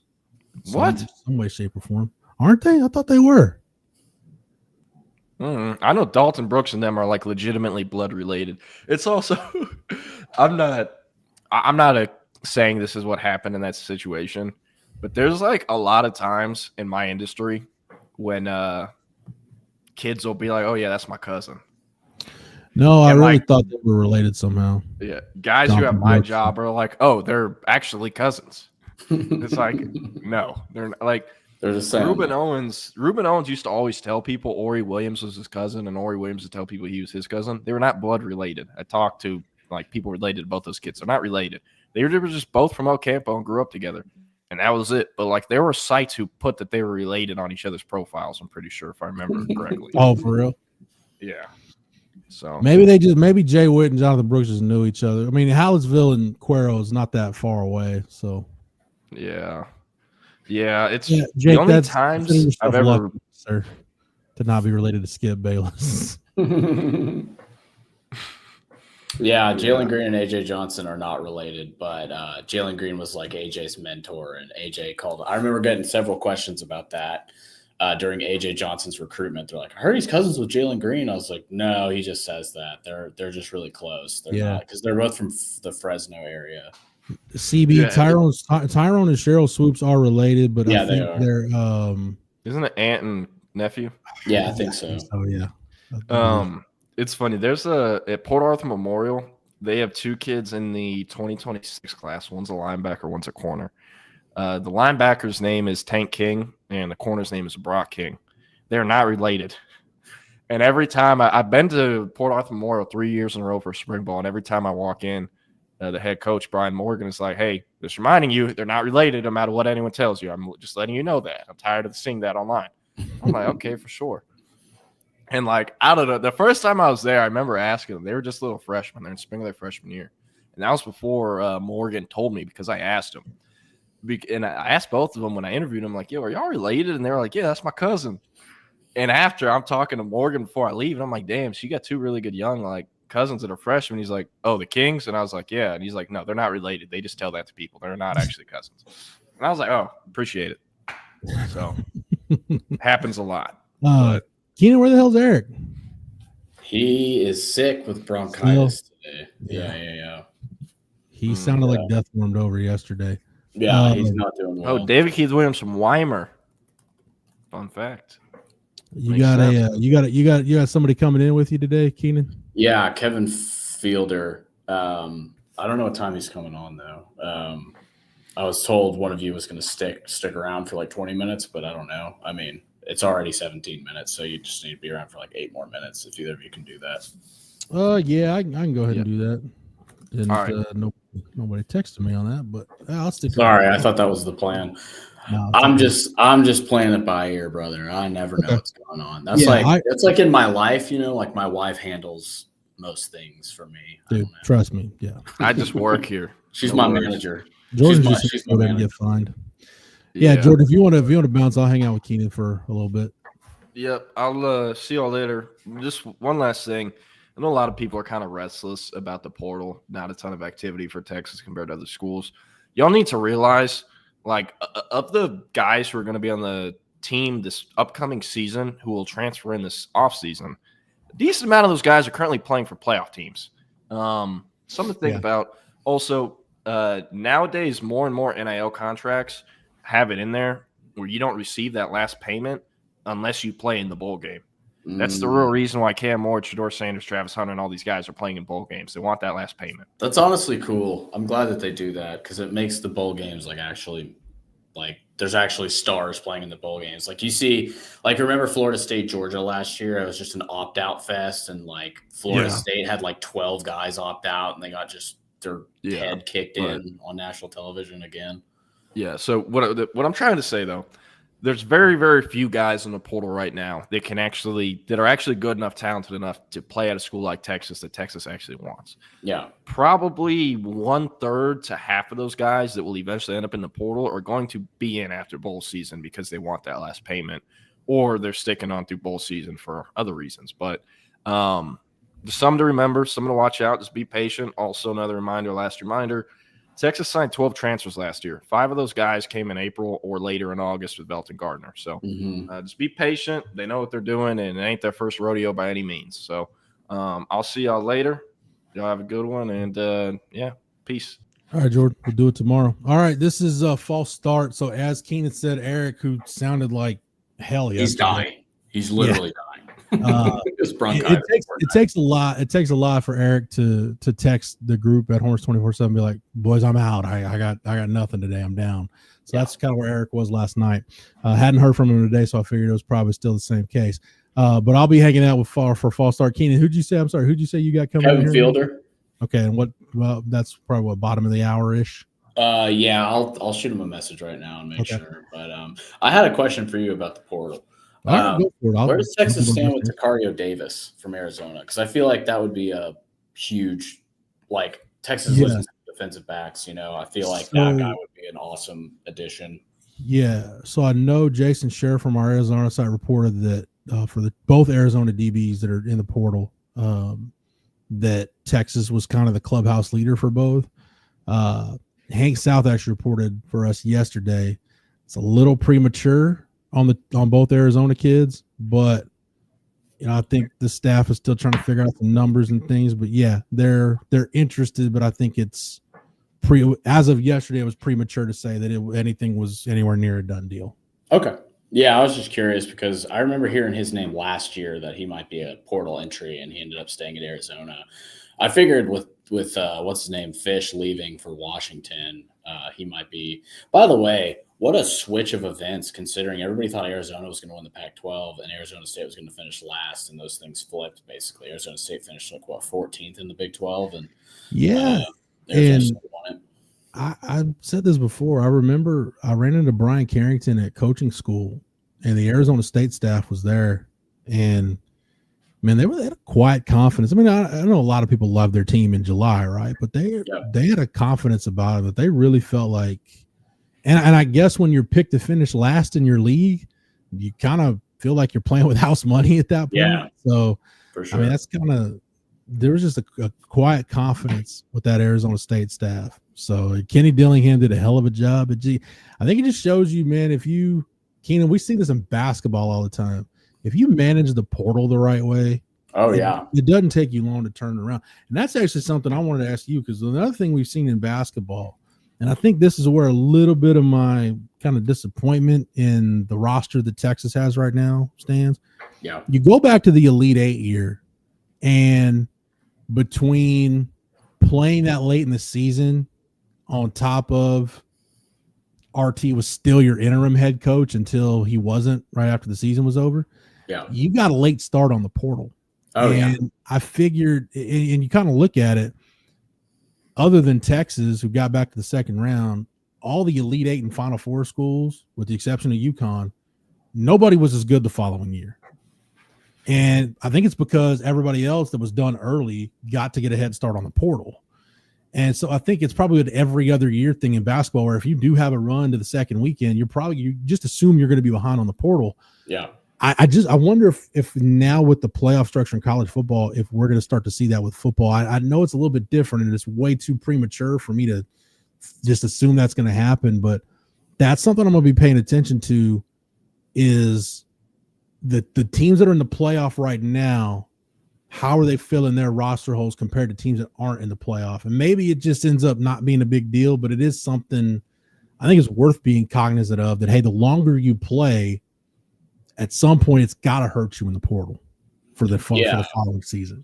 I think that's true with basketball for sure. But, so much of basketball, so much more of your roster is transfer turnover than in football. I know that some football teams have big transfer turnover, but 70% of your team isn't going to turn over in one season typically, unless you're Arkansas, of course, because holy crap, have you seen their transfer portal? Yeah. I mean, good God. They lost 17 starters Yeah. Yeah, that's what Jordan and I were talking about. Like, Jordan just brought it up to me, like the chaos of bowl games. Like, how are some of these schools going to field a team? Yeah, how are they going to field a team? That's my question. You know what I mean? Like it really is. If you're not in the playoff, being bowl eligible really it just gives you a head start on spring practice. I mean, that really is what it is. It really is an exhibition season. What? So that's about the only benefit. Not making the playoff is you get to jump for ahead. For real. Why did Arkansas, Kevin, I'll bring you in just a second. I want to answer this real quick with Jeff. Why did Arkansas lose so many? I thought Pittman's they're not doing a good job recruiting that state either. You know what I mean? Like they're losing a lot of dudes in state to other schools, LSU, Missouri, schools like that. And it's happening somewhat in basketball too, even. Yeah. Plus, guys see the writing on the wall. Like Sam Pittman might be your coach in 2025. Chances are he ain't going to be in 2026. Yeah. Anyway, I'm going to bring in my man Kevin here. Jeff, all right. Thank you so much for holding it down with me, my man. Yep. I got to run. So you guys have a great show, and Jordan and I will be back to do it tomorrow. Everybody enjoy the rest of your Thursday. Appreciate you, Jeff. We are here. We are ready. It is false start. We are 25 minutes into the show, and that is totally okay. We would like to thank Mr. Kevin Fielder for joining us today to talk hoops, to talk football, to talk everything related to college sports. Introduce yourself, my friend. What's going on, guys? I'm filling in for Eric today. I'm like the closing pitcher in baseball that only comes in for one inning. Yeah, the pinch hitter. It's the bottom of the seventh inning. We all need a pinch hitter sometimes. Absolutely. I cover Kansas State for Rivals.com, Rivals Fielder on Twitter. Excited to talk some ball. It's been a while since I've gotten to talk some ball with some great people, Keenan. Hell yeah, dude. I had a question about Kansas State, speaking of. If you can address it, I don't know that you can, but what's going on with the core? Yeah, it was so weird, right? Because there had been some talk behind the scenes that potentially he could be I guess that there was a difference in opinions, right? He had thought he would have a bigger role in the offense, and he just was more of a bench player, a 6th, 7th man. And yeah, I think both sides realized that it just wasn't going to work. And instead of trying to make it work at some point, this is partly purely spectacle, right? I can't speak today. Speculative. Clearly. Yeah, speculative. Is that I just think both sides realized that this wasn't going to work. And instead of trying to make it work, right? Instead of trying to sit here for 2 hours or 2 months and trying to make it work. And I think both sides just saw the writing on the wall and said, you know what, let's give him a chance to reevaluate what he wants to do next season. Yeah. Let's get, let's free ourselves from it in a sense. And let's give both sides a chance to reevaluate what next year looks like. We'll talk football in the last 15 minutes, but I want to get to some basketball stuff just because I have a basketball guy on. Who's impressed you the most this season? What teams? I feel like there's a lot of movement around at the top. Like I'd say Auburn is definitely one of them. But there's been some surprise teams. I think Gonzaga's really good. Kentucky, even though they had a scare last night. Who's impressed you this year? Yeah, first of all, I think Illinois is a really good basketball team. Illinois. And I'm not shocked that Illinois is a good basketball team because under Brad Underwood, they're always a good basketball team. But this year, they seem to have that extra level of high upside scoring from some of those true freshmen from Europe. And they pair that with some of that experience that they've always had. And they're just incredibly well coached all the time. And so, obviously it's still December. So it seems a little weird to start projecting what a team looks like when it gets to March. But that's a team that when I look at what they can be in March, they're a team that can make a deep run in March. I do agree with Auburn, right? It's hard to look past some of the stuff that Auburn has had, I guess, in the air, not off the court, but in the air, and how they were able to sort of bounce back from that and beat Houston on the road and be able to continually pick up impressive wins. That's a team that, man, can it all fall apart? It wouldn't shock me if we're talking about just a 4 or 5 seed Auburn by the end of the year, but right now they look like one of the best teams in college basketball. And then I think on the other side of things, right, I've not been impressed by Kansas. They've shown moments, but the Missouri loss, some of these other losses, they don't look like a well cohesive unit. And I'm never going to doubt Bill Self. I've now learned you never doubt Bill Self. But man, it like if we're talking about this now, that doesn't look like a team that's ready to compete in March. And they need to start getting ready to compete in March because the Big 12 is still the Big 12. And there are still 4 or 5 teams that could win that conference on any given day. And so if they need to, like to some degree, if they need to win that conference to be a top 2 or 3 seed, they got to figure it out now because I don't know if they've got enough time once Big 12 play starts in a few weeks here. Yeah, I think there's a very good chance they're the 3rd best team in the Big 12 this year. Iowa State is legit. I know Houston had some losses early, but that team is really good too. I also feel more comfortable about Baylor figuring it out. Baylor's figuring it out. Yeah. VJ Edgecombe I just dropped my big board, my top 40. I have VJ top 6. I think he's my 6th guy on the board. I love VJ, but I don't even think he's the best freshman in the Big 12.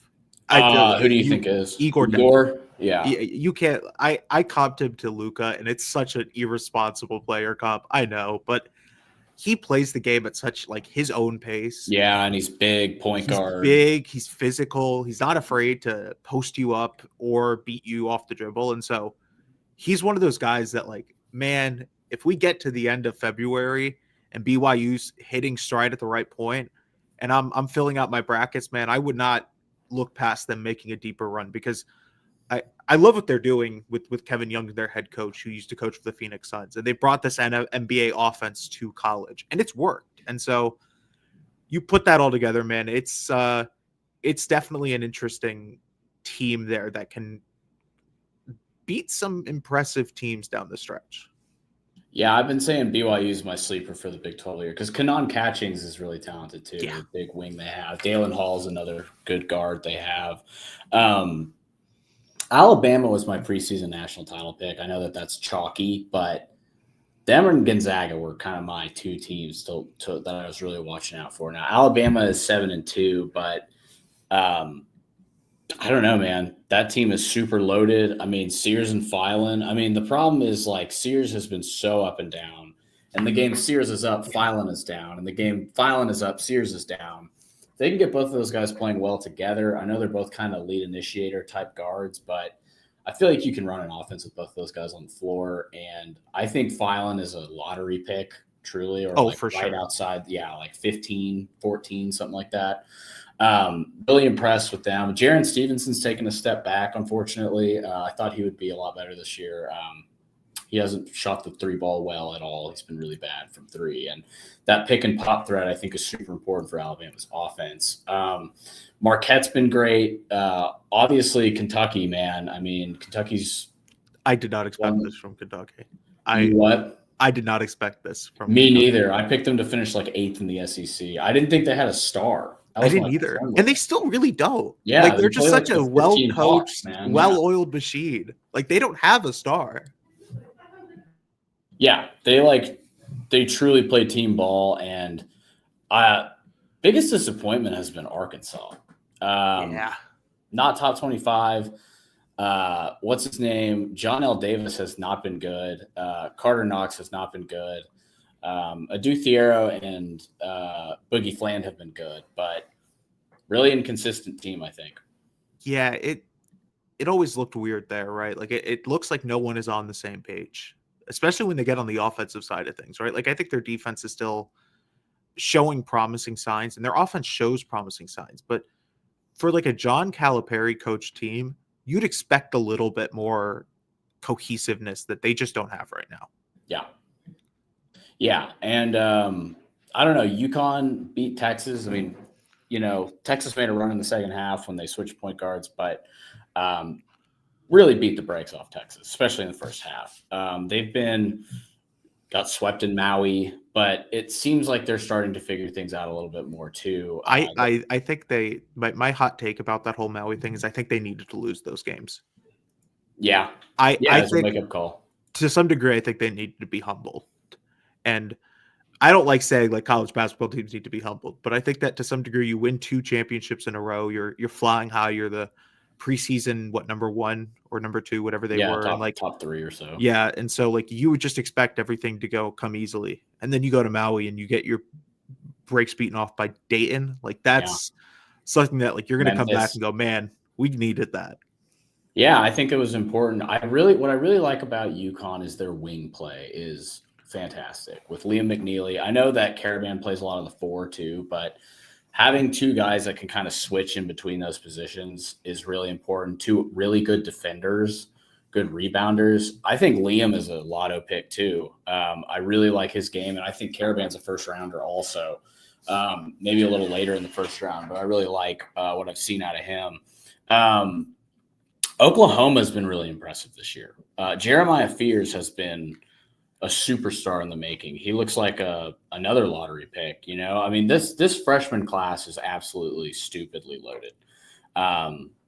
Oklahoma's undefeated this year. People picked them to finish like 14th in the SEC this year. And Porter Moser, he's just proving that like if you have a talented roster, he can run a really good offense. He just hasn't had that talent yet. My only concern with that team is that I don't know if that talent is going to stick there for like, right? Because like once you get into the SEC play and once you have to play Texas, Tennessee, Auburn, Bama, these teams that are even at the same talent level as you or better, like is the coaching going to be enough to bridge that gap? Because they've looked incredibly impressive in non-con, but man, that conference play in the SEC is a completely different animal. Like that is the best basketball conference in the world right now. Yeah. And so like once you get to that conference play, man, I don't know if you could put that all together. That's going to be a really interesting one for me to see if they can keep this run going and if they pick up the momentum that they had through non-con. I agree to an extent, but I thought the Arizona win was impressive. I know Arizona's been really up and down this year, but they have some talent. Speaking of the Midwest, as you are a Midwestern man, do you live in Manhattan? I do, yeah. So I am a Midwestern man by way of South Florida, which is a very weird statement. That is a weird place to live from South Florida. Probably very cold for you, I would imagine. I hate it. I get it, dude. I don't do well in the cold either. Like visiting people in Chicago in the winter is like rough for me. But Iowa State has been fantastic this year. 1 loss, and it's to Auburn on a last-second tip-in by was that Janai Broom who tipped it in, or was it? I think it was Janai Broom. Yeah. That sounds right to me. Beat up on Marquette, who's number 5. You know what I mean? This team's backcourt is just so defensively locked in. They force so many turnovers. They get in transition. They get the ball out. They push the pace. They just swarm people on the defense. They have 4 or 5 guys in that backcourt that I watch every single time they play, and I go, why is this guy not starting? And then I realize that they've got 3 guys ahead of him who are maybe just as good. And I'm just like, yeah, okay, that's why he's not starting. Tamin Lipsey is like one of the best. He averaged like 3.5 steals a game last year, something like that. I think he led the NCAA in steals per game. Yeah, he's like over 2 right now. He's not scoring the ball, but they don't need him to score. They've got like 4 or 5 guys who could score the ball consistently. And so I knew that this would be good, right? Like everyone knew Iowa State would be good. It's Iowa State. They are always consistent under TJ, but I didn't expect it to be this good. And yeah, that's the most impressive part is that they're not just playing with 1 guy or 2 guys. They've got like 4 or 5 guys who could score. They've got 6 or 7 guys who can play defense. Like that encourages me a lot more than some other teams. Also Florida. I didn't see this coming. I'm going to be honest. Florida had talent, but after what happened in the offseason with Golden Knights sort of gone, yeah, okay. Like we'll see it when it happens. And then they're like 9-1. They're like winning a lot of these games that I didn't expect them to win. And they're deep. They've got 3 or 4 guys who can score as well. And so that's another team that I just keep going, man. If they get hot at the right time, it could be dangerous for everyone else. They have an all SEC guy, in my opinion, in Walter Clayton Jr. Oh, for sure. That guy is just a scoring machine.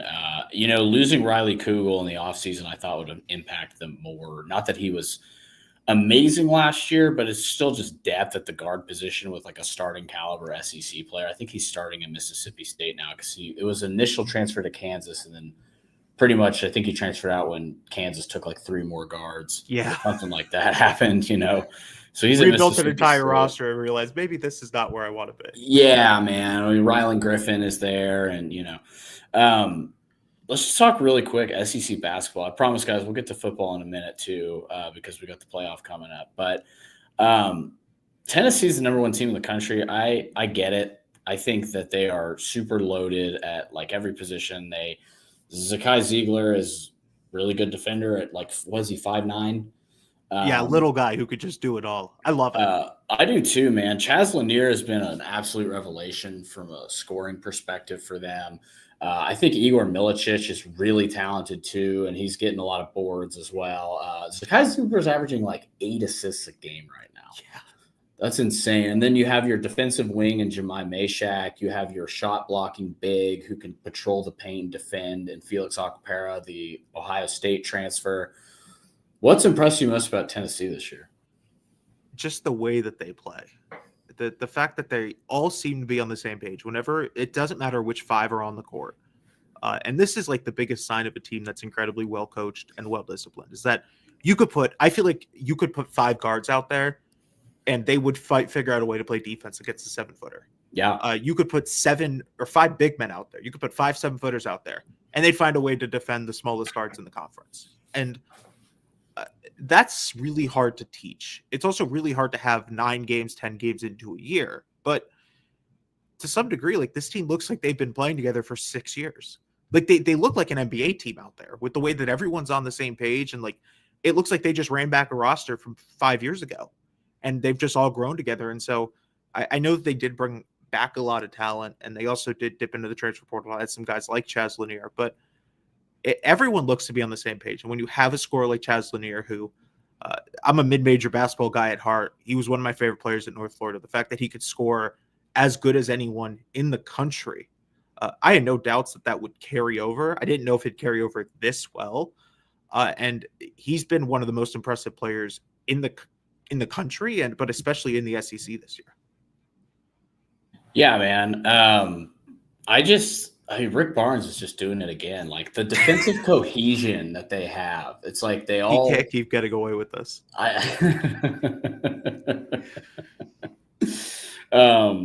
Yeah, man, I've been really impressed with Tennessee. Auburn, obviously. I mean, there's so many SEC teams in this top 10, man. I mean, you got Tennessee 1, Auburn 2, Kentucky 5, Alabama 7, Florida 9. Then you got Oklahoma 13. You got A&M 17, Ole Miss 19. I mean, it's just so competitive top to bottom. Mississippi State is 25. And Josh Hubbard, man, I mean, that dude is like an All-American right now. He's so good, man. He's so good. I've watched a couple of the games, and they looked really bad in the first half defensively against Southern. I think they were playing Southern or one of those bye games. It was a bye game, and they gave up 44 points in the first half. They came back in the second half, rebounded, played a lot better. Who's your sleeper to win the SEC this year? If you had to pick a sleeper, maybe a team not in the top 10, so not Tennessee or Auburn or Alabama, basically. Would you pick Florida? I like A&M. I like their ability to steal extra possessions. I like their ability to win in those, like, I guess win in the margins to some sense, right? Like, they're not winning like every other team wins. And they're going to be really tough out in the SEC any given night, but especially in the tournament sense where, man, you got to prepare for that offensive rebounding. You got to prepare for that physicality. It's going to be a completely different animal. Also, like, I know they're in the top 10, but Kentucky, man, if they get healthy at the right time, they've got like 4 or 5 guys out. They don't have a point guard. They've got you and I playing point guard out there. Yeah. And they're still playing as good as anyone. If they get healthy at the right time, man, that's a team that can make a deep run in any tournament sense, but especially the SEC tournament and then heading into March. Do you know what Lamont Butler's status is? How long is he out for? I haven't checked anything in particular, but I know that one, they feel a little bit more comfortable about that one, I think, than the Kirk Carissa injury that just happened. Yeah. I know that they've marketed that as just out indefinitely, which is always a concerning sign because that could either mean 2 weeks or it could also mean the entire year. And so it seems like Lamont Butler will come back at some point, right? But man, they kind of need him to come back soon because I don't know if they've got a point guard I know they're like playing Jackson Robinson there, but I don't know if they can win without a point guard in the SEC. Yeah, I agree. And their offense is so complex too. Like, it's really hard to run without a point guard. Like, so much of their offense is getting guys in spot up positions to shoot, guys like Kobe Brea and even Atega Owe and guys like that. Like, Kobe Brea is one of the best shooters in the country, maybe the best. I don't know what he is percentage wise, but his start to the season was like insane. I think he was shooting like 60% from three or 62%, something crazy like that. But we got to get to college football, brother, because it is college football playoff season. I'm so excited. 12-team playoff, dude. I cannot wait. Let's just go through each of these games and sort of talk about them. We'll get to Texas Clemson last, but as a Midwesterner, or new Midwesterner, I should say, we got a very interesting matchup between Indiana and Notre Dame in South Bend. Yeah. What are your thoughts on this? And then I'll give you mine. I think Notre Dame's figured it out from the early season struggles. And that is a very encouraging thing, is that when you figure things out at the right point, it looks like you're unbeatable. And they're still beatable. They're still limited on offense with Riley Leonard, who is an inconsistent quarterback. But they're playing an Indiana team that, I get it, right? They haven't played anyone, but that offense can put up 50 points on any given night. And when you've got an offense that can score 50 points, it seems hard to bet against them. But I just love what Notre Dame's doing defensively on the ground. And I think they've figured out enough of a passing game to bridge the gap. And so that's the team that I feel probably a little bit more comfortable with heading into that playoff game. Yeah, and don't worry, Soul Scream. I will get to the sponsor spot, I promise. Probably after we talk about this game. But as good as Curtis Rourke has been for Indiana this year, the only other time he's played a defense this good was against Ohio State, and they scored 15 points in that game, I believe. They looked human. They looked human in that game because they've been dominating everybody they've played. I don't think they played in many bowl teams this year, but they got into the playoff, and like, we should show them respect for that. And they dominated their way to the playoff. Really, outside of the Ohio State game, they were very good. Notre Dame just has dudes on that defense, man. So many dudes. Xavier Watts is like a NFL safety. Howard Cross, the defensive lineman, that guy's probably a second-round pick in the NFL draft. They have good edges. They have good linebacker play. Marcus Freeman played safety, so he knows how to coach up a defensive backfield. I think Notre Dame's going to pull this off too. I just think their defense is so good, and defense is what's going to win you games in the playoff, which is why I'm confident about Texas making a run, is that they just don't give up big plays, and I don't think Notre Dame does either. And yes, they had that terrible loss in Northern Illinois, but I just really like this. Like you said, man, this defense is locked down. They have NFL guys littered throughout each position group. I just think there's going to be a talent mismatch here with Indiana. And as good as Kurt Cignetti has been at coaching them up, at a certain point, that blue chip ratio comes into play. Yeah. And I think this is going to be one of those situations. Yeah, I like what they've got. Indiana does, and I think that this is a team that it wouldn't shock me if they beat Notre Dame. But as you mentioned, talent's going to win out eventually. And the talent gap between these two teams, I think, is high enough that Notre Dame can pull this out in more situations. Yeah. There are certainly situations that exist where Indiana either goes on a run or wins this game, but I feel a little bit more comfortable with Notre Dame. Couldn't agree more. Real quick, going to do an ad read for our friends at Sleep Cycle Center, the only medical sleep office in Central Texas that provides the most technologically advanced care and screening, at-home testing, evaluation of airways, and treatment options related to sleep and breathing issues such as sleep apnea. Their focus is to educate the patient on what is going on in their body and provide all possible treatment options related to this specific issue. I am a client. They have done wonders for my sleep apnea and have changed my life permanently. And it is an incredible, incredible thing. If you are struggling with being exhausted all the time, falling asleep at work, falling asleep in meetings, taking naps multiple times a day, you might have sleep apnea, and you should go get it tested with Sleep Cycle Center. They do testing and treatment that can be completed virtually or in person. They can eliminate snoring and sleep apnea, and those things are very closely related. You no longer have to sleep in a separate bedroom from your significant other, which is very nice because my poor wife was dealing with that all the time, I'm sure. Individuals and families welcome. 2 convenient locations, one in the Arboretum, the other in Lakeway. They see patients of all ages. They are family-owned and operated. CPAP alternatives can be provided in most cases, but they offer treatments that include CPAPs, oral devices, epigenetic devices. They can help with weight loss. They can use lasers and radio frequency. They are in network with most medical insurances. So give Dr. Denman a call, my good friend, at 254-284-6812. Visit Sleep Cycle Center online at sleepcyclecenters.com. Tell them Texas Sports Unfiltered sent you. I would greatly appreciate it if you told them that. All right. We got a real interesting one here, Kevin, between SMU and Penn State. We got the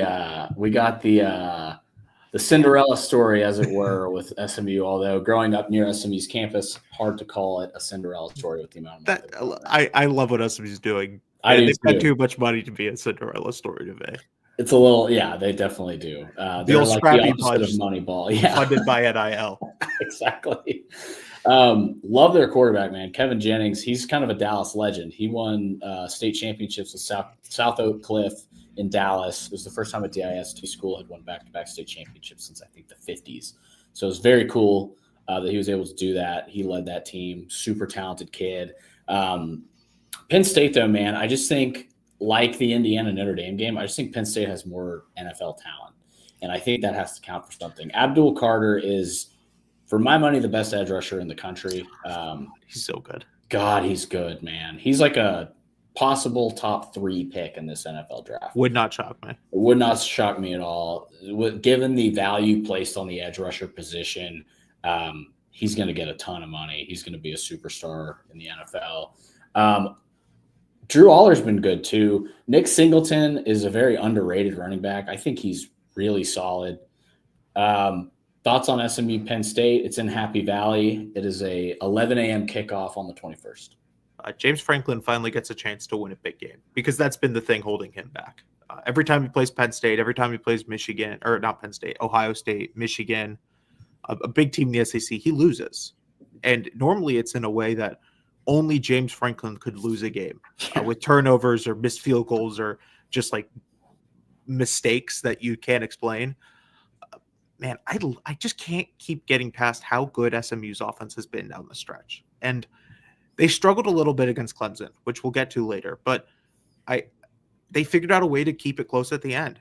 They had a chance to win that game at the end, which for how bad it looked in the first half, that's incredibly impressive to me. I think that they can run the ball as good as anyone with Kevin Jennings, with Brashard Smith, with some of the other running backs that they have. I love Roderick Daniels Jr., the wide receiver, running back, kind of hybrid player that they've got. Debo. Yeah, not very big. He's not Debo because he's not built he's like he's 210 pounds, but he's like 5'7" or 5'8", it feels like. But his ability to create explosive plays, I think that's the difference maker. Is like both these teams want to create explosive plays on offense. Which one is going to create more explosive plays? And with the way that Penn State's offense has looked under Kotelnicki, with Tyler Warren, with Nick Singleton, with Drew Aller, it's hard to bet against them. But the way that Rhett Lashley has been able to draw up explosive plays to bridge the gap in talent, because they're not as talented as Clemson is, they almost beat them. They're not as talented as some of these other teams that they played, at least early in the year, like BYU, but they always had a chance to win the game. And so I have this feeling that SMU pulls this one out, and it would not shock me if they did, because just the biggest thing is, like, I just think that they're going to generate enough explosive plays early that's going to put Penn State in a situation where they don't want to be. Yeah, I think those are good points. It's like the neutralizer of the talent gap is the explosive play, and SMU's been very good at doing that this year. The game I'm most interested in is this 8-9 matchup, man. I think this is going to be a classic. Tennessee's run game versus the Ohio State front seven. I think Dylan Sampson is a top 4 running back in the country right now. Complete freak, just so consistent. Yards, touchdowns, he does everything. Ohio State looked very pedestrian against Michigan to lose that game at home. They did have some completely boneheaded turnovers. They missed a couple of field goals inside the 40. Call it a fluke if you want, but they still lost the game, and they were still in a position to lose the game, and that's not a fluke. I think Tennessee's going to go in there and win this game. I think Tennessee's going to advance, and I have Tennessee as a dark horse national title contender because of their defense and because of their running game.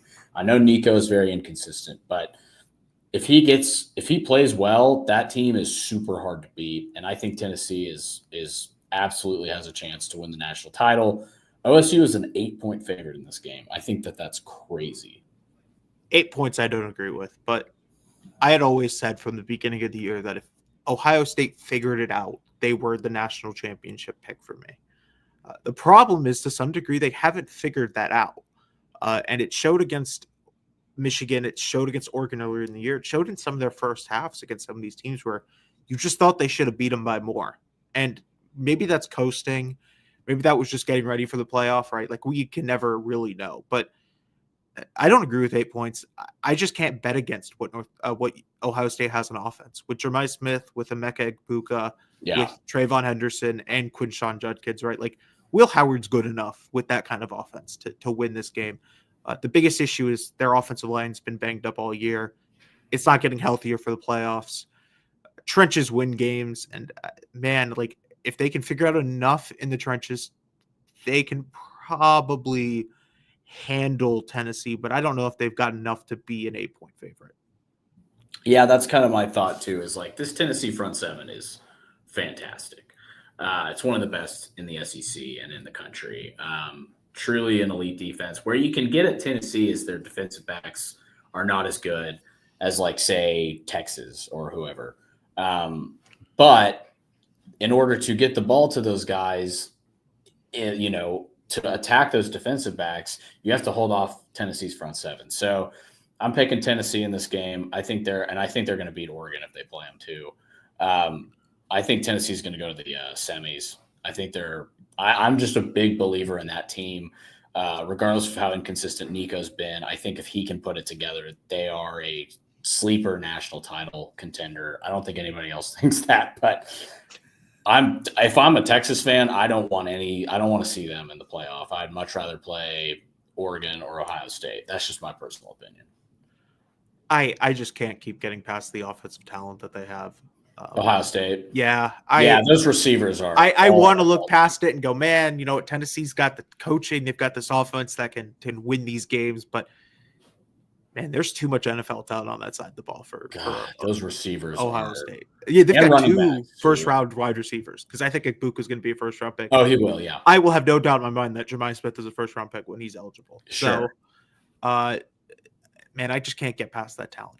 I think that's totally fair. And Jeremiah Smith could probably go to the NFL right now. He should be allowed to go to the NFL. He should. He could probably be a solid receiver in the NFL as a 19-year-old, whatever he is. Final game, Clemson, Texas. A lot of storylines here. Cade Klubnik is an Austin kid, played at Westlake, played playoff games in DKR before.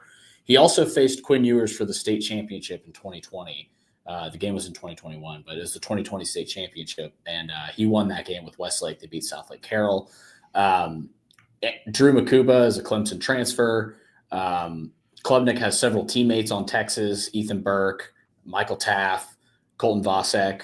There's so many storylines here, but I think overall, like, Texas is just a lot more talented, especially on the defensive end. I think Klubnik's going to bring it. I think he's a gamer. He's been awesome this year. He's been one of the most underrated quarterbacks in college football this year. After they got blown out by Georgia, everybody just kind of wrote them off. Yes, they lost another couple games, but looked good against SMU, which is a good team. But I just think Texas' talent is just going to overwhelm them here. I don't think they're going to be able to move the ball nearly as easily as they have been this season. It'll be the best defense they've played since Georgia. And you saw how they fared against Georgia. I'm not saying they're not better than they were then, but I just think Texas is the better team here. My only concern with Texas right now is which Quinn Ewers are we getting? Are we getting Quinn Ewers where he looks comfortable in the pocket and he's able to play a game that he's more comfortable with? Or are we getting the Quinn Ewers that played against Georgia? Because if we're getting the Quinn Ewers against Georgia, this game's going to be closer than it has to be for Texas. If we're getting the Quinn Ewers from some of these other games this year, but especially last year when they hit the playoff and Quinn Ewers looked a little bit more comfortable and he was able to generate plays inside this offense, I have no doubt that Texas has enough talent to make a run past just this game, but to the national championship.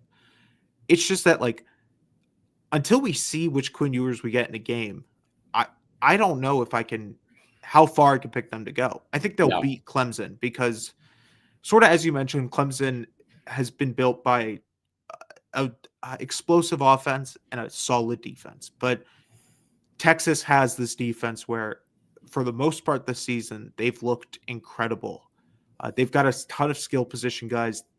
I think we've talked about this before. They've got 4 or 5 guys that I feel comfortable in saying can make up a play and get you 75 receiving yards in a game if you need 75 receiving yards. And so that's the biggest difference for me, is that they've got this talent on offense that might be enough to just hide the fact they maybe don't have a consistent run game and the fact that Quinn Ewers has looked inconsistent at times. And so if we're watching this game and Quinn Ewers is playing like Quinn Ewers from last year's playoff, they can win by 2 scores. If we're getting the Quinn Ewers from last week, like, we're not getting that. Like, you're not getting a 2-score win. I think you'll have enough talent defensively to eke out a win, and you know what, reset from there. But I just think he's missing too many throws, and that's my biggest concern. Is if he keeps missing these throws, you can't miss throws in the playoffs because this is a talent gap that Texas has an advantage in, but if you're missing throws consistently and you're leaving points on the table or you're leaving big plays on the table, you're going to struggle to beat teams.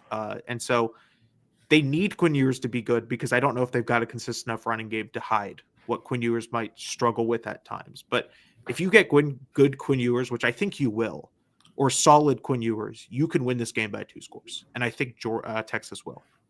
Yeah, my forte makes a good point. I thought Ewers was pretty good against Georgia in the SEC championship game. I thought he did a really good job. I thought the play calling inside the 20 was inconsistent, to be honest. I didn't think that game was on Quinn at all, really. But if you're talking about the first Georgia game, then the first Georgia game was the one I was a little bit more uncomfortable with because that one was the one where I thought he should have had a really good game at home against Georgia, and he just looked uncomfortable, right? Like he looked shaky, uncomfortable. And so if that's the Quinn Ewers you're getting, which is that first Georgia game, I don't know if you've got enough to win this game by 2 scores. Yeah. You could still probably win the game, which is ultimately all you need to do in the playoff, right? Win the game and figure it out afterwards. But I think if you're getting Quinn Ewers again in the SEC championship game, which I didn't love, I thought there were some throws that he missed that he shouldn't have missed. But he played well enough to lead them down the field at times. Yeah. And the play calling will always be the play calling, right? That's just going to be a thing that Steve Sarkisian has problems with sometimes. But I thought if you get that Quinn Ewers and the play calling is a little bit better inside the 20, you should win that game because Clemson doesn't have the same physicality that Georgia has. And that's why I think they'll be able to run the ball better.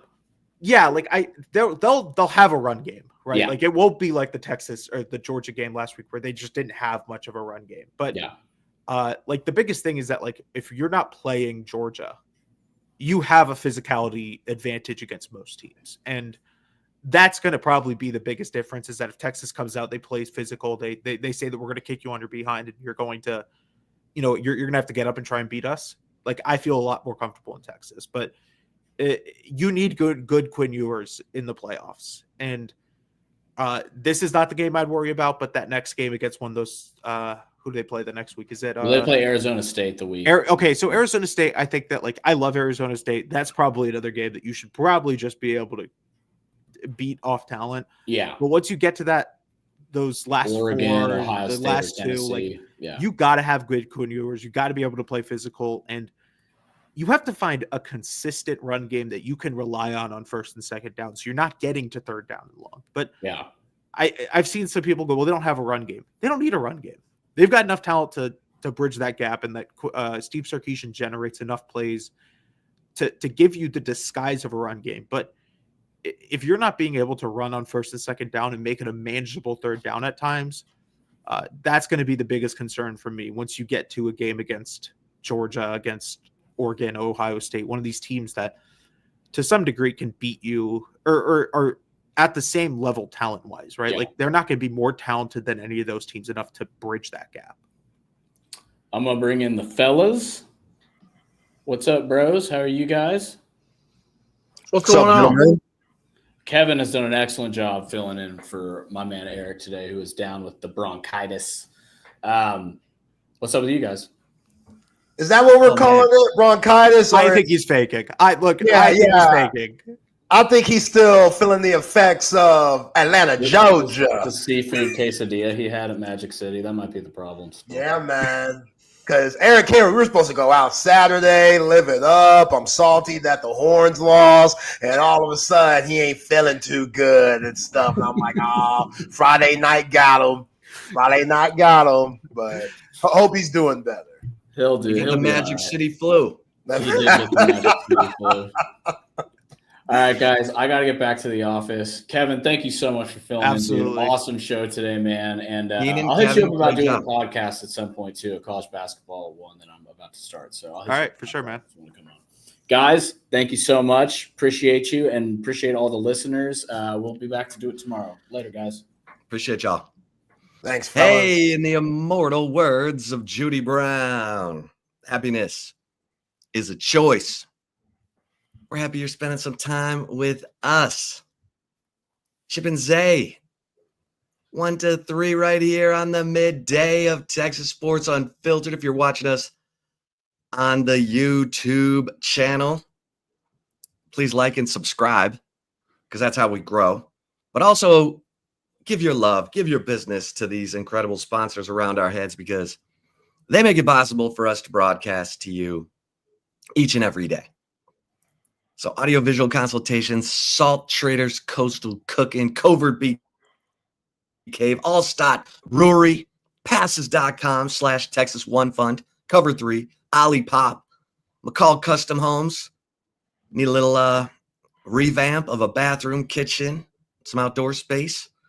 Woods Comfort Systems, 34 Wine and Spirits, Send Text Tickets. Call Shelby. Make sure you got your tickets for the Texas Clemson game, Friday, November 21st. Zay. Oh, and of course, if you're listening to us on the app, please join along on the Circuit of the Americas CODA text line, 512-222-9328. Zay, we got a lot to get into. Kelvin Banks is your Outland Trophy winner. We have a new SEC football schedule for 2025. Looks like the SEC schedulers got a little tired of hearing about the lollipop they gave Texas this year, so they tried to dress it up, make it more difficult by giving Texas absolutely no home games in the month of October. That's a weird deal, but they'll play 4 games in the month of October. None of them in DKR. Of course, there'll be the home team in the Texas OU game, so that will count as a home game, but it won't be at home. How you doing, my man? I'm great, man. Yeah, doing great. How you doing? I'm doing good. Yeah.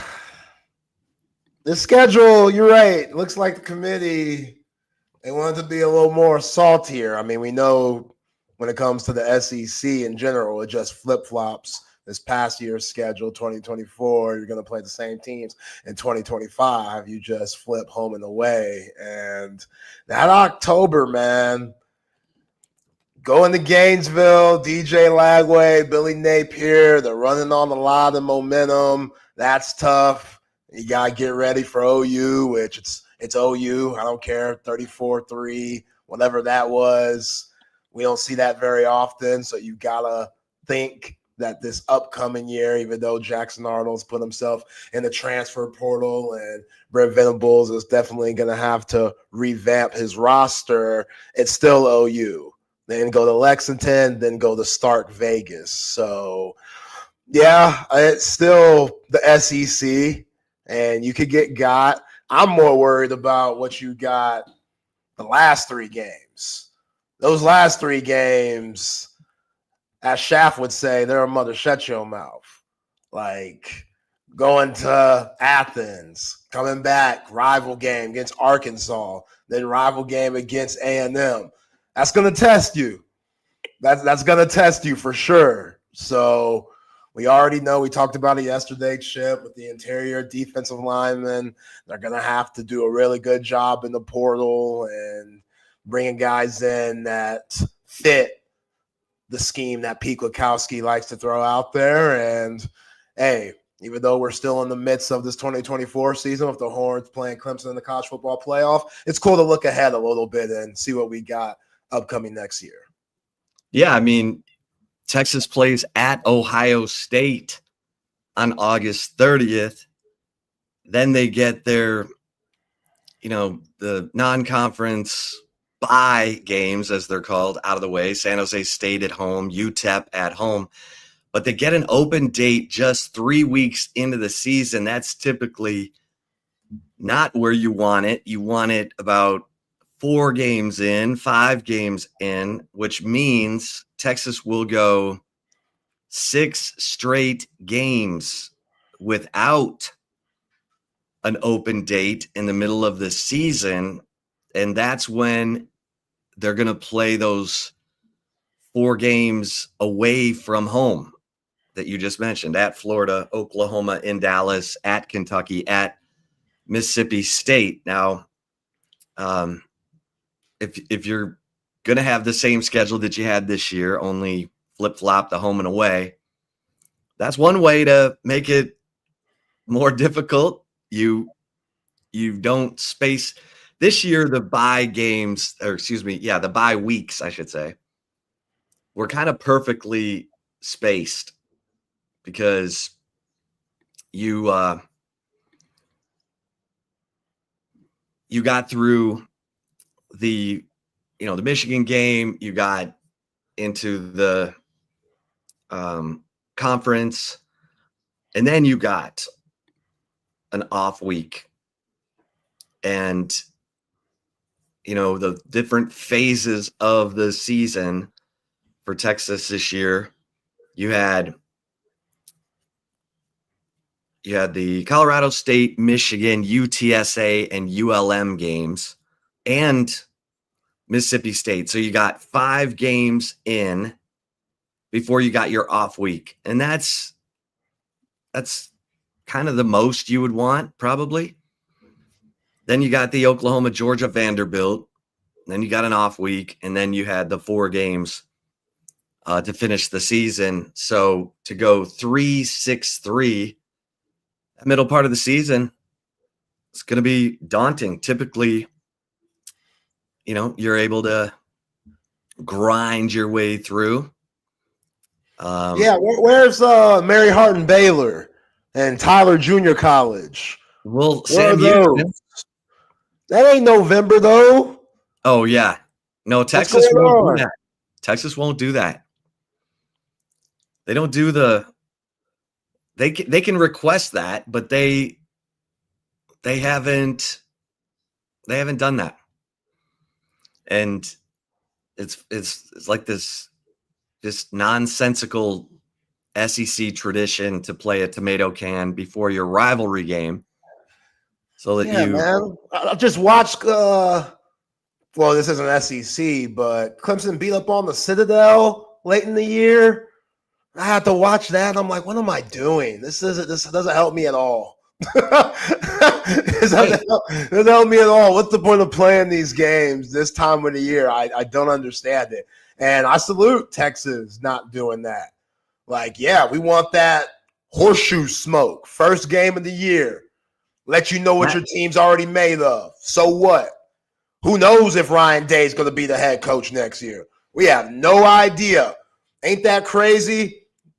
We have no idea if Ryan Day is going to be at that game. I'm picking Tennessee. I'm picking Tennessee to win that game in the Horseshoe. I think their defense is good enough to make life hell. I mean, after what Michigan's defense did to Ohio State's running game, you don't think that James Pierce and that defensive line, which is one of the best in college football? Yeah. I mean, the best defensive lines typically reside in the SEC. Michigan's has been pretty good. But that's another thing, Zay. Playing Ohio State first game of the season. There's no time to get a dress rehearsal in, get a look at some of these freshmen, see how let's say Justice Terry's killing it in fall camp. And they think, oh man, should we start him? You're going to start him in the Horseshoe. So yeah, there's no warm up. Yeah. You know, in tennis, we have a warm up before the match. You hit some shots, kind of get things going. No warm up. Ohio State, first game of the season. Yeah, knowing those guys, they probably make it at night too. I haven't seen an Ohio State game at night all year, but when Texas comes into town, I'm sure it's just going to happen to go that way because we know the numbers that the Burnt Orange put up when it comes to ratings and stuff. So unless Fox is still doing their Big Noon, you're right. Big Noon. Yeah, because Michigan was Big Noon. I think the Big Ten is tired of the Big Noon. Like, you can have your pregame show be at noon. Do you have to have the marquee game right then and there at noon? When people are still out at their kids' soccer games, flag football games, whatever. I mean, as a person covering the game, I love 11 a.m. games because I can get all my stories done and go watch some football. But yeah, I'm curious to see how Fox handles that because I think some of those home teams want that game at night, want that game when people can work themselves into a stupor. Yeah. Yeah, I agree. I mean, we'll see. But yeah, the schedule a little more difficult than it was this year, but hey, you knew that was going to happen. Let's see what it is in 2026. That schedule's going to be nuts.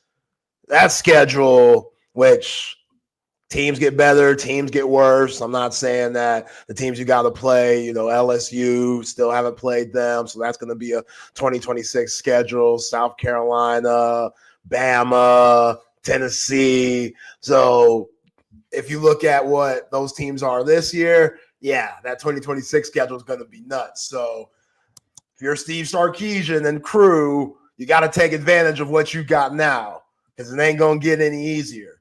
That's why this team is so important because, yeah, they're good. The defense is unbelievable. The offense does well enough. We've seen them at their best. We've seen them at their worst.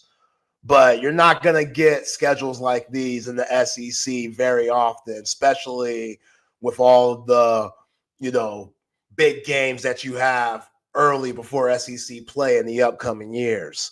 So, yeah, that's why it's so important for this 2024 team to really take advantage of the hand that they were dealt and go out there and perform. Clemson first. So CB says, what is the Savior Arch Manning's record in 2025? He's supposed to win 3 national championships and 3 Heismans. Listen, they got some holes to fill. I'm not worried about Arch, but they need to make sure that that offensive line is locked in and ready to go. And you got to replace Gunnar Helm. They've got a Purdue transfer candidate visiting Texas today. Purdue went 1 for 12. What's their record? 1 for 11? Are we sure about this? I'm just saying that, dude, again, it's a team sport. Probably the biggest team sport there is. You heard John Brown talk to us yesterday. Purdue went, 1-11 this year? Max Clare, Zay. Okay. He had 51 catches. Hudson Card was slinging it to him. All right. You're not buying Max. 1 for 12 is 1 for 12. Poor Hudson Card. Like, he was really at the bottom of the Big Ten. That's tough to do. Like, you can't find yourself a couple of games. You can't beat Rutgers. I don't know if they were on your schedule, but you can't beat no one. Like, your in-state rival, this is the best year they've ever had, so count out the Hoosiers there, but damn. That's tough to look at. If we're trying to get guys from Purdue, we're not off to a good start. That's all I'm saying. Come on, man. You know, he's probably got some meat and potatoes, toughness to him. Okay. I don't know. I don't know either. Just throwing that out there. All right, let's do a quick bio on Max Clare. Okay, he's from Cincinnati. This dude's tough as nails. He went to St. Xavier High School. Yeah, listen. You can rip Jeff Banks all you want for special teams, but this dude knows tight ends. Yeah. Kind of like every guy in high school thinks he knows tight ends. You know what I'm saying? Speaking of Jeff Banks, you know me. I'm looking around social media, just seeing what's going on, being messy, seeing if I can get any inside scoop to deliver to the folks and the listeners that join us every week from 1 to 3 here on Chip and Zay on Texas Sports Unfiltered. Will Stone just put out a video, TikTok, where he's kicking field goals, and the lefty's looking pretty good. Now, I get it, just practice, but he's talking about doing what I love. Jeff, Steve, if we got to pull the plug, we got to pull the plug. At this point, we're in desperate territory. We can't afford no more misses. That deflates the team, takes the heart out on the team. I ain't trying to put everything on sober Carrot Top on why the Texas Longhorns aren't the SEC champions. You know, I'm not going to try to put that on them. He's 4 for 4 in kicks to tie or take the lead in the final 2 minutes of a game. I ain't trying to hear that, though. What about the other kicks? Other kicks matter. All right. Every kick matters, Chip Brown. That's all I'm saying. You're putting out all that bad juju in the world. This is good juju. See, that's you being negative. Why are you being negative? Look at it as a positive. I am looking at Will Stone. If Will Stone is ready and bout it, throw him in there. Let's see what he's got. You know, you know how I feel about the southpaw. Them southpaws different. Let's see what he's got. Now that changes a little bit. That changes the holding and, you know, like the way the laces are set when you got to hold the ball and stuff. He's a lefty. I don't know how that works. But all I do know is give the guy a chance. What could it hurt at this point? What could it hurt? And then what you're saying, when it's 2 minutes left in the game, send old Carrot Top back out there because apparently he's clutch to what you're saying. But the first 58 minutes, let's see what Will Stone's got. I like that. Hell, that's a petty move for him to put a video out on his TikTok of him practicing field goals. He ain't have to do that. That's a messy move, Will Stone. I appreciate that because you didn't have to do that because now you're saying, hey, I'm here, Longhorn fans. I'm here. Give me an opportunity. What's up, Jeff Banks? What's up? We can't be loyal no more, man. This ain't the time to be loyal. I'm sorry. That loyal stuff, you know, that can have you swim with the fishes, Godfather style. You don't want to be swimming with the fishes. No. What are we going to do to win?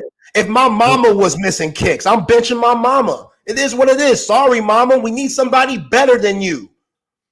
And she had me in her stomach for 9 months. No loyalty. I ain't trying to hear that. Who's the best kicker? Who's the best player? Send him out there, see what he's got, and let's go. Oh, yeah. Will Stone, I see what you're doing here. He's a lefty. He's showing you he can kick it from the left hash, center, show him, right hash. He's messy as hell. I can't believe that video's going around at this point. It could be old. I don't know. It says doing what you love.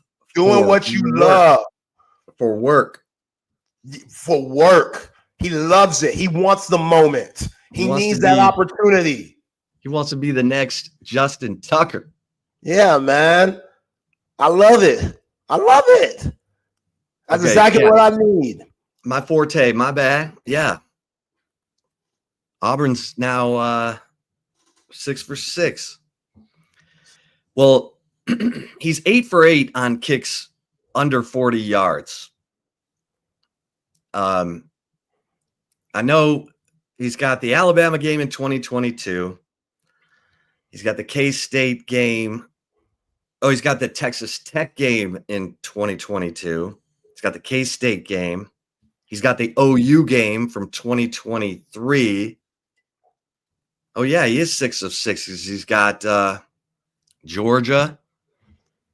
And I think there was one more in 2023. So, yeah, 6 of 6 on field goals to tie or take the lead in the final 2 minutes of a game. That's cute. It's better than cute. How many games Texas win in that run that you're throwing out there? They won the K-State game. See, I'm laughing for trying to stop myself from crying. That's what it is. Like, come on, man. He can't tell the defense to go out there and hold them. I'm just saying, intern Brock, that was the worst thing he could have told me was when he saw Bird out there on 6th Street with 3 honeys. That's the worst thing because now I can't look at Bert the same at all. I can't. It's over with. And I hate that because I do have a soft spot in my heart for Bert because you're right. I remember those kicks that were meaningful at the time, even though it went on the L board. So now it's hard for me to see him struggle like this. But also, like I just said, if CeCe was my kicker and he's out here smoking kicks, Pops, you're benched. I ain't want to hear it. You got to sit down. I don't care if we're blood or not. You got to sit down. This ain't working. You got to sit down. And maybe that might be it. Maybe he needs to sit down. Maybe he needs to get benched to realize, oh, man, I got to step it up. To clear his mind, something, because the nookie ain't it, Bert. That's the last thing you need. Come on. We are off the rails on a Thursday. My man CB says Nick Rose used to put out videos, and he sucked at field goals. Oh, my God. Poor Nick Rose. I mean, all he had to do was hit the extra point. My man Gerard Hurd set a record. 515 yards of offense against Cal. He gets them down there, scores, just kick the extra point. We're going to overtime. Couldn't do it. That was tough. Yeah. But Nick Rose, I hope he's doing fine now. Hope he's probably has a wife and kids. Living large. Probably very happy. Commercial real estate or something. Yeah, making over 6 figures a year. Yeah, let's wish the best for Nick. Right. That was a tough time. That was a tough time. I saw someone, I don't know if wasn't LHN because we don't have LHN anymore. It wasn't on my phone, but a clip of the end of the 2009 Big 12 title game when they put 1 second back on the clock to beat Indomitian Sioux in Nebraska. My man Hunter Lawrence, 47-yarder. With 1 second left. Snuck it right inside that left upright. Texas going to the national championship game. God, man. All I remember was Colt being on the ground the whole game. Okay. That's all I remember. The whole game. I don't remember much. I just remember Colt was on the ground. Even the last play when he's trying to throw that ball out of bounds, he got decked. Yeah. Oh, man.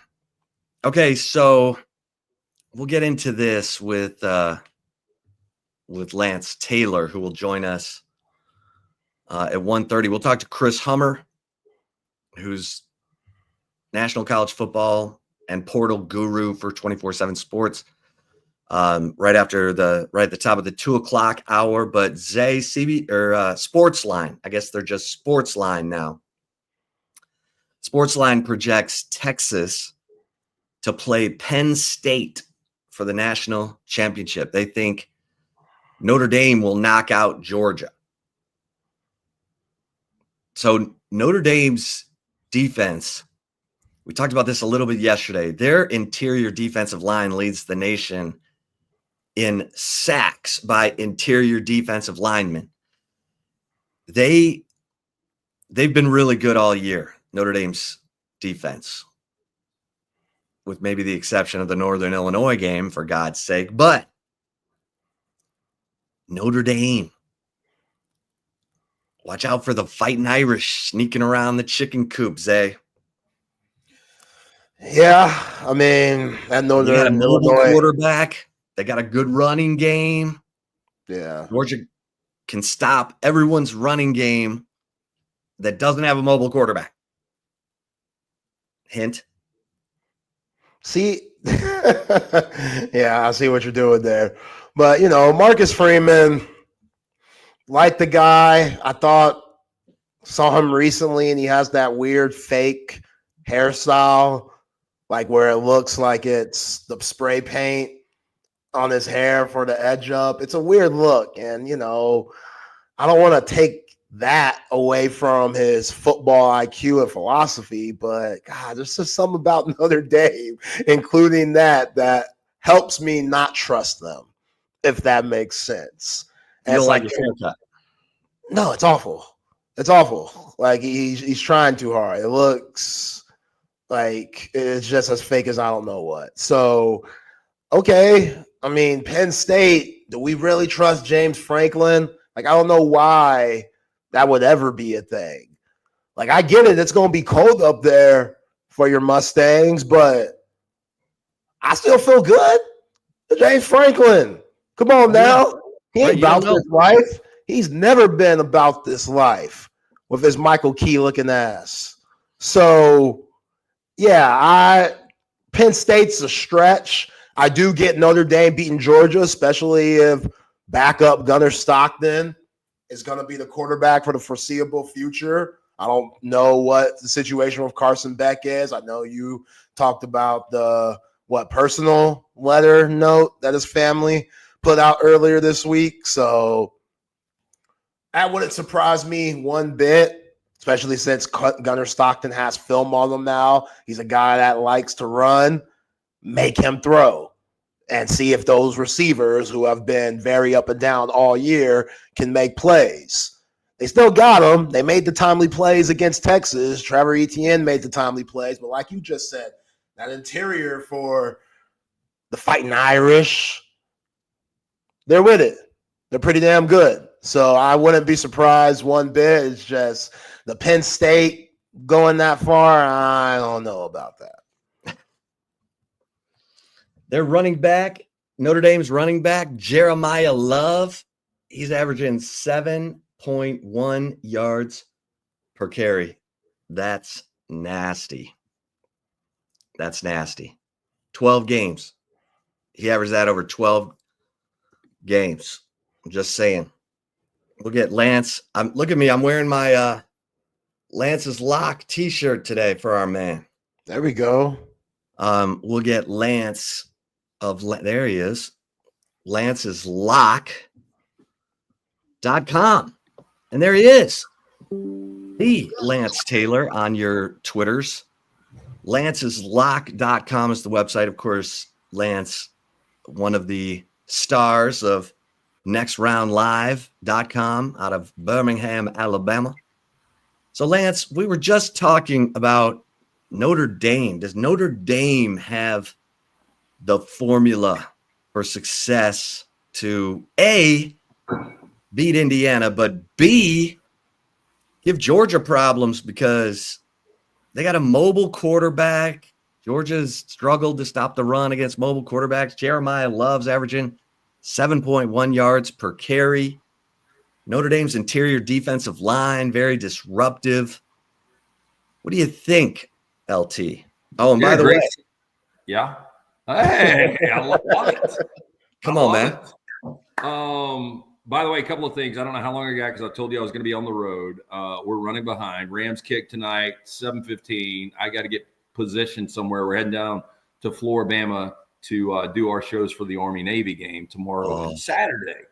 So looking forward to that. You guys, listeners, if they've never been before, they need to check it out. It's a pretty incredible place.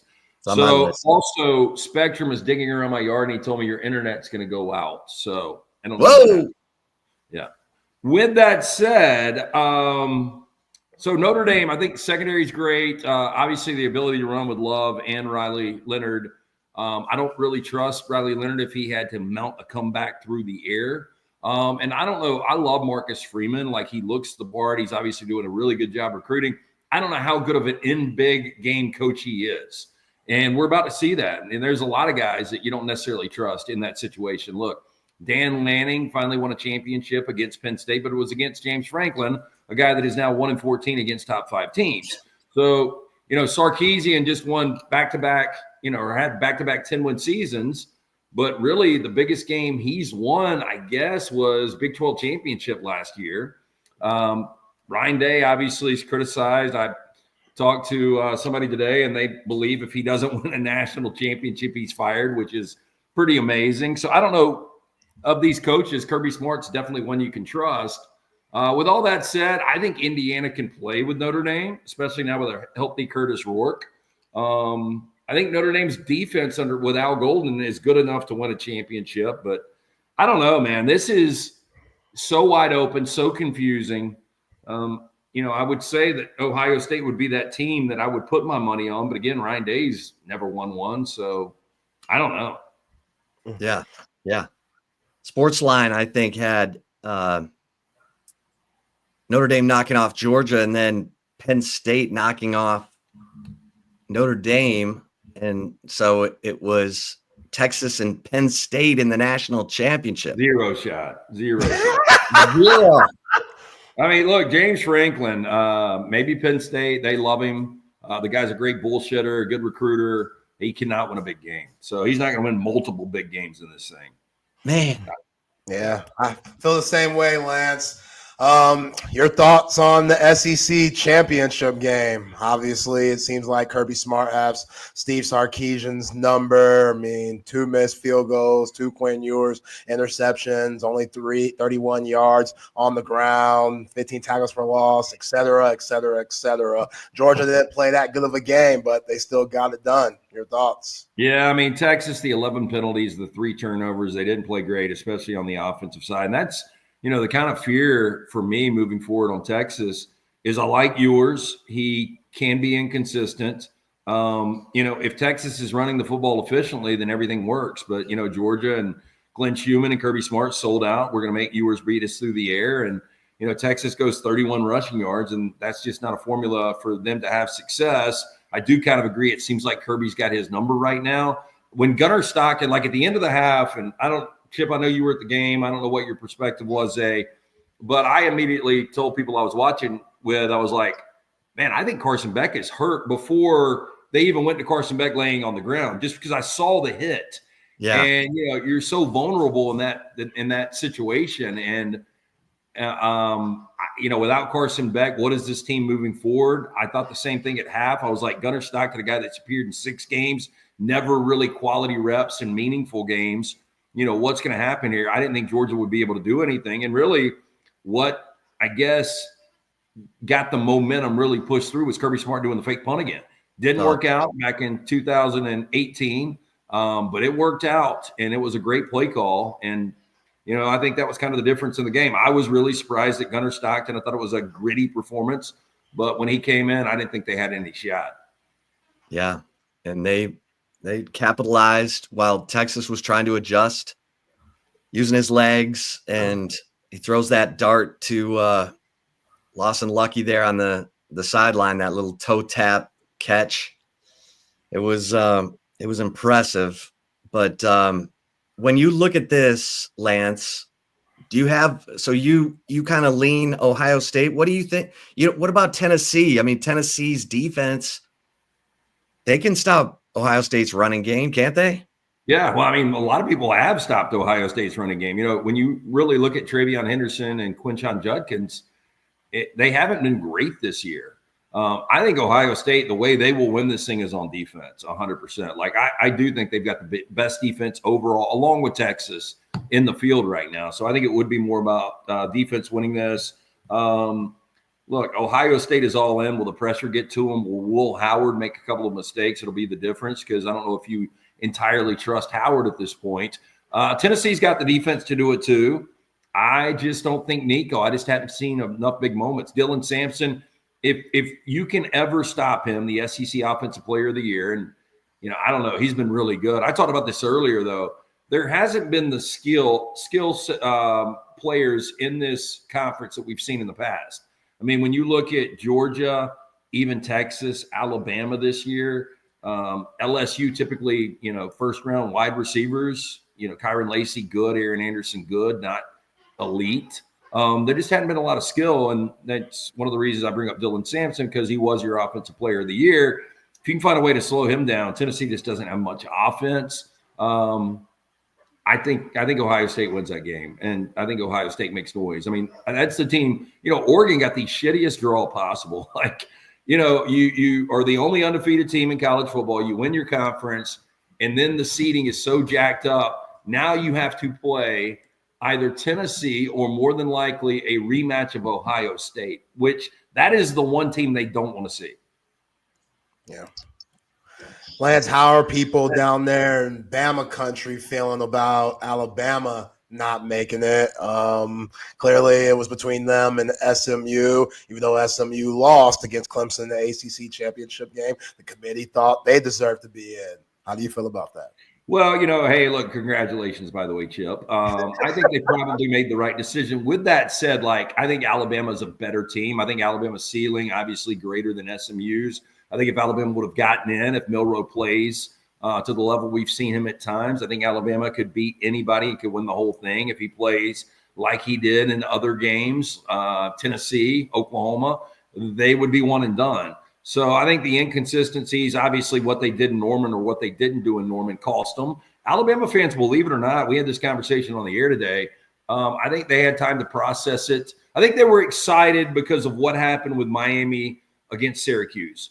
And they saw that all they needed was SMU to win that game. And then the way the game started, and I said this all week, the only thing that can't happen is to have a really classic tight game. If Clemson was to win a game in that fashion, then I think SMU gets in. And it went the whole wrong direction. Like, if it would have been SMU that was up 17 and they blew the lead and ended up losing, I don't think they get in. Like, it worked out perfectly for them to be able to come back, have it on the brink of overtime. Clemson bangs that 56-yarder through. And I thought at that point there was no way.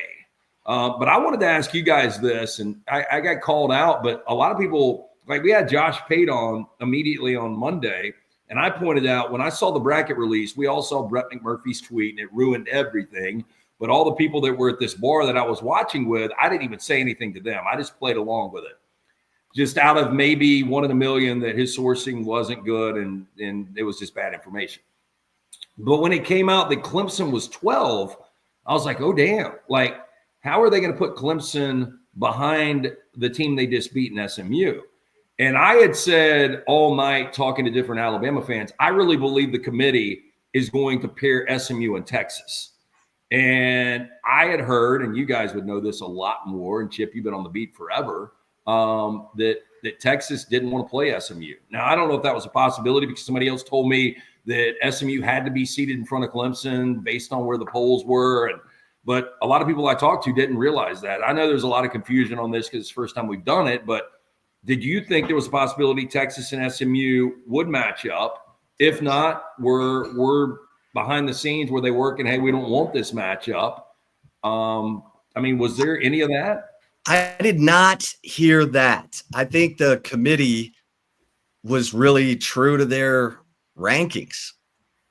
And even though head-to-head happened, they honored where SMU was in the rankings going into that game and looked at it as a coin flip outcome. So, because, Steve Sarkisian would never, lobby one way or the other to play or not play. Now, Mac Brown would have. You can bet your ass Mac Brown would have, but Sarkisian, he would have been like, roll it out, let's go, Yeah, I love the Indiana Notre Dame matchup. Love the Tennessee Ohio State. But if you would have flipped this, I think there would be so much intrigue with the in-state SMU Texas. I don't even remember the last time they played. You guys might be able to do that on the fly. And then you've still got a brand game with Clemson and Penn State. So I think, I know it's cool that Clemson and Texas have never matched up before, but I just think it would have been a little more intriguing like that. Yeah. I do think if Alabama would have gotten in, and you guys correct me if I'm wrong, I think Alabama would have gone to Austin. Yeah. What happened to Bama and Norman? I have no idea. I mean, it's $1 million question. It completely baffling because it wasn't like, and I think even if they would have lost on a fluke, I think they might have gotten in. They got completely soundly beat down, and everybody talks about, the illegal touching where the Ryan Williams touchdown got pulled off the board. That was a Hail Mary 4th down that would have cut it to 2 touchdowns. They still wouldn't have won the game. They just completely got their asses whipped that night. And I think that's why Alabama fans call them crazy, but they are a pretty football, intelligent fan base.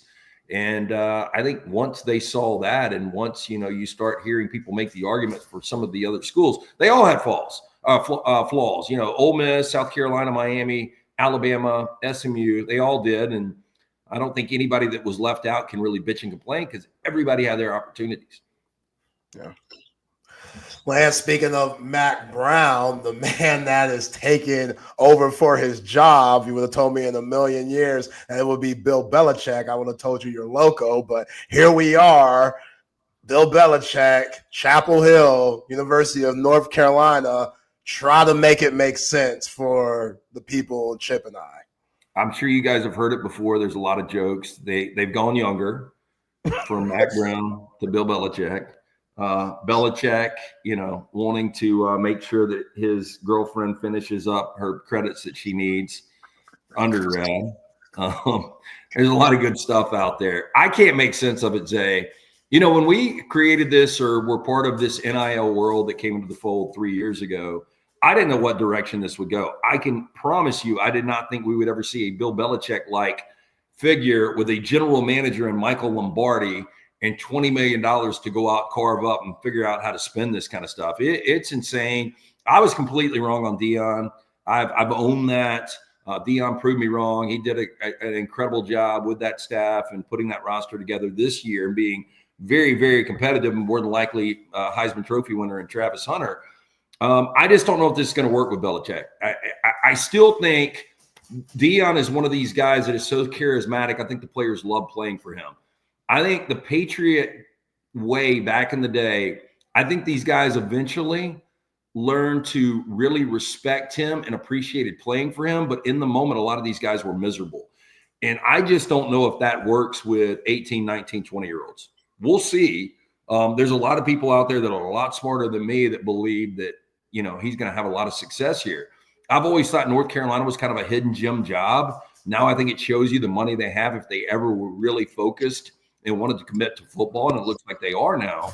So I've always thought that could be a really good job. But, it seems more desperation on Belichick's side. I know he just wants to get back into coaching. He hated what was going on in the NFL, where he basically essentially was blocked out because a lot of front office guys didn't want to give their power up. But it seemed like desperation to take a job like North Carolina. On the other side for North Carolina, I think this is probably good. It shows, the Mac Brown hire to me, and he didn't do a terrible job the second time around. I thought it was a lazy hire. This is at least out of the box. It at least shows we're committed to football. And even if it doesn't work out, they still can say, hey, we've got this kind of money that we're going to put into the collective.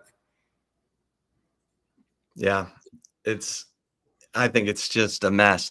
I think he's doing it to give it to his son, That's one of the things, Chip, I said, man, if Steve Belichick, who's at Washington right now with that terrible ponytail, if that is the setup, like I go on and tell him, if I'm Bubba Cunningham, whoever involved in North Carolina, I'm like, here's the deal. You can bring him in because we're going to let you have autonomy when it comes to your staff. Your kid is not getting the job, though. Like, he is not getting the job. If you guys think that we're putting it in ink, he ain't getting the job. Yeah, it's that is a hot mess. What's going on over at lanceslock.com? Getting ready for a little Thursday night football. Can you tell who we're pulling for in the house? Maddie, say hey. Rams. We've all got our gear on. So big day. I'll go on and give it out to your listeners and viewers, though. I like San Francisco. San Francisco is the Rams kryptonite. I hope I'm wrong. I don't like losing. I especially don't like losing for people that invest in our product. But I do think San Francisco is going to play desperate tonight. They have to win this game. If they were to lose this game, they drop to 6-8. They would be 2 games, full games behind the Rams, and the Rams would have beaten them, swept the season series. So by all, essentially San Francisco's eliminated tonight with a loss. The numbers ticked up to 3, so that is one of the plays that we've got available. We've got some college hoops out there, coming off a rough night in college hoops, but we bounced back tonight. We set the table for a big weekend. Again, I hope I'm wrong. I hope Stafford goes out and carves them up, but we'll see what happens. Lance'sLock.com. Hey, Lance, do you believe in the Steelers? Great question, because I do believe in Mike Tomlin. I do believe in their defense, and Russell Wilson is playing at an incredible level right now. But I'll tell you, man, the team that scares me is, once Keon Coleman comes back and Dalton Kincaid, who my Rams didn't have to see this past weekend, like the Josh Allen kid, I cannot stand, but he is unbelievable. And that is probably the best regular season quarterback matchup I've ever seen, with how flawless and how precise both Stafford and Josh Allen were. But that's a team, man. Buffalo scares me to death. I had a Buffalo fan send me a text, man, I hope we see you guys again. I was like, first of all, we're probably not going to be playing until February, but if we do, I do not want to see Josh Allen again, ever. That guy is that good. My Lions get him this week. Oh, I know. And look, the late slate and Sunday's action is going to be incredible. But back to your question, like if Russ continues to play like this, sure. I never thought he would. I thought Justin Fields was the right way, and this is why Mike Tomlin never has a losing season in the NFL. Even with Kenny Pickett last year, he was the guy that wanted to go with Russell Wilson. I thought his time had come and gone, and he's playing rejuvenated football right now. So I'm not going to doubt this Steelers team. Now, we'll see how they close. This is a brutal 4-game stretch coming up for them. So was there anything that stuck? I mean, the SEC football schedule release, why do they release it on a Wednesday night? So boring, and and they haven't figured this out. This is one thing the NFL does. The NFL does pretty much everything right, but they've got a 365-day-a-year calendar, and they know how to have these things, tease it, make it must viewing. In April every year we get the schedule release. It's exciting because you know the division you're going to be playing, from AFC to NFC because of the 4-year rotation. But you don't know the home games, the away games, that 17th game you're going to get, some of the intra-conference games you're going to get. So there's a lot of intrigue. The problem with this is it just you flipped everything in the SEC. So Kirby Smart bitching about, all of those really difficult road games. Well, they all come to Athens now. Texas, their easy-ass schedule this year, they get that easy-ass schedule again next year. So, it was just, it was known, and I had forgotten that that's the way they were going to do it. And I think it's completely the wrong way to do it. I know they're trying to keep this equitable balance of, teams being able to be on that rotation every 4 years or whatever it is. But it realistically should be Texas and Georgia play for the conference championship. Then we are going to, much like the NFL does, based on winning percentage, we're going to schedule the more difficult games in conference for those two teams. It's the way it should work. Yeah. LT, always appreciate it. Know you got to get on the road to Floribama. Yes. Hey, can I ask you? Yeah. Uh-oh. Think that internet went out. They just He told us. They just hit his line in the yard. He's about to ask us something too. I think he was. Yeah, he gone. He gone. Lance, if you can hear us, hit us back, my man, because we will happily continue the conversation. But let's see, is he still? Nah, LT, you there? LT, you there? All right. He is gone. He gone. Yeah. Yeah, that Wednesday night release was like, can't we dress it up at all? Man, you hear Lance being disrespectful? Weak ass schedule again? It's a little tougher. You know what I'm saying? Like, no one's paying attention to the fact that their bye weeks come at bad times. They're not playing a home game in the month of October. Man, weak ass schedule again? Now they got to go to Florida. They got to go to Georgia. Got Ohio State. We going to Columbus. Right. Who else is playing a non-conference game like that? Georgia's playing a bunch of pastries.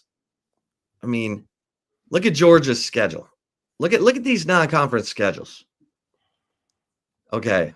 Auburn's playing Baylor. Okay. Give them Arkansas's playing Memphis. Okay, Arkansas's playing Notre Dame. I take it back. Alabama at Florida State. They're going to play Wisconsin again.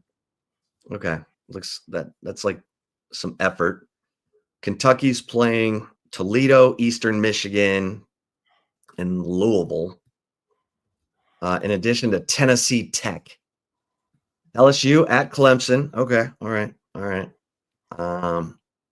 And of course, Southeastern Louisiana and La Tech and Western Kentucky. Ole Miss is playing Tulane and Washington State. Mississippi State's playing Southern Miss. Arizona State. Okay, all right. That's legit. Missouri's playing Central Arkansas, Kansas, Louisiana Lafayette, UMass. Give me a break. OU is playing Michigan. So let's see what people say about that. Illinois State, Michigan, and Temple, who just fired their coach, and Kent State, who's one of the worst teams in college football this year. South Carolina, of course, they'll play Clemson. That's every year. Not much else. Tennessee playing Syracuse. Meh. Texas at Ohio State.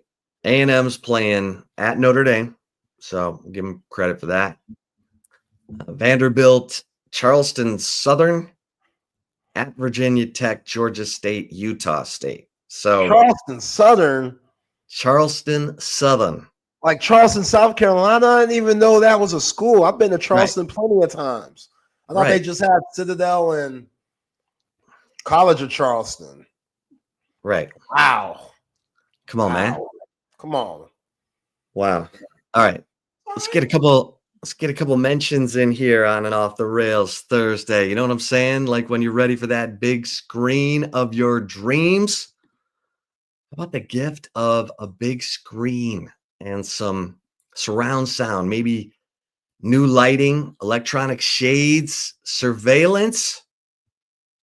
Come on now. Hi, this is Tom McKay, owner of Audiovisual Consultations, and all of us at Audiovisual would like to wish you and your family a happy holiday season. This time of year can get a little hectic, so we want to remind you to relax, enjoy the season with your family and friends, and give us a call at 512-255-8678 for all of your home entertainment needs. This is my favorite time of the year. I love the holidays, the music, the decorations, the presents, the whole darn thing. So this year I'm asking all you listeners to help make this a special holiday for everyone. Smiles are contagious and free, so let's give them away like the government gives away your money. Let's high-five strangers on the street. Hold the door for people behind us. Tip your servers more than they've ever been tipped before. Give to a charity, or hell, give to a bunch of charities. If someone does a good job, tell them they did a good job. Pat someone on the butt. Sing in public places just because it feels good. And as always, hug your kids until they beg you to stop. Watch some games with your friends and make love to your wife or your husband. I know there's some women listening too. You can still give us a call at 512-255-8678 if you'd like to get some cool electronics. But more importantly, have a great holiday season and a fucking awesome next year.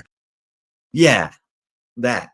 Hey, Longhorn fans, or if you've got a Longhorn fan in your household, this is the easiest Christmas gift you are going to buy. All you have to do is go to longhornfanbox.com. Hey, Longhorn fans, it's me, Anthony Hill. It's Madison Booker. It's DeAndre Moore Jr. And I'm here to announce I'm partnering with you, our most valuable fans. I'm signing collectibles for the Longhorn Fan Box just for you. Each box comes filled with signed posters, prints, trading cards, and more from your favorite Texas student athletes. And if you purchase the Longhorn All-American box, you can receive this signed poster from me. So join the thousands of Longhorn fans who are supporting student athletes and capturing the magic through every season through the only player endorsed and university approved Longhorn Fan Box. Your fan box come direct from my hands to your doorstep. Click below to support us and get a free gift valued at $99. We are in this together. United we fans. It's a beautiful thing. That's some easy longhornfanbox.com Christmas shopping. My man Zay Collier would have killed for a Longhorn fan box. You know what I'm saying? Hey, in cover 3, I was at cover 3 last night. Oh, got those beef tenderloin sliders, the Parmesan fries. So good. I mean, great vibe, great food, and the best place to hang out with your buddies and watch your favorite team. Get the Sean Adams prime rib sandwich. How about brunch on the weekends? You got the do-it-yourself Bloody Mary bar. Then you're just posting up, watching all the NFL games or all the college games, college basketball, you name it. Cover 3 is the go-to spot for dining, spirits, and sports. Cover 3 right there in Anderson Lane in the heart of Austin, up north in Round Rock off of Old Settlers, and cover 2 at 183 in Lake Creek. All right, Zay. We will talk to Chris Hummer here momentarily. But it's, what do you think of Malik Murphy? So Malik Murphy goes 9-3, 26 touchdown passes, 12 interceptions, but Duke goes 9-3. And he's in the portal just as fast as that season can end. Rex St. Charles says Malik Murphy's visiting Auburn. I mean, listen, get it. Go get it. There is no loyalty, I guess. No. He's not feeling Manny Diaz. I mean, you're in the shadow of the basketball team. You want to go a place where football's king. And if that's Auburn, Alabama, then, hey, you could be the man there. And maybe his dream is always wanting to play in SEC football. Clearly, it didn't work out at Texas. Goes on to Duke, puts some really good tape out there. Like, I thought he was terrific this season with the lack of weapons and resources that he had. And 26 touchdowns, 12 interceptions. Not too shabby. Like 9-3 for Duke is like an undefeated season for some of these other blue blood schools out there. So he should definitely be proud of that. But you would think with the success that he had under Manny Diaz in Durham, that he would want to hold on to that and stay. But clearly he sees himself as a bigger figure, a guy that maybe can make some serious NIL money and play some really high football so we can get to his ultimate destination, which I'm sure that's the National Football League. So, yeah, good for Malik. Happy for him. You know, if he goes to Auburn, I'm good with that. That's not a team that Texas plays this year. So, you know, who knows how long he'll stay there. Maybe he could go to the draft if he has a good season. And again, we're just speculating, just visiting Auburn. There's no signed, sealed, and delivered situation there. But yeah, clearly Duke did not write into his NIL contract that you need to finish out the season, because he ain't going to be around for no bowl game. Yeah. He is off and running. If I'm a school, I'm saying, hey, to collect this money, you got to be in every game we play this season. I mean, I get that, but I'd meet them in the middle. Like, if we make a college football playoff, you got to play. If we go to the toilet bowl, go out and see what you could do. Because you don't got much time, some of these guys. Some of these guys want to get a jump start on the rest of the, rest of the ants. You want to let everybody know, hey, I'm available. Yeah. Yeah, you got to get wine and dine. It's like the hookers on the street corner, man. They got to get right out there. Hey. So Lane Kiffin, who is playing Duke in the Gator Bowl, said on the Gator Bowl coaches conference call after being asked about Malik Murphy, we've got a dumb system. Hopefully someday it'll get fixed. Yeah, I don't know what does that mean. Like, he agrees with you and thinks that guys need to commit. Well, yeah, I mean, this postseason game now has lost all of its luster. Yeah, you got a 9-3 Duke team with no quarterback. With the college football playoff, are we really worried about this? Let's just make an NIT. Who watches the NIT? I remember when Texas was in the NIT and we had to cover it at the old station. Those were some of the darkest days of my young radio career. Duke fans, ACC fans, Duke fans are watching Cooper Flag. Duke fans are watching. Duke winning 9 games is like winning the national championship. You know how many times Duke has won 9 games in the last 11 years? Twice. Okay, now 3 times. But 3 times. Okay. But yeah. They're worried about Cooper Flag. That's what Duke fans are worried about. Oh, 9-3, cool. What's going on in Cameron Indoor Stadium tonight? Like, that's what they're worried about. The backup quarterback who will be playing in the Gator Bowl against Lane Kiffin's Ole Miss Rebels, Grayson Loftus, 6'3", 205, sophomore. Grayson Loftus. What is it about dudes named Grayson out of Duke? Grayson Allen. Yeah, Grayson Allen. Grayson Allen. Yeah. He was a Dookie, right? He was. Yeah, he was there for like 7 years. Right. Yeah, you remember he was dirty. He was kicking people. He was kind of like Draymond, you know, which I wish he did something for my Phoenix Suns. They're my pick to win a championship. They're looking like crap again because Kevin Durant hit the injury bug.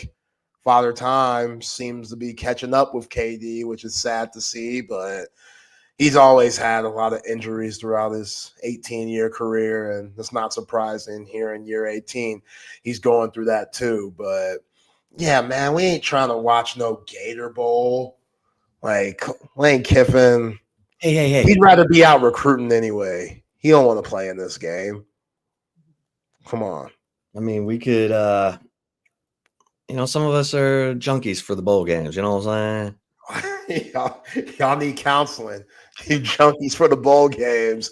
Y'all need help. Y'all need to find different hobbies because I love me some football, but I'm not going to be paying attention. If it's not the college football playoff, I don't want it. And I heard people vouching on social media for like a college version of the NIT.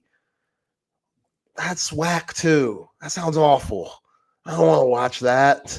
I don't want to see Alabama beat the crap out of everybody. Like that's not my thing. Like we don't have to have a competition for the losers. The teams that weren't good enough. Hell, I heard they're talking about expanding March Madness, 72, 76 teams. No, don't do it. That's such a money grab. That's weak. It's weak. Like, what are we doing, man? Come on. What happened to the game I loved? Like, come on, man. This Texas Longhorn team, they look like an NIT team. I'm going to have to watch that crap. That's going to be rough. Doomsday is not happy with these Longhorns on the basketball court. He likes the women, but the men, Doomsday says no way. Hey, you see Jordan Lee the other night against James Madison, dropping 20, 7 threes. Hey, Vic, when the teams play zone, having shooters on the court is usually the right move. I don't know. I'm no Red Auerbach, but I feel like that's the right move. It was a little bit too late. Is that the right move? I feel like it is. They're called zone busters. Yeah, because it's hard to find those three-point shooters. And then you got your freshman that's just been rotting on the bench, and in the first game where she gets bumped, she drops 20. I get it. James Madison, but let her play. She's a freshman, McDonald's All-American, gold medalist. I've been very confused on why she hasn't been playing or in the rotation. And I don't know what goes on in practice, but the fact that she just gets a lot of minutes and she drops 20, I don't know. I feel like it's an easy decision. The girl could play. Let her roll.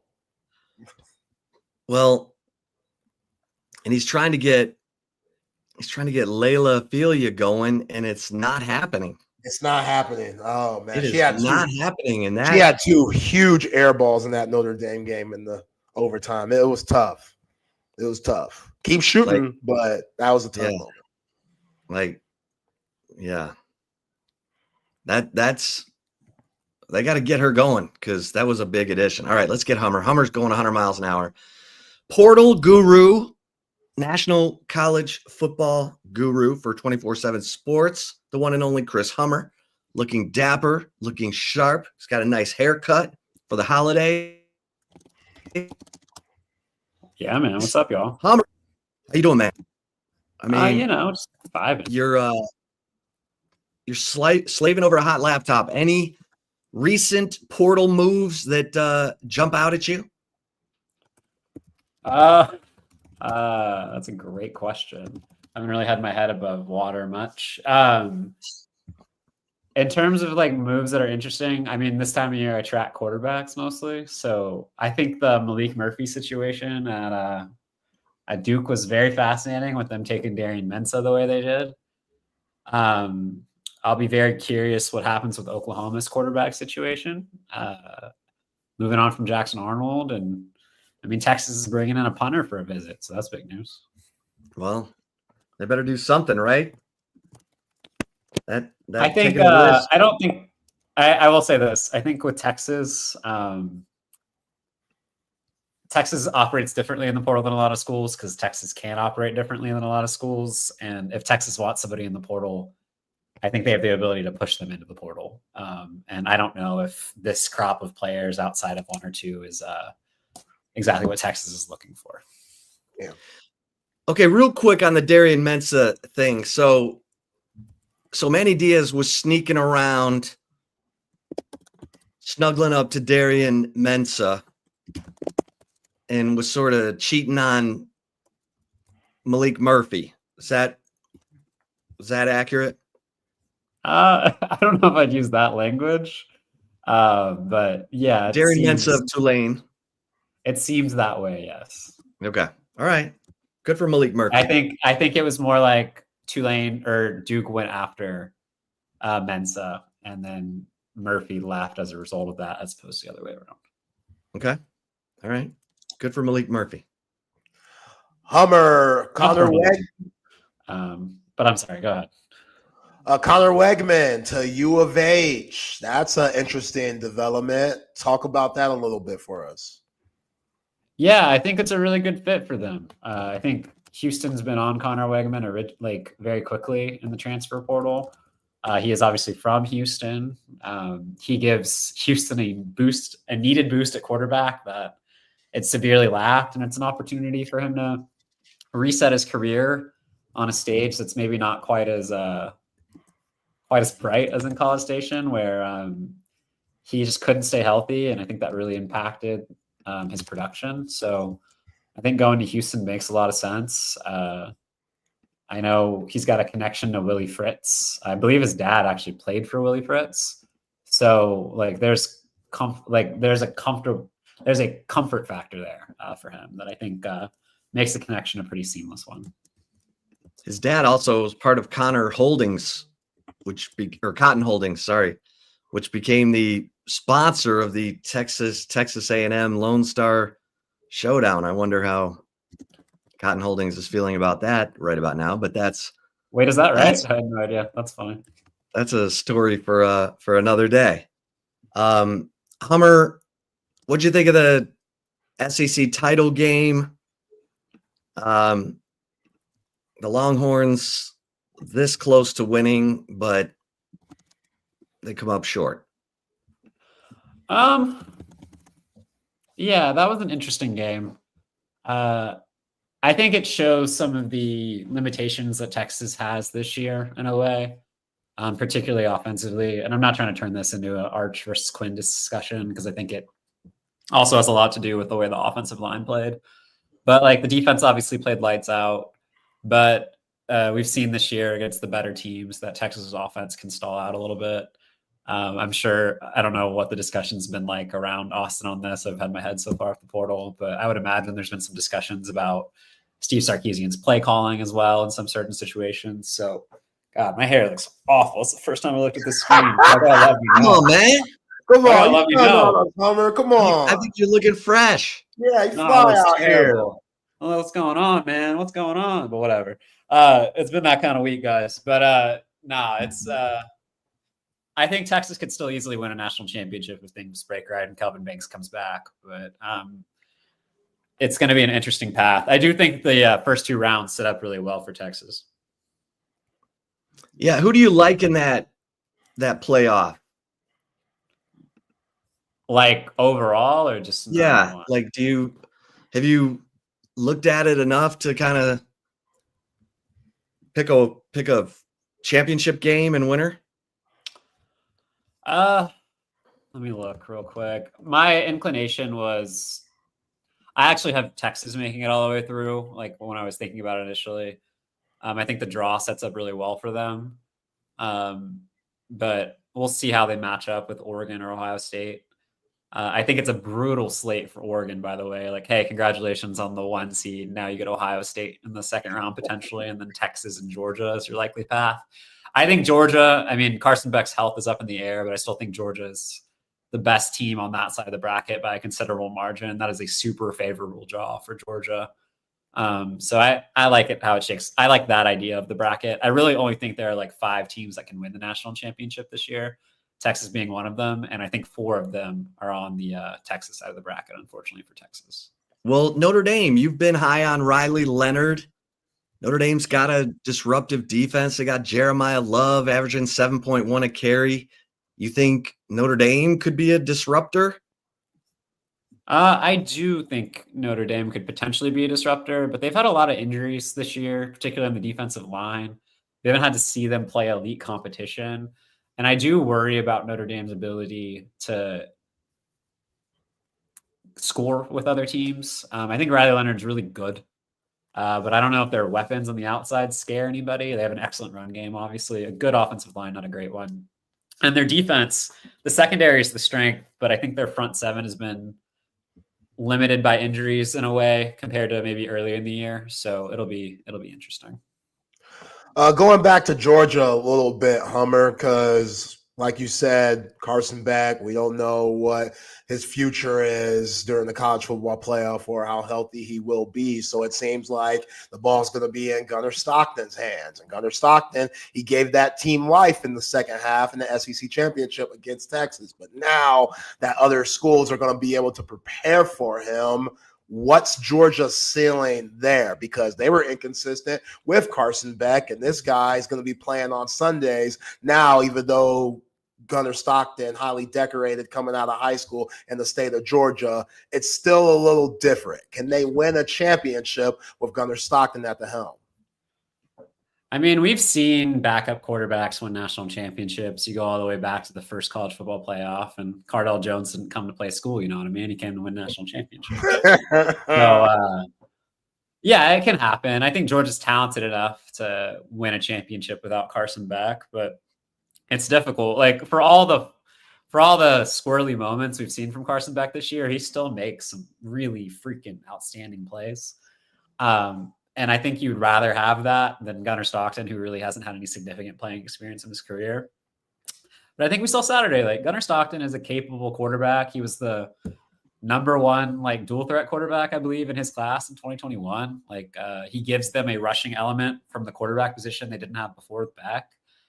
And like, they're good enough if the offensive line plays to the level it can to win. So yeah, I mean, I'm not counting Georgia out. Like, I would still bet on Georgia to make the national championship, but I think the injury to Carson Beck makes it more difficult for them to win it. All right, we know you're miles an hour, Hummer, but what do you see in that Penn State SMU game? Mustang Mafia, you give them any chance? Yeah, I mean, like, I don't think Penn State is gonna blow anybody away offensively. We haven't really seen that from them this year. I think SMU's shown the ability to stop the run this year, which is what you have to do against Penn State. And frankly, like SMU held up better in the trenches than I expected them to against Clemson. During a game really where you could argue they played like a C or a D game and still nearly won the ACC. So I don't think they're going to I think they can hang in there, but like Happy Valley is a tough place to play, man. Happy Valley is a really tough place to play in December. And we saw what happened with SMU last year in the bowl game when there was some bad weather and they had to play Boston College. And this team's obviously better, but I would pick Penn State personally. Yeah. Hummer, do you remember when we were on the elevator going down after the A&M game and we said it would be so classic if Texas lost to Georgia twice and then beat Georgia for the national championship? Yeah, I think based on how the season's gone, that's like the funniest possible timeline. So I could definitely see it. And I mean, like, I'd be curious what happens after that too. Like, do we get like split national championship talk? You know what I mean? Like, you never know. But there's a long way to go till we long way. Hey, listen, I know you're going 100 miles an hour. Let's do it again next week.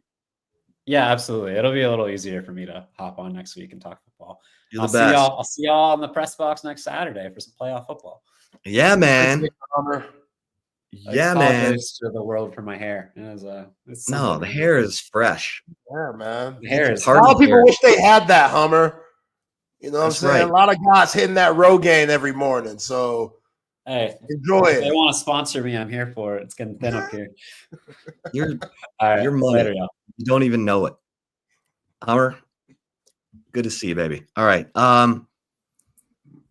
Speaking of the Texas Clemson playoff game, I did a little kind of behind the scenes in the Insider today at horns247.com on the logistics of putting that home playoff game together. And as soon as they knew the dates for the playoff first round home playoff games, Texas went to the Oakview group and said, please don't schedule any concerts at Moody Center on December 20th and 21st. So good thinking by the Texas folks. And you're going to have everything that you would expect at a Texas home game. Probably the biggest difference is we got the intro video for Clemson. So about 4 minutes before kickoff, you'll get a Clemson, video montage, because it's a playoff game. Both teams get a little love. Okay with that? No, I'm not okay with that. No, absolutely not. Texas and Georgia both got videos before the SEC championship game. Yeah, because it was at a neutral site. I do the air quotes because it's not really neutral playing at the Benz against Georgia. But for this, how would you find it if NFC Championship game, Vikings go to Ford Field and they made a montage video of Justin Jefferson mossing everybody and Sam Darnold going crazy? That's not a good look. That'd be whack, wouldn't it? That'd be real weak. Nah, come on, college football. Get that out of there. It needs to be as much of a road environment as possible. That's what happens when you don't have a good enough season to host a home game. Like, that's everybody with the trophy era, man. What? So Come on. So the Texas season ticket holders get to request, they get to prioritize what games they want. Well, it seems like, obviously everyone wanted the home playoff game. And then they get to prioritize 1 or 3 games. So, of course, everyone wants the national championship. But people want the semifinal in Arlington, of course, more than the Peach Bowl in Atlanta. So you're going to have Arizona State, if Texas handles business against Clemson. And I don't know how many Texas fans are going to make the trip back to Atlanta, because if they get to the Natty, they got to go back to Atlanta, and they were just in Atlanta. Yeah. So that could be a tough game in terms of fan attendance if Texas is in the Peach Bowl, is what I'm saying. Yeah, definitely. I would say make the trip. With the psychos, the Sun Devils, the psycho Sun Devils, Cam Scattaboo, Kenny Dillingham, a little off their rockers. A little. Like, you're being generous there. They're a lot off the rocker. Cam Scattaboo, which I love that guy. You know how I feel about Kenny Dillingham. That dude's an absolute nut job, 34 years old. And for him to have the success at that school, especially after guys like Antonio Pierce and Herb Edwards messed up everything, has been more than impressive. So, yeah, come on. Did you hear what Dillingham said about? He said, if we got a guy who loses in ping pong and that's okay, and he just walks away and he doesn't want a rematch, he can't be in our program. Yeah. Like, he's just all about the competition. But man, if you don't want a rematch in ping pong, you out the program, baby. Yeah, you got kick them out. We need competitors here. That's right. Like, this ain't just a party drinking school. Like, they want to be about their football. I mean, it is. It is. I've heard stories. I've never been a part of it, but I've heard some things. Both U of A, too. University of Arizona. I heard both of them schools, they know how to turn up a little bit. So, yeah, I feel like Kenny Dillingham fits that culture perfectly. Bringing in guys like Scattaboo, like, they beat the hell out of Matt Campbell and them. Like, that was rough. And that was your original Big 12 champs, Iowa State, which they got pretty far. Kudos to you, because I didn't see them being that good. But Rocco Beck, he just couldn't get it done because them Sun Devils, they got the football gods on their side right now, and they're not afraid of anybody. And they see that people are looking at Texas and saying, those first 2 games look a little light. They're using that as fuel for the next 3 weeks. Whoever wins that game, Texas, Clemson, they're going to be ready. So, yeah, Longhorn fans, go back to Atlanta, man. I want to go back. Them wings that I had, off the chain. I'm trying to try different wings from every other place. And we didn't get a chance to really go to Magic City or anything since Texas lost and ruined it for everybody. So I'm trying to see what that's about.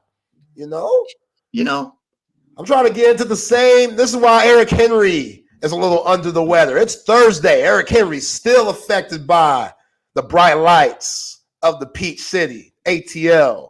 I'm trying to be like that, Chip. Yeah. I didn't get a chance to do that. We had a good time, but yeah, come on, Texas fans. It wasn't that bad of a drive either. Yeah, you ready to make that drive 2 more times? Oh man. I ain't gonna lie, that's gonna be tough. I've been doing a lot of driving this year, but why not? Why not? Why not? It's all about the duty, the call of duty. So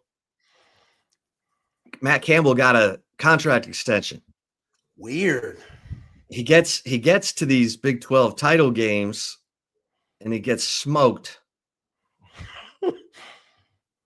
My boy Purdy was in one and almost won it, but he threw an interception right at the end. But every time Matt Campbell gets to a Big 12 title game, he gets a nice new contract. So imagine if he wins one. Yeah. That'd be nuts. I'm still surprised that he's still in Ames, to be honest. He's had so many chances to he's raising his NFL.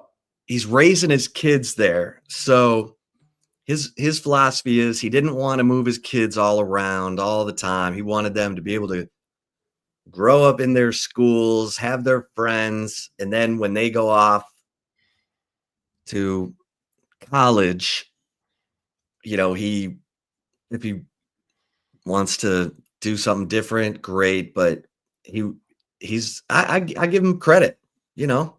He's trying to do what a lot of coaches don't ever get the choice to do, which is stay in one place and raise your kids.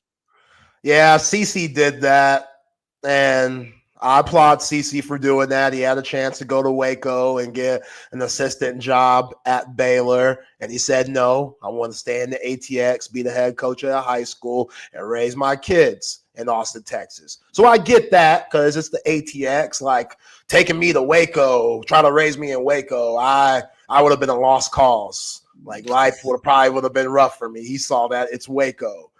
Like David Koresh and all that stuff was going on and stuff. Waco wasn't really the place to be. It wasn't no Chip and Joanna back in the 90s. So CC, thank you for making that decision and staying home. For Matt Campbell and Ames, it's Ames.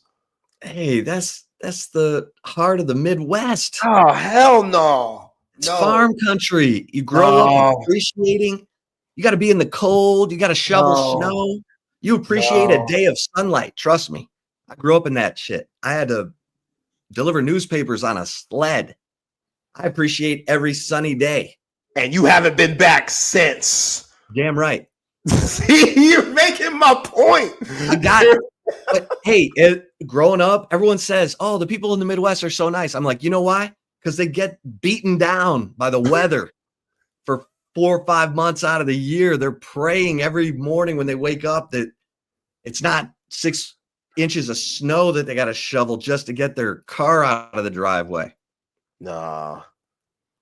That's why they're nice, because they're beaten down and, they appreciate any little thing. Hey, family man, you're right. Kudos for him. Stay in there, let his kids be raised there. But I would have let the kids know, yo, kids, I got a chance to go be the coach of maybe the Carolina Panthers or something big time. Let's go live in Charlotte. I'll be all right. Like, it's Ames. Like, that's crazy. But hey, Iowa State, good for them, keeping them there. Like, somebody Who hit me up on Twitter asking about this? Because now everybody's hitting me up about RT because they think this is RT's last year, which CB Damn, said.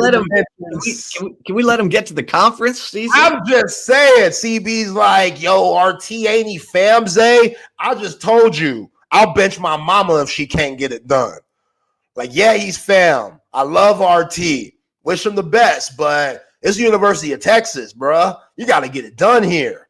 You ain't making the tournament. You struggling. It just ain't going to work out. It's beyond family at that point. And my man Nick, shout out to Nick, man. Go follow him on Twitter, Nick M5116. He always talks basketball and stuff. We always chop it up. He said if that job were to become available, the guy to reach out to, TJ Otzelberger. And I said, I can't hate on it. I can't knock it too much. Otzelberger with his swole ass. They doing things in Ames. They hooping down there. Top 10 team. Were good last year. Been good. Then he knows exactly what he's running. He's recruiting guys to what he's running. Like, that guy knows who he is. He knows what his team is. He knows how his team's going to play. And there's no wiggle room. That's what it takes, man. What it takes. If you don't know who you are, if you don't know how you're going to deliver the product at Texas, it's tough, man. You'll get swallowed whole. Oh, I saw a clip of Trey Johnson's highlights from UConn. Everything's one-on-one. Everything. And I'm looking at the rest of the four players. Everybody just standing around watching Trey go to work. And I'm like, man. And like some of the greatest players of all time were incredible one-on-one players. Michael Jordan, Kobe Bryant, Kevin Durant. But Kobe and MJ, they had the triangle that they ran, which was perfect to get MJ in those ISO situations where no one could guard him. And even without that, the ball was still moving until it got into that sweet spot where it was a guaranteed bucket. The triangle doesn't necessarily translate to college basketball, but you catch my drift here. Like, everybody else has to get in some type of rhythm. It just can't be Trey Johnson. It just can't be Arthur Kaluma. And they're really struggling to find that type of identity on the offensive end to what you're saying, Chip. Like, you got to know what you're running. You have to have some type of identity here. And this 2025 men's basketball team has yet to find that consistently. Like, we know Trey's the best player. We know Arthur Kaluma could get his. But besides that, everybody else, roller coaster. Like Caden Shedrick, I don't know what you do with him. Oh, my God. I don't know why, but the bigs, that's the biggest problem. I've been saying that before the season started. Yeah. Like the bigs. Can I get some more Jamie Vinson? Like, I'll take 6'7" Jamie Vinson over clumsy 6'11" Caden Shedrick. Yo, I mean, man, it's hard to watch. It's tough. It's tough. Dan Hurley said, yo, fellas, we're going to go at number 5 the whole game. We're going to attack him the whole game. And we're going to let him try to score on us on the other end and see what happens. If you see Caden Shedrick on a one-on-one situation, don't help at all. Just let him try to take his man one-on-one. He might get a bucket. He'll trip and fall on his way to the bucket. Yeah, exactly. He might get one bucket. Don't trip. Every dog has his day. He might get one bucket. Don't trip. Stay disciplined. Keep playing. It's going to work out in our favor. Sure enough. Yeah. The outcome was a lot closer than what that game really was. They play tonight. They play against New Mexico, the other Aggies. I have to watch it, I guess. But don't kill me for saying this.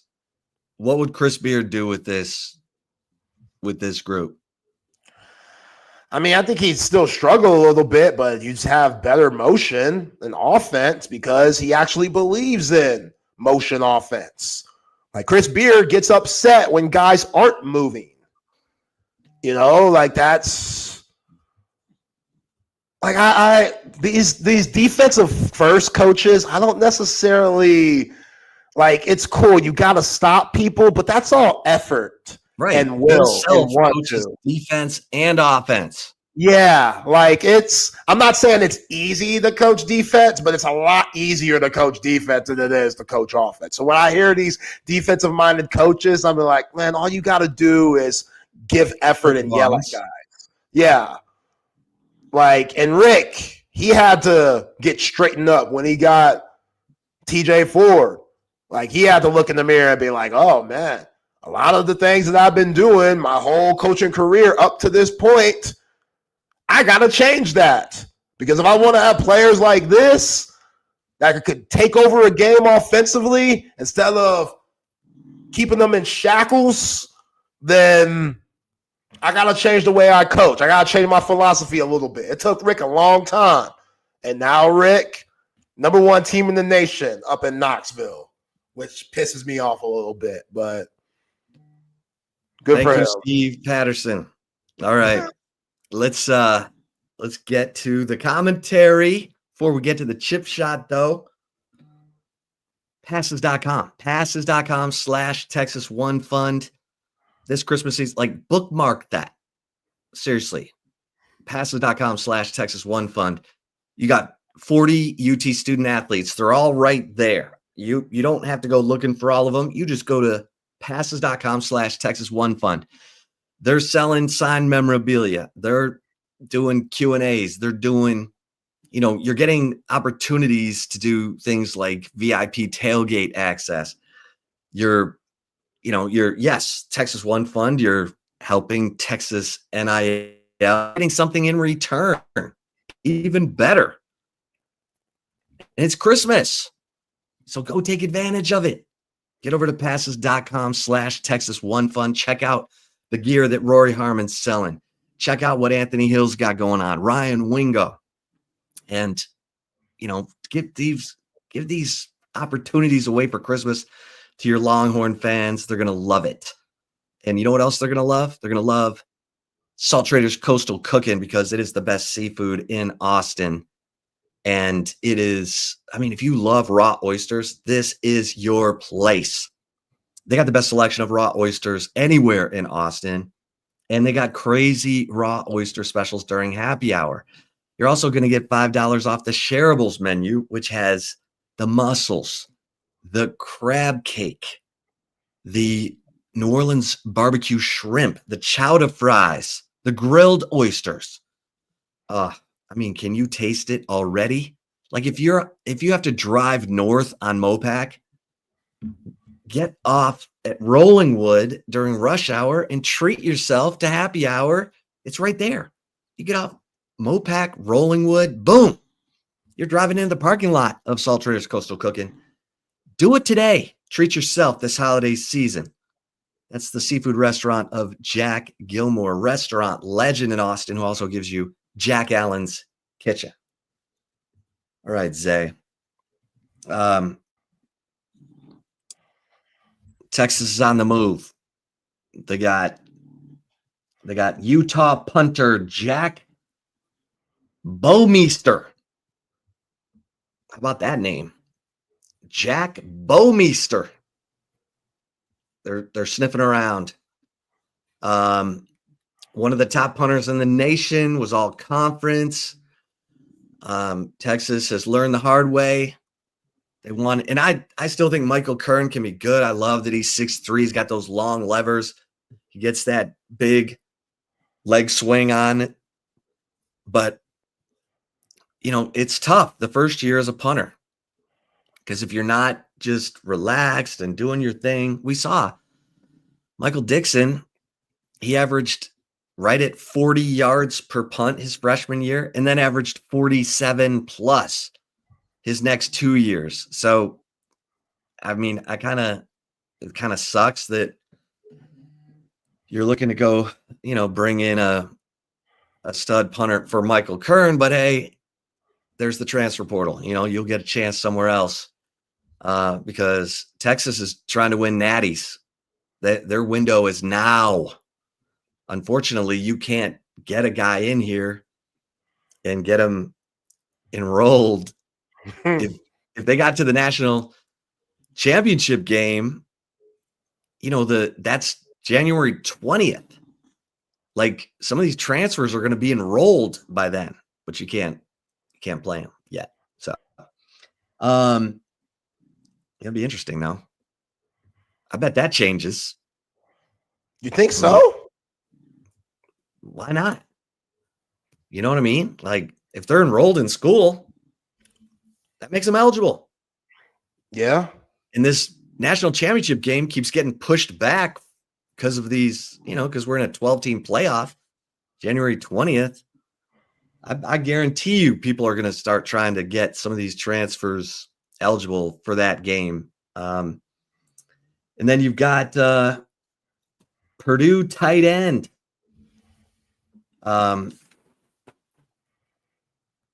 Max Clare. Zay does not like this. He does not like skill players coming from 1-11 Purdue, but this dude had 51 catches, and he's from Cincinnati, Ohio. St. Xavier High School, which is football factory. He's got 51 catches, 685 yards, 4 touchdowns. I'm big on Spencer Shannon, the 6'7", 255 kid. I hope they give him, every opportunity because, he's a 6'7". He's Gronk. If he's, let's see. Maybe he's Gronk. Maybe he's not. Maybe he's just a big, tall guy. But you got Jordan Washington. You got some other guys, Emery Winston coming in. You just don't want to. I get it. You need someone with experience who you trust to be out there trying to block Chaz Chambliss next year. God. But Spencer Shannon, 6'7", 255, he might have it. He might have it in him. But you're going to see Texas also go after a veteran linebacker to take the role in the rotation of David Benda. And you're going to see him go hard after 3 or 4 defensive tackles in the portal. That's going to get expensive if they are going for top of the line guys. And as you heard Hummer say, I thought Hummer said it very eloquently. He said, typically if Texas wants a position in the portal, guys will appear in the portal. Look, agents are hungry. They get all the information. Then they go tell their clients, okay, if you get in the portal, this is the opportunity for you. And then, boom. So it's the way it is. People can say, oh, they tampered. No. That kid's agent was out soliciting best offers. So that's the way it is. That's where we are. If we're going to collectively bargain and try to bring some order to the court once we have a revenue share with the student athletes, that's one thing.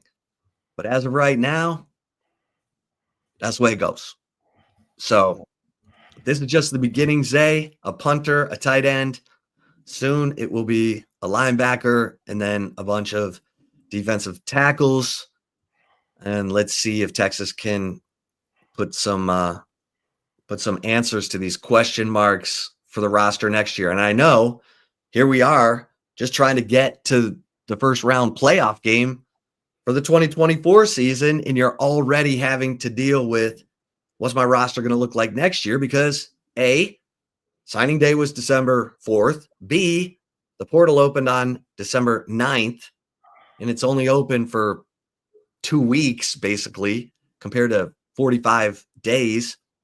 And Steve Sarkisian has spent this week doing and Brandon Harris, more so even than the coaches, doing the player evaluations, sitting players down saying, here's what we see for you. Here's We see you are as big in the plans. Here's a little extra NIL money. And for others, we're not seeing it. You might want to, seek opportunity elsewhere. And I know that sounds harsh, but I think that's fair and transparent. I think the worst thing you can do is just leave a kid in the dark. At least Sarkisian has his guys tell these players, or he tells them, or whoever, the position coach tells them, hey, we like where you're going. We see this for you. And for others, hey, we've tried, right? You've tried, but you couldn't beat out this guy.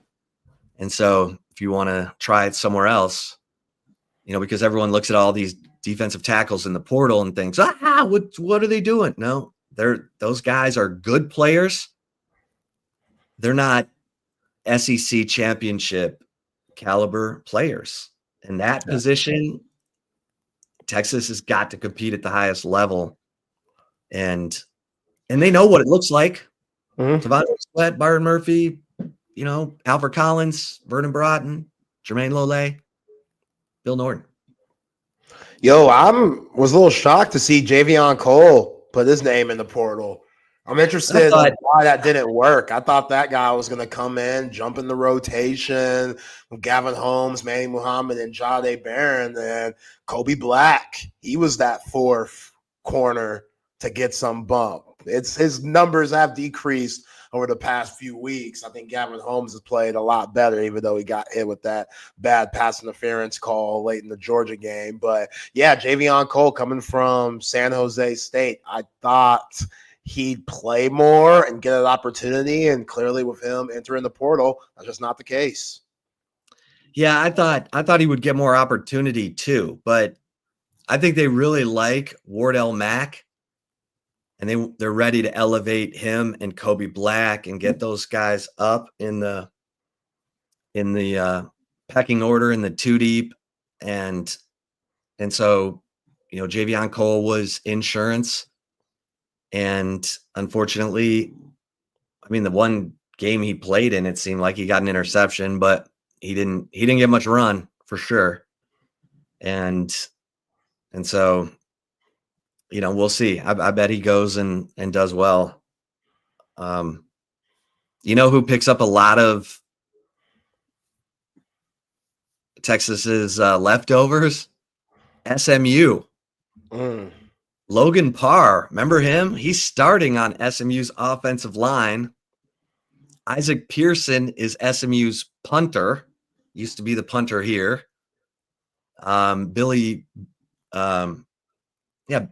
Not Billy Bowman.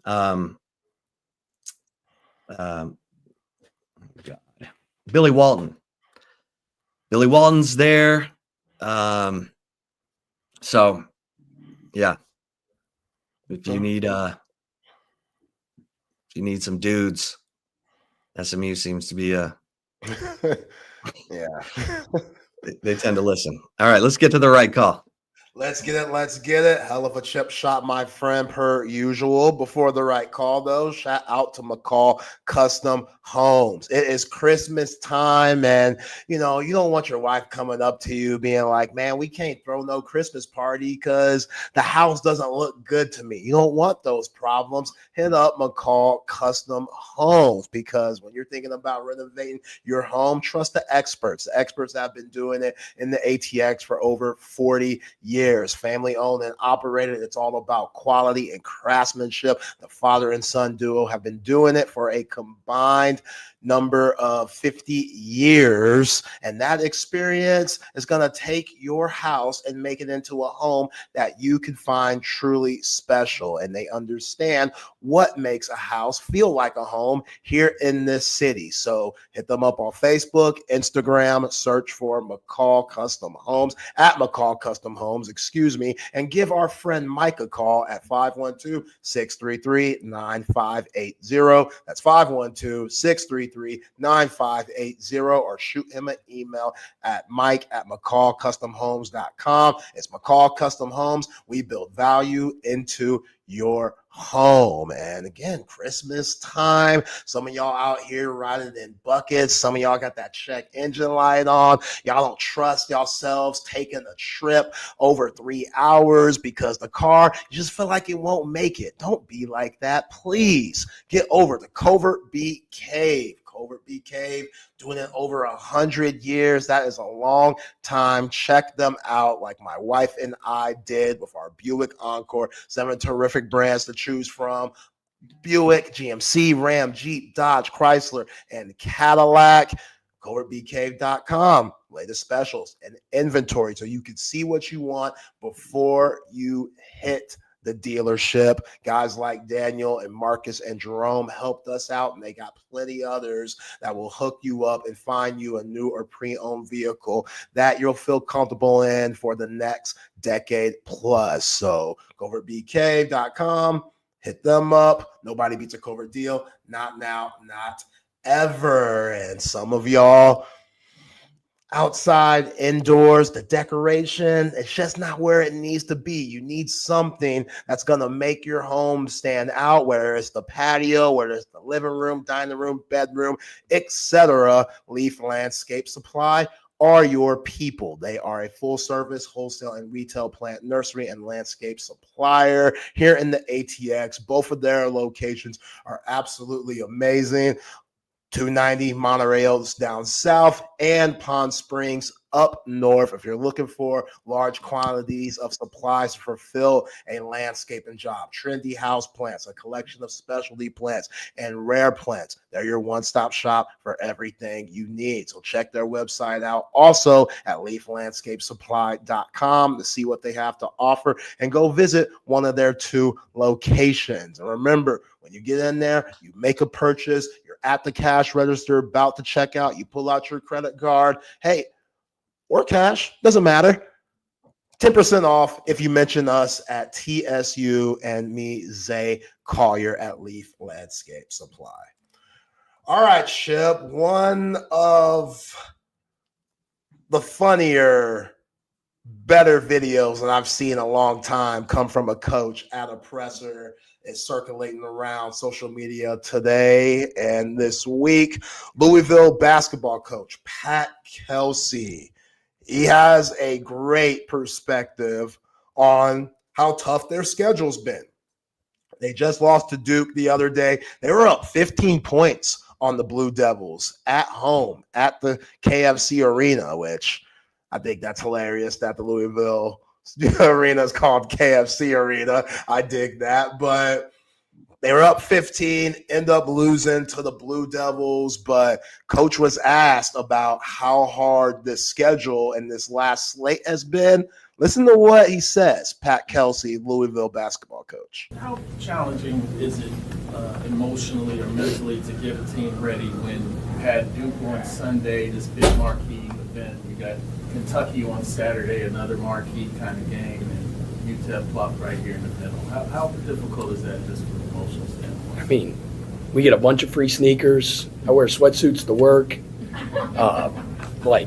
You know, my kids are healthy. My wife's hot. I got pretty good life.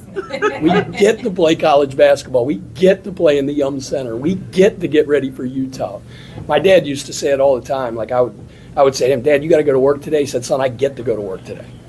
Right? Heck yeah. You know, I mean, schedule's been a little bit difficult. We've had some adversity, but, you know, this guy's been awesome. The process has been great. Results will take care of themselves, and just on to the next one. Most important game in the history of the program is the next one we play, and that's that one on Saturday. About 3 hours ago, it was this one right here. It's the deal. Like that. I like that too. His wife is hot. Have you looked her up? Oh, yeah. You know I got that ready. Come on, man. You know I got that ready. There she go. Both of them at the Kentucky Derby. Oh, Miss Kelsey there. She looks like good-looking woman. What? What's that mean? She looks like Popeye's girlfriend, right? I don't know. Popeye is a little before my time, but hey, she's taller than him. Shout out to Pat here. That's I couldn't do it. Now I'm 6'4", so yeah, anyone taller than me, you better be dunking on me too. But hey, yeah, she looks good. I'm not gonna hate on the man's wife. She looks good. I'm trying I'm trying to get a look-see there. I knew you'd come through. Oh yeah. I wanted to play the video if we didn't have his wife ready to show the people. What do you think of this guy as a coach? Do you know enough yet? Not really. Again, they were up 15 against Duke and end up losing the game at home. So that's tough. You gotta. Somebody on the Coda text line said, "Same height when you in the bed." Yeah, that's true. That's absolutely true. I dig that. Appreciate that comment. But yeah, I think he's still a guy that's filling it out in Louisville, which they support their basketball team. They won a national championship within the last 15 years or so under Rick Pitino. So you could win there. It's definitely possible. They love their hoops in Kentucky. You're just always going to be in the shadow of Big Blue Nation, University of Kentucky. So if you could get past that and recruit your guys playing in the ACC, then you're in the shadow of Kentucky and Big Blue Nation until you get a coach in there who can win it all. Like Pitino. So maybe this guy's it. I don't know. We'll see. Maybe he's the next TJ Otzelberger. Maybe. Right. Maybe. So I'm just saying. Yeah, throwing his wife out there. That's how you get points with your wife too. That was smooth. Oh yeah, that was smart. That was smooth. That's one where you come home and she already got that hair in the ponytail type stuff. That's that. Yeah. That's that. That's good work, coach. A lot of men need to take notes because he said, what? This schedule? I wear a sweatsuit every day to work.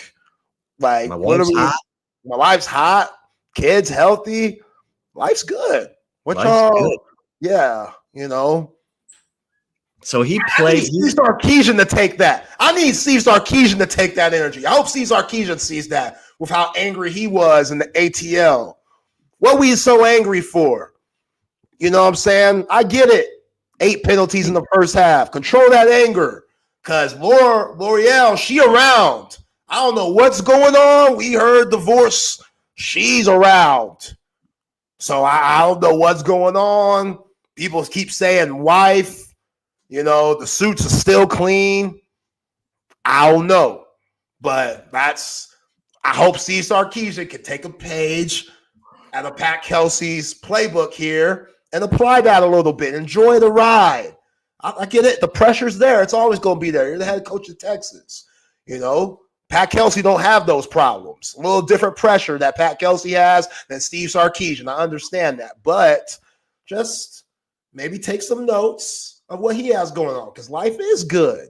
Let your team feel that. Amen. Yeah. Happiness is a choice. All right. There you go. Say it every day. Thank you. Right.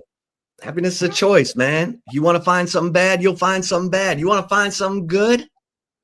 Like my man Cole Thompson, I know he finds something good. So does Lucas Hill. They're looking for something good. I love how you're saying that. Cole looks like this. Just stepped on his you-know-what. You good? I don't pity you, North Carolina. I don't at all. You deserve to lie in the filth that you decided letting go of Mac Brown like that. Letting go. Really? We're gonna sit here and act like that this is okay. That this was the right call. We're gonna really sit here. I think this is a disaster, but I can't wait to watch it.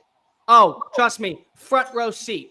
Front row, got my popcorn. I got a 6-pack. I'm gonna run to the grocery store. You know what? I'm actually gonna call waiter. They're gonna deliver me a second 6-pack, and I'm gonna see this thing go up in smoke because this was a beautiful program. And Bubba Chandler, all he had to do was take a small swing. Cunningham, just take a small swing. Just be very, very simple. We're gonna build a foundation in our image. 1 year difference? That's what you sold yourself on? You sold your soul down the river of mediocrity so you can have an 8-time Super Bowl winner that doesn't know how to talk to kids, let alone undrafted free agents? Sure. Hey, look at his girlfriend. He knows how to talk to kids a little bit. A little bit. You see his girl. Come on now. Just because just because of when he says it's time for you to put daddy to sleep does not mean the same things that when we say it. Okay. Hey, she goes sorority shopping, so see, Lucas gets it. What does that even mean, Lucas?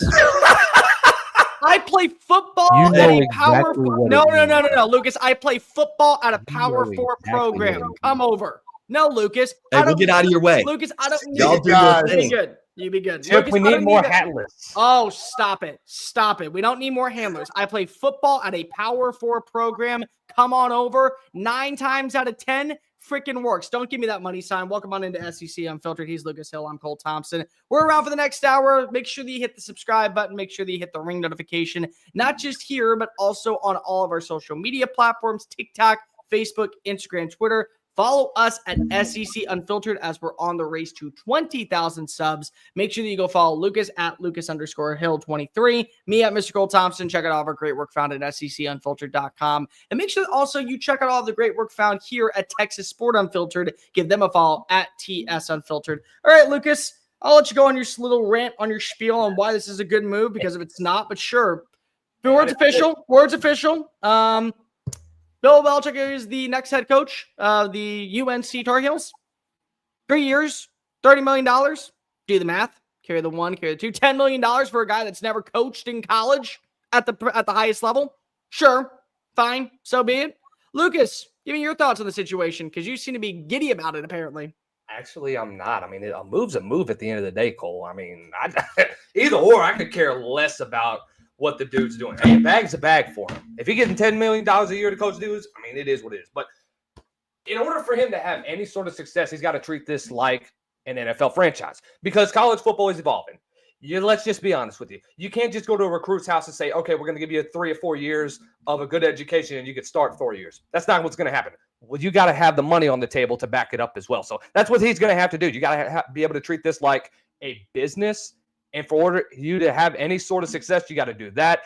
And the on-field product has to show. I don't know what type of success he's have. If a 7 or 8 win season will be great for North Carolina. Other than that, I mean, for a guy that their last 2 years that after Tom Brady left won a combined 6 or 7 games or so. No, he won 10 his first year because he went to the playoffs with Mac Jones. There was the next 2 years afterwards. He won a combined total of 14. Okay, well, either or. Whatever. Not really. I mean, not really either or, but still, I hear what you're saying. Either or. Good luck in the college level. That's all I can tell you.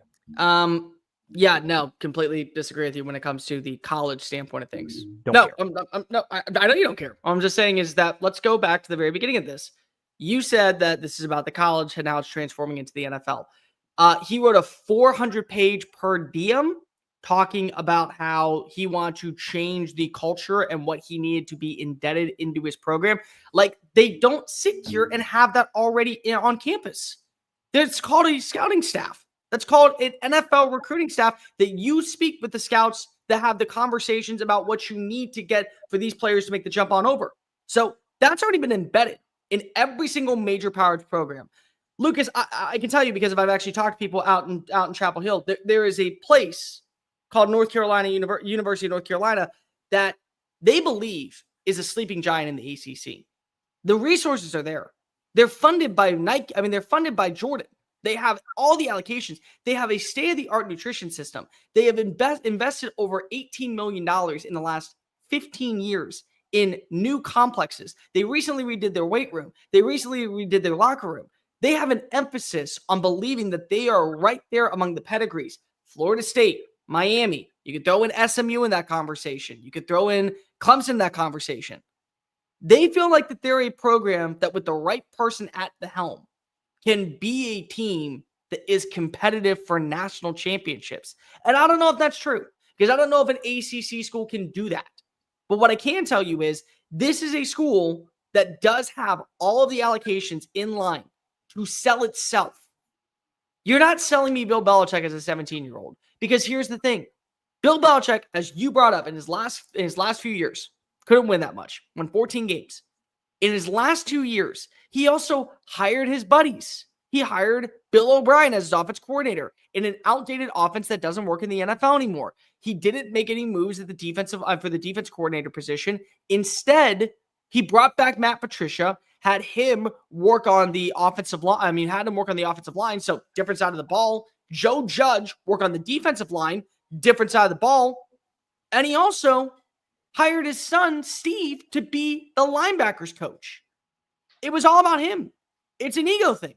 And so now in the NFL, anybody that was going to bring him on in, anybody who was going to have him be the next head coach in waiting, he was also going to be the GM. He was going to have all the decisions made. He was going to be the person that had to be in charge of everything, because that's what he did when he was in Foxborough. And you can't do that in the NFL, but you can in college.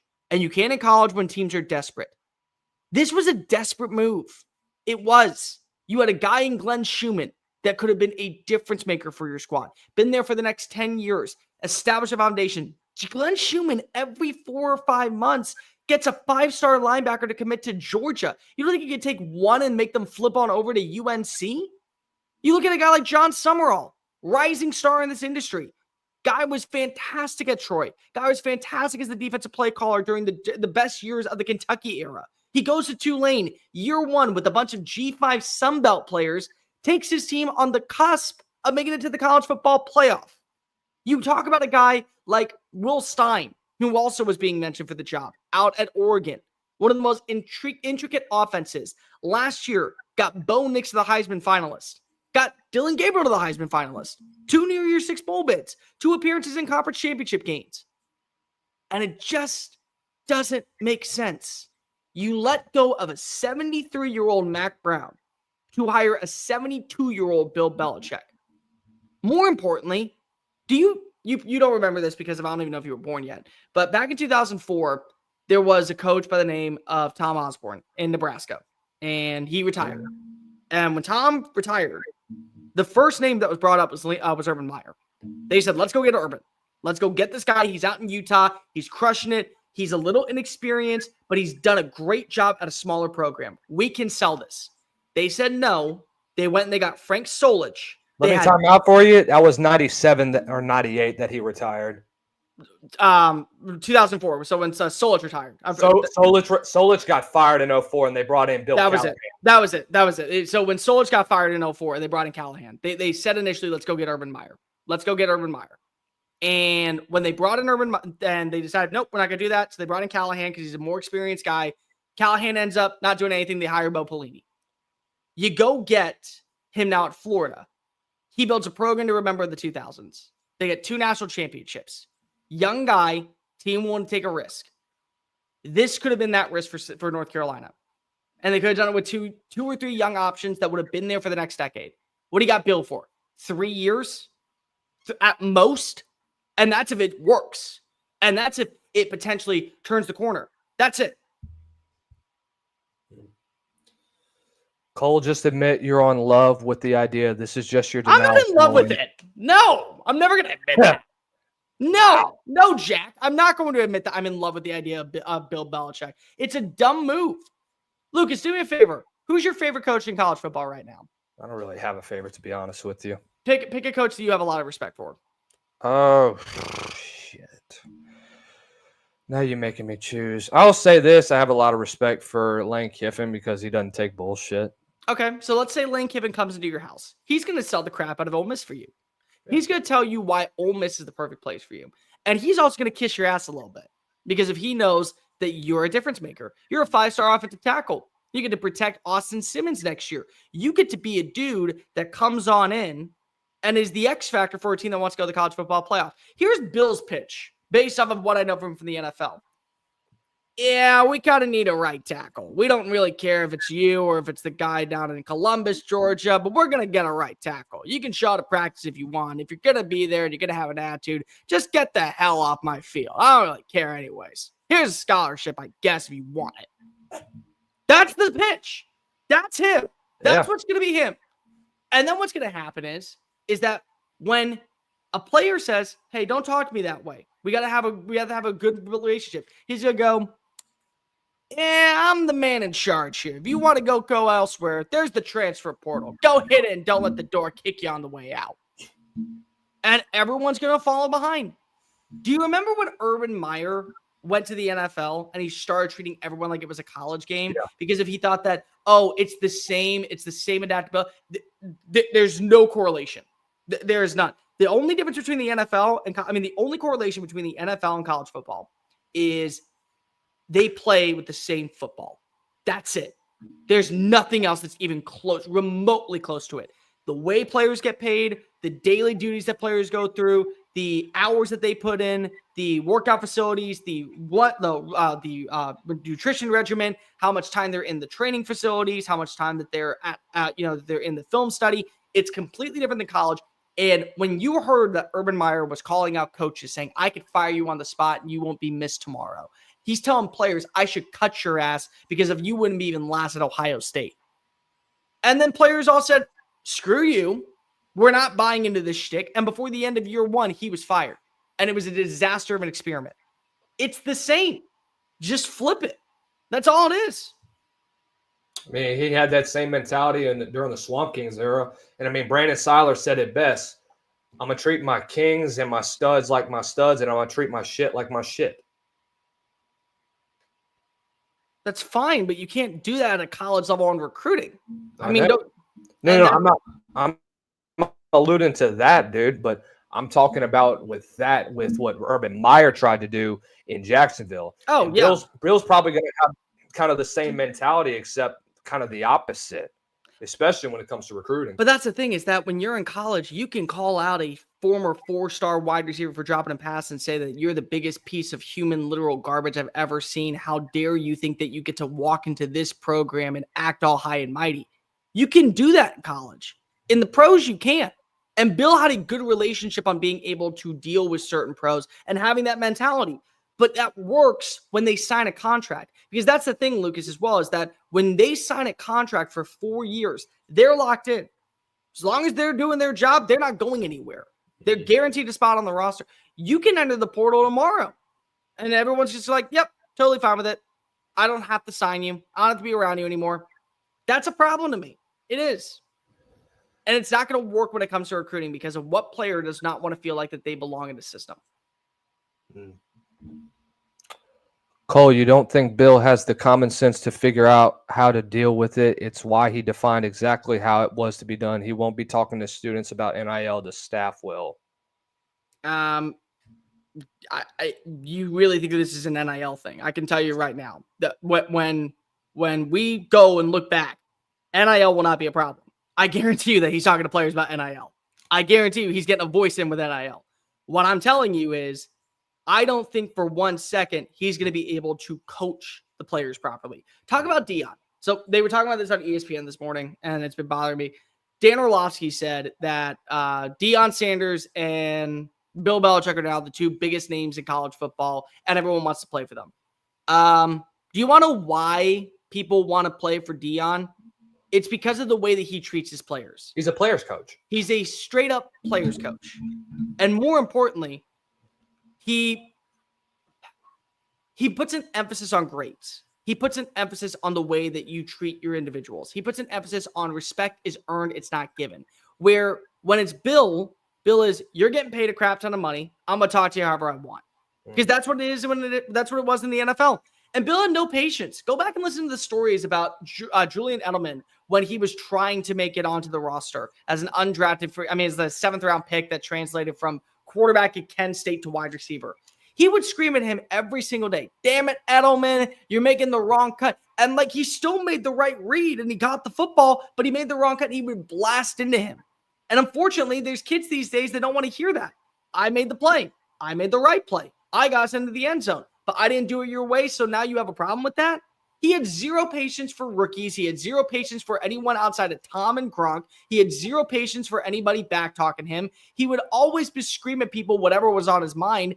And I don't see that translating to the next level. I don't. People think this is just shtick that I'm going off of because of I wanted John Summerall to get the job. No, this is just literal facts. I don't believe that Bill Belichick and his coaching style works in today's game at the college level. And I don't think it was ever going to. So I thought it was a moot point to begin with that we were even having these conversations. But Bubba Chandler got backed into a corner, and Booster said, if you're going to get rid of a guy in Mac Brown, you better bring in somebody along those lines. I'm sorry. That's not the right guy. And if I'm wrong, I'm wrong. I will gladly admit I'm wrong, but I don't think I am.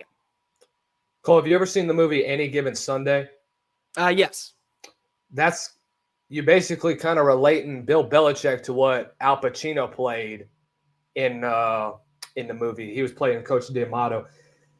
Kind of like how you alluded to. Jamie Foxx gets a big break-off run by changing the plays. I know it was a little bit of a different situation, but basically kind of describing him about what Coach D'Amato would do is that he'd get on Willie Beeman for not making the right read or not calling the right play or changing the play in the huddle, and he'd scream at him because he felt like he wasn't doing it either his way or the highway. And that's kind of what it's alluding to with the Bill Belichick mindset. Kind of has to. Again, and when it's Bill's way, it's Bill's way. And I'm not saying that can't work. What I'm saying is that there's other things that go into it. Now, Bill, and like, okay, so Quad Stater Labs, appreciate you for always watching. Am I frustrated because I am a big supporter of college football, being with college football people? Yes, I am. And I feel like this is a cash grab for complete control. What I'm going to say is the hard part that people don't want to listen to next. Every single draft cycle, how many times were people flabbergasted by the pick made in the first round by Bill Belichick? It would be like a third round offensive lineman that nobody else was targeting. That guy. And most of the time, the first round picks didn't pan out. The 6th round picks did. The 5th round picks did. The guys that he was going deep into the tape for and were putting in an emphasis, I could see them having some of those guys, some 3 stars that end up living up to expectations. But then what happens, Lucas? You know this as well as I do. NIL deals have to be reworked. They got to be restructured. What if you have so much money promised already to a 4-star offensive tackle that you can't afford that 3-star breakout wide receiver? Well, Bill's going to say, you can be here and we can give you the offer that we can, or we can just find another guy to replace you that was just like you from your same high school. Because that's what he did. That's what he always did.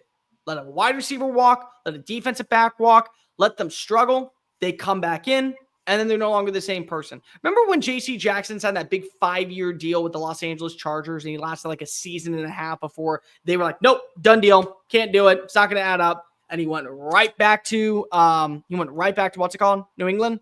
Yes. You want to know where else where that else happened? It was a guy by the name of Malcolm Butler. Remember what you have. Remember what happened in that game in the Super Bowl? Big time interception. Became his household figure for the New England Patriots. Leaves to the Tennessee Titans. Kind of underwhelming. Goes back to New England. Still underwhelming. Bill will get those guys. And by the way, the guy who replaced Malcolm Butler, J.C. Jackson. So it's like he gets dudes in the 6th round and replace them. He doesn't care about paying the price. And I feel like that's going to be something that he's going to say, it's my way or the highway. We're going to do it this way. We're going to make it built in this system. If you don't want to fit into this mold, we out. And I get it. You have Jordan on your background. You have all the state-of-the-art complexes. I love this. And I want North Carolina to be good. Guys, if anybody out here is thinking that I am not a North Carolina fan, I am. I stand for that state. I love everything about the Tar Heel State, which is why I want somebody who is going to be there for the next 10 years. Do you really think 82-year-old Bill Belichick is still going to be running the sidelines? Like, do you really still envision that? Or is it going to be a 3-year run because if he's excited to be coaching? And by the way, who's next in line? His son. I haven't. All the time. Can you just imagine that in Chapel Hill on a Sunday, 4th down call?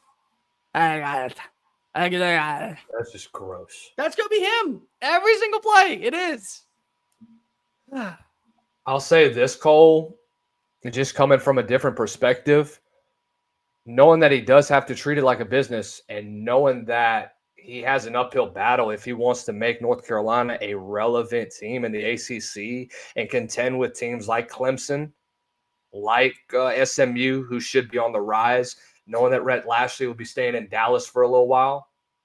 I mean, he's got to treat it like a business. That's what you're going to have to do. I mean, despite all of what he does and about, we don't want you to, we can just sign a interior lineman, doesn't matter what you do. honestly, dude, if you want to sustain success, you're going to have to take that Belichick approach. You have to. I mean, whether you like it or not, the approach has to come, and it has to come from a guy like Bill. I mean, whether or not the move was liked or not, according to some media members or some fans, this was the guy that you wanted for the last week. That's what boosters wanted. And if it works out, it works out. If it doesn't, it doesn't. That's why we do this, because we can make predictions, but we don't know until we get the on-field product. I'm going to sit here and make as many jokes and as many quick pros at him as possible, but I'll be the first to admit when I'm wrong. I mean, I'm totally okay with that. And that's why I'm not working the X's and O's on the field or behind the closed doors as a GM trying to build a roster. I'm here just giving an opinion. My opinion is that the way that college football works is not fit for Bill Belichick, and the way the NFL works, it doesn't work for Bill Belichick. The game has passed him up, and he hasn't made adjustments. And that's this is the thing, Lucas, and we'll move on to other SEC stuff. By the way, if you're still here, I apologize that we went on a 23-minute rant about a guy that has already gotten his job, and I have nothing to do but just continue to complain. When we talk about dinosaurs and the inability to make the transitions from the new era of college football, Dabo Swinney's name comes up all the time. Dabo is not a believer in the transfer portal. Dabo believes that you do things a certain way. And right now, he has a slight argument, and the slight argument is we lost to 2 SEC teams, but we only lost 1 conference game, and we won the ACC by doing it my way. Barely. And that's the thing, barely. And he lost to an eventual unranked Louisville team. So it's not like it was that special. And he needed Kate Klubman to get a big-time run in the fourth quarter with 1:20 left against Pitt to secure that win. So we're talking about an 8-4 squad. Eventually, there has to come to that crossroad point of, Dabo, you either going to make changes or we're going to make changes. And the change is you at the helm. That's what it's going to come down to. And if Dabo doesn't like the way that college football is going, I completely respect his decision. I also have to do what's best for my program because we have a certain pedigree here. That's it for Bill.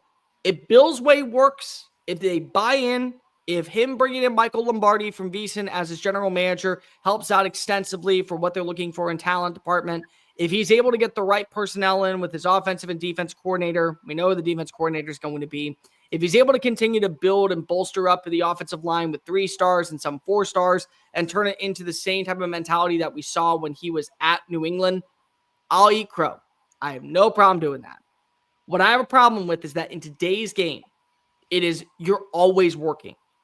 In college football, there's no off time. You have maybe at most, if you're lucky, a weekend with your family to get away. Because if even on that weekend, you're making phone calls to recruits, you're making phone calls to kids in the portal, you're game planning, you're watching film, you are studying up on your current opponent and next week's opponent. You're readjusting and making sure that the kid that's going to be coming in for a camp in 2 weeks has a place to be. You have all these other things. College football is a 24/7 job now. Yeah. And in the NFL, you get about a 3-week period to regroup, reassess. Nobody's in the office. Go on vacation. Enjoy yourself. Bill's not going to have that. No. And so it's an all-in thing at this point. I just don't see a scenario where at 72 years old, he's going to be able to do it. When there are younger guys, more up-and-comers, and people who have probably fought to earn this job at the collegiate level that would have given 150%. And you probably see the same results. You have 3 years. You have 3 years to get to, I would say, at least an 11-win season in the college football playoff. Sorry.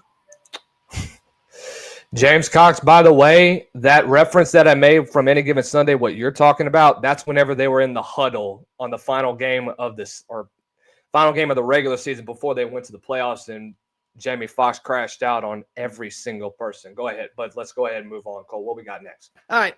SEC schedule came out last night. What were your overall thoughts?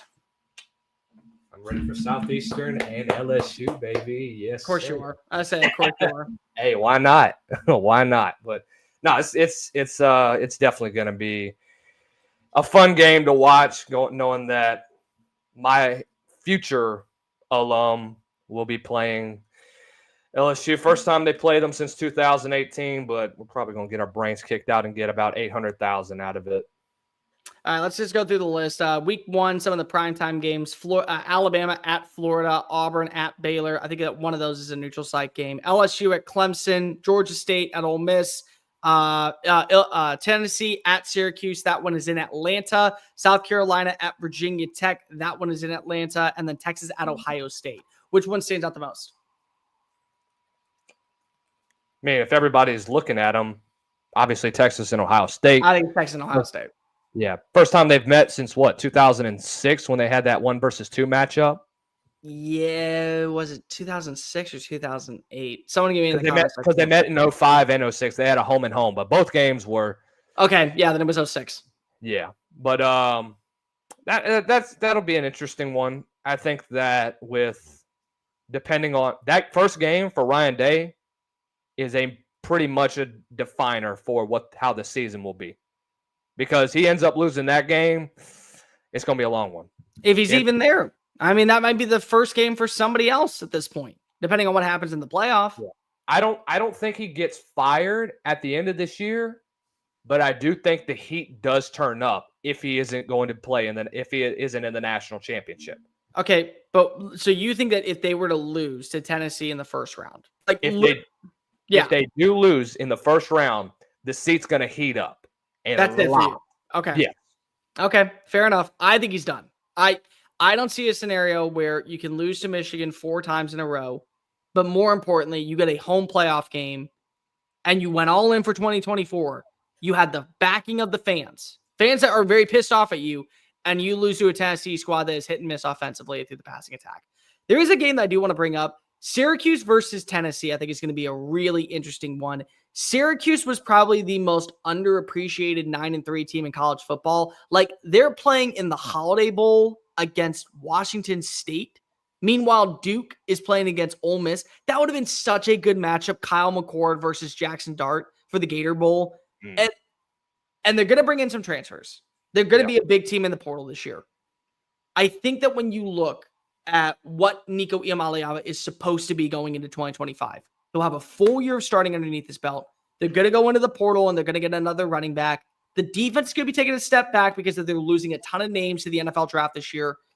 I feel like that both of these teams are going to be in the conversation for the college football playoff. Like when we go through our way too early rankings and we look at the roster reconstruction, the depth charts, the schedule, I think both are going to be considered not favorites, but conversationalists in the 12-team playoff era. I really am buying a lot of stock in what Fran Brown's doing out in Syracuse. That win at against Miami, with a shot to finish the season off 10-3 in year one, he is going to be a very sought-after name, I think, in the next few years, especially if the ACC starts to dwindle away and there's an SEC team that comes calling. I would play for Coach Fran Brown any day of the week. I mean, one great example, and I've mentioned this quite a bit. Oh, yeah. A great example I mentioned is when Kyle McCord, he goes to the sidelines after he throws, I think his third pick six of the first half against Pitt. And Fran Brown looks him in his eyes and says, "You're our quarterback. You're the guy." I would go play for that dude right now. I'd go suit right back up. I got my pads and I got my pants in the closet right now. I'll go suit up for that dude. He's fantastic. Week 2. This is a really interesting one. Big 12 revival. Kansas at Missouri. And this is going to be an interesting Kansas team because they just announced that they're getting back Jalen Daniels for 2025. So he's got a 6-year of eligibility there. You also have Mississippi State versus Arizona State. That was really kind of the starting point for Kenny Dillingham to turn the team around with that big-time win out in the desert. Now they got to put a play in Stark Vegas. Michigan at Oklahoma. That's interesting to me. It's very interesting. What Oklahoma team are we going to see in 2024? San Jose State takes on Texas. Vanderbilt at Virginia Tech. Now we're going from First Bank Stadium. We're going to Lane.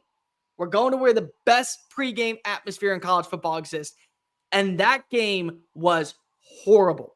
That game, I'm just going to be completely real, ladies and gentlemen. I thought Virginia Tech was going to be a breakout team in 2024. I had them in the college football playoff. Like what SMU was. How would you when they returned 19 starters from last year? 97% of the roster was back, and they brought in 16 transfers. I'm like, there's no way that you could regress, and they did. And I had never been more upset realizing that I was down because I was sitting there and I was trying to decide who am I going to pick, SMU or Virginia Tech. One of these two is going to be a breakout. So high on Virginia Tech, they're going to be playing with fire. they're going to be playing pissed as all hell. They have to get that win because if their season went off the rails after that game, like everything that you thought about Virginia out the door simply because and that was the start of the Diego Pavia era. So that was a big one. That's going to be an interesting one. I would think you're about to mention week 3, Tennessee, Georgia. That could be an interesting one. Texas A&M going to South Bend to play Notre Dame. Let me let's go through some of these games real fast because week 3 is a really good one. Wisconsin at Alabama. We have no idea who Wisconsin's quarterback is going to be. We have no idea who Alabama's quarterback is going to be. We have no idea if Luke Fickell is going to be on the hot seat moving forward. Florida at LSU is really interesting to me.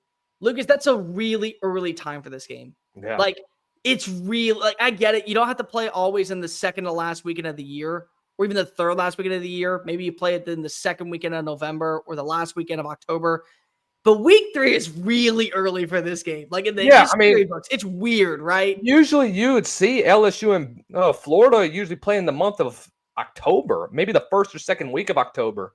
It's usually in the last decade, it's mostly fallen on the weekend of November 17th. Yeah. So it's like right before the end of the season. It's like week 12 is when you usually see that game. And it was week 12 this year. That's just too early for me. Because what if one of these teams is like let's just say that one of these teams is dealing with a minor injury or something happens like we saw in week 3 when it was South Carolina versus LSU. And DJ Lagway gets hurt in the first half and he doesn't come back out for the second. And LSU wins the game. And then you get Florida to finish 9-3. And the way that LSU looked in week 3 versus how they look in week 12, it actually looks worse for you. Like, that's one of those games where it's like, it's not a rivalry, but it is a rivalry. It's really fun. I think it should be played later in the year. It just is to me, hello, friend who's in the background. It's very nice to see you. That's my brother. Is. There you go. Hello, brother Hill. It's very nice to meet you. Arkansas at Ole Miss.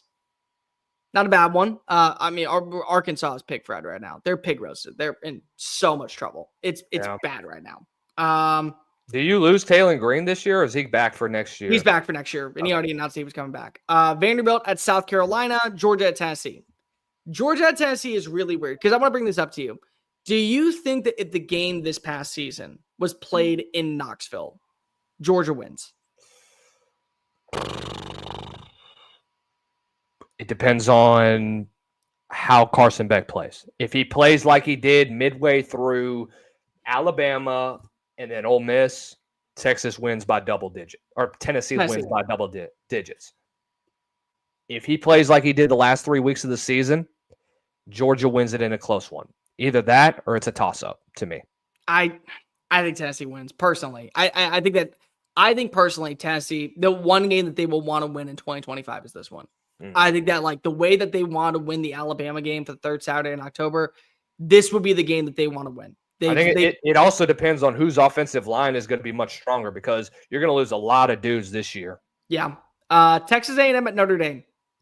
I think what's really interesting is if Notre Dame loses early on in the year, like let's say that it was in week 3 let's say it was in week 3 when it was they played this past year in College Station, and just humor me and say they won randomly against, Louisville week 1, and then they still lost to Northern Illinois.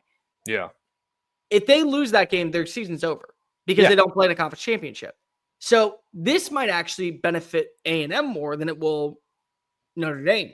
Because Notre Dame next year, they open up with somebody random, and then they play another random team. They may start off the year 1-2.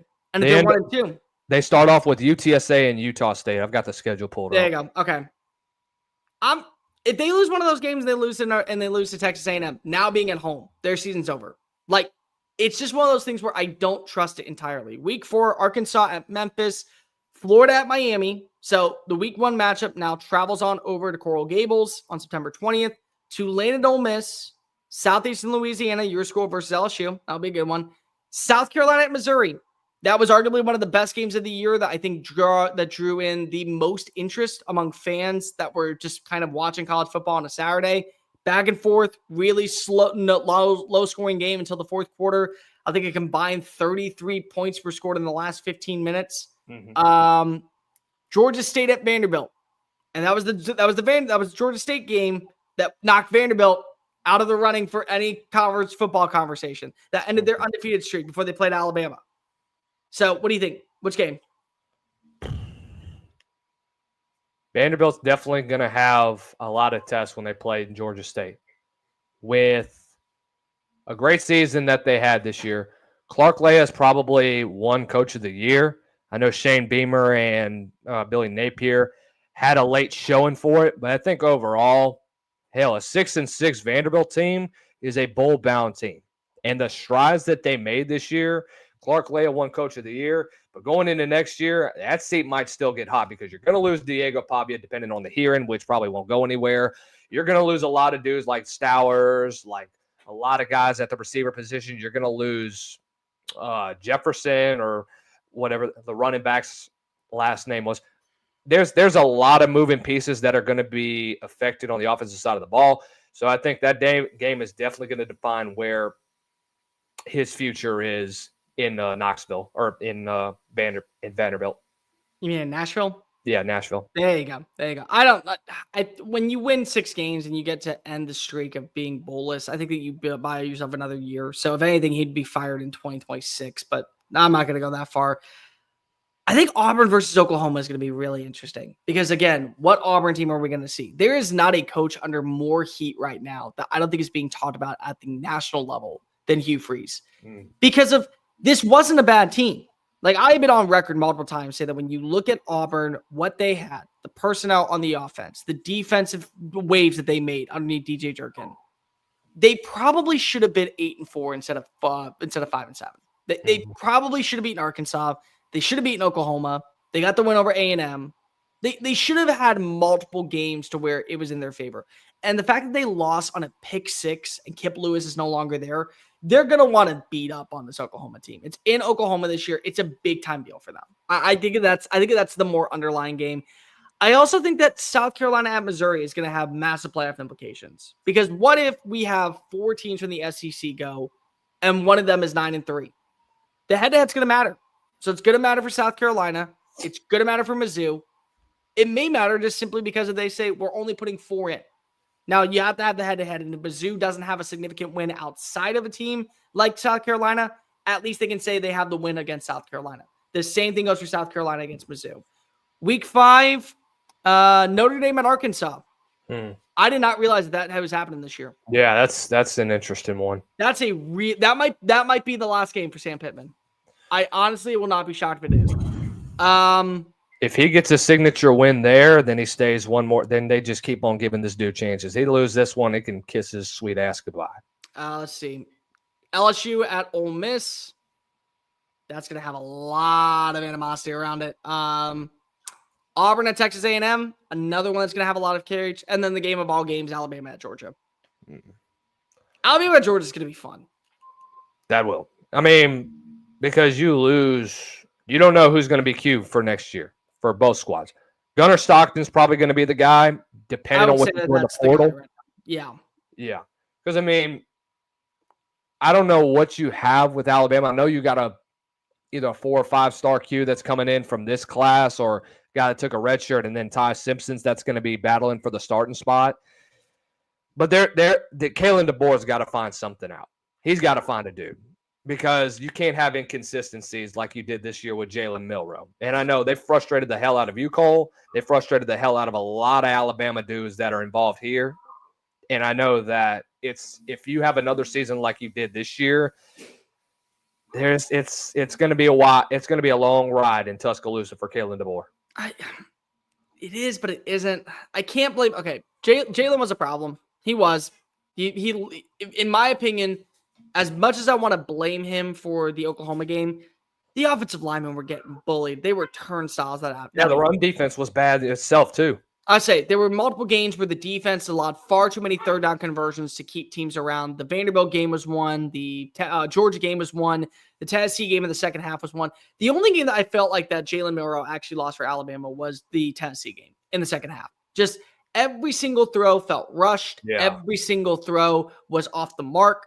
I felt like that when you look at the game against Oklahoma, I'm not going to blame it all on him. He was at fault. He had multiple instances where he should have been better. but he was at fault. You still need to get more consistent at quarterback. I think that, and I've described this before to many people, including you guys on the airwaves. This was a great relationship rebounder for both of these guys that got out of a long-term relationship, one in Seattle, one with Nick Saban. You had your fun. You realized at the end of the day, there was an expiration date. That expiration date is going to come after the ReliaQuest Bowl when Jalen Milroe plays against Michigan.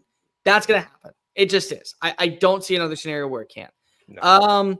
What do you think about Ole Miss and LSU? I don't think it's going to be another barn burner like we've seen the last two meetings. I think it's still going to be a defensive ball game. Everybody's been saying in Baton Rouge, Cole, about how Garrett Nussmeier had his Joe Burrow moment against Oklahoma about coming back from some injury. And I'm telling him, pump the brakes, hold up. We'll see what he does during spring practice. Let's see what he does when he gets an offensive play caller who knows how to call plays, who's not as conservative as he is, especially in the second half, who can transform him into a top-tier NFL quarterback. And the same goes for Ole Miss. Who do you have? Who do you have in your QB room that you can replace? Who do you have in the tight end room that you can replace? You're going to host Luke Has this weekend or whenever. Yeah, I think it's this weekend. Yeah. I mean, if you can pull a guy like Luke Has, huge get for them. You got to replace a guy like Princely Uman-Malin. Got a guy like Deshaun Womack, has a huge upside. You still have a they're gonna get Princely's brother, I think. Yeah. So there you go. That's your replacement. It's either that or he's going. Nah, probably not Mizzou. But anyway, I think that's a game that you have so many question marks going into that one. There's too many open slots, especially at position wise, that you have to fill, and so that's going to be a game where there's a lot of question marks. A lot of dudes' positions are going to be put in place. That's where a lot of starting roles are going to be won. For some reason, I feel like that LSU is going to be in a better situation than Ole Miss. I don't know if it's because of my blind faith in Garrett Nussmeier, and I'm higher on him than almost probably anybody else that works in the industry. But there's something about him coming back, having another year working with Joe Sloan. They're going to bring in at least one wide receiver. I think they're going to go either get Barian Brown or Danke from Kentucky. That'll be your Kyron Lacey replacement. I would love to see them go get the tight end from Purdue that's going to visit Texas this weekend. I feel like that'd be a good replacement for Mason Taylor. Their offensive line is the only thing that scares me. They're going to spend money in the transfer portal. What I really can appreciate about Brian Kelly was, even though they lost Bryce Underwood, they put such an emphasis on building up the defensive side of the football in the recruiting trail, the same way that Auburn did this past year, that I think there'll be some young players that are going to be properly developed through early training when they come in spring practice, that maybe they're going to be a little bit better. Kiffin just worries me because this was an all-out year. This was a year that everything was built on, we're going to win a national title. Yeah. We're going to win with Jackson Dart. We're going to win with Caden Prieskorn. We have a foundation. We have some veterans. The players that we brought in via the portal fit our system to a T. And now it's like, you don't have even the guys that you brought in for the portal for the 1 year, and you're hitting fresh with Austin Simmons. And for my money, you still have to bring in another quarterback just to push Austin Simmons. Because, like, what made Jackson Dart borderline elite for the last 2 years? They brought in Spencer Sanders from Oklahoma State and said, you're not promised the job. You got to earn it. I feel like that's got to happen. So I actually feel a lot more comfortable about LSU going into this game on the road than I do actually Ole Miss playing host. Even though in both instances, Ole Miss has been probably the more competitive team. They gave up one big fourth down stop and an overtime touchdown, and that was the difference in Death Valley on a Saturday night. Week 6, Vanderbilt at Alabama. Pray to God for Clark Lee. Just pray to God for Clark Lee. Texas at Florida. Kentucky at Georgia. Pray to God for Mark Stoops. That was too close for comfort in that game. Mississippi State at Texas A&M. Georgia at Auburn for the Deep South's oldest rivalry. And no, that's the week after. So, what do you think about week 6? We'll see what Jeff Levy's team is. I'm interested. I'm actually interested this year in what they're going to do. They've got an underrated squad. I thought Johnny Daniels, to me, was a guy that got really overlooked this year in the SEC. And that's just because of how bad Mississippi State was. They were terrible, but still. I mean, if they can dominate the recruiting trail, especially on the defensive side of the ball, dude, you got to get dudes there. You've got to get a solid offensive line because you can't have a guy like Johnny Daniels that is so shifty. By the way, I've known Johnny Daniels for a while. I went to school with him. I know what he's like. He's a downhill shifty back that can move north and south, can get you yards. That doesn't go down after initial contact. This is a guy that I think will have a breakout year in 25. But how does Mississippi State attack the portal and attack recruiting? That's what we're going to find out over the next several months with this team. The portal additions are going to be really big. And it's not just losing Michael Van Buren, who I don't know where he lands. When I initially tweeted out a few nights ago that he was going to go to LSU, that was with the intent that I thought Garrett Nussmeier was going pro. It may be smart for them to sit him for a year. Let him learn. Because think about this. Dante Moore started for UCLA. He goes to Oregon. He sits for a season behind Dylan Gabriel. He's the guaranteed guy in 2025. And he probably is going to be better because of it. And because they were able to redshirt him technically because he didn't play a single down, he gets an extra year of eligibility. You do that with Van Buren, you're in a good spot too. You could if you go to LSU. And there's Brian Kelly's long-term guy because you don't have Bryce Underwood anymore. I don't hate that idea, but I'm not as confident in it anymore as I once was, if that makes sense. Yeah. I think that's what initially they were wanting to do with him, especially with Blake Shapen coming in, but he basically got thrown in the fire for initial. And he showed signs of potential. I mean, the guy has a huge upside. I mean, Auburn would be a good landing spot. Thank you, Jake. But I think that they might go with a guy like Malik Murphy. I think you're right. Malik Murphy's going to go to Auburn if he doesn't go to Miami. But I could see Van Buren with Miami. I think both could be really good fits. All right, let's go to week 7. South Carolina at LSU. Holy crap, the storylines of that game. Georgia versus Auburn at Auburn and Jordan Hare. Deep South Souls rivalry. Washington State at Ole Miss. Now, you know the reason behind that game, right? The Washington State versus Ole Miss. That was the Wake Forest game. So when Wake Forest said, we're not going to play the head-to-head, Washington State stepped on up and they got the game for free. So they bolstered their schedule. So now that's when they're playing. Tennessee at Arkansas. Arkansas at Tennessee. Mizzou at Alabama. And Oklahoma Red River Shootout is that weekend. And Florida at Texas A&M. Which one are you thinking is best?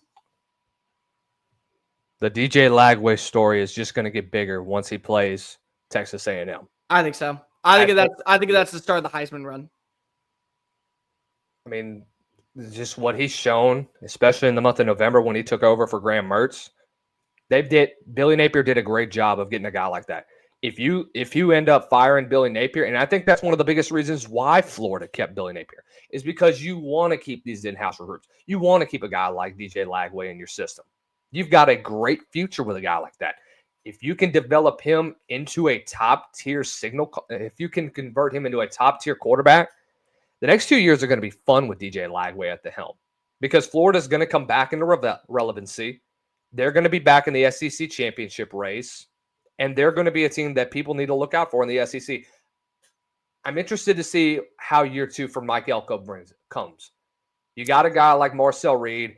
You got another guy like Jacob Zeno from the transfer portal. I think Zeno could be a guy that could play an AJ Swan role like he was at LSU. That's what I think he did this year. Yeah. That's why he's going to A&M. Yeah. And look, you've got 2 guys that even if Reed goes down, just knowing how he is with the football, you got a capable guy like Jacob Zeno from UAB, showed signs of potential in the Trent Dilfer offense. As bad as that experiment's going in Birmingham. That's terrible. Dude, I've got Birmingham dudes that I know. They were ready to fire him midseason, but the only reason that they're keeping him around is because he's well liked there. People like a guy like that. I have no idea how. I mean, the legacy of that program underneath Bill Clark should not be tarnished the way that it has right now. And I think and I have a very good relationship with Bill Clark. I think that's why I'm very frustrated at what's going on because of Bryant Vincent was there. He was beloved by players. Look at what he's doing at Louisiana Monroe right now. That's going to be a team that I think is competitive in the Sun Belt in the not so distant future. It's hard for me to get behind a person that was a disciple of the person that brought your program back from death. You didn't even give him a shot. That's it for me. It has nothing to do with a guy in Jacob Zeno. He's a good player. I think that it's, again, you have two great running backs. They're going to be emphasizing the defense throughout the entire transfer portal, and it makes sense. Week 8, third Saturday in October in Tuscaloosa this year. Arkansas playing host to A&M. Now remember, this is the game that for years was in Arlington. Last season was the final year of the contract. Now it is a home-and-home matchup. So you got to go to Fayetteville. You got to go to College Station. It's starting off in Fayetteville at Razorback Stadium. You also got Mizzou at Auburn. You got Mississippi State at Florida. You got Ole Miss at Georgia. Big game for Lane Kiffin. Big game to go and have bragging rights. Big game, I think, for Georgia as well.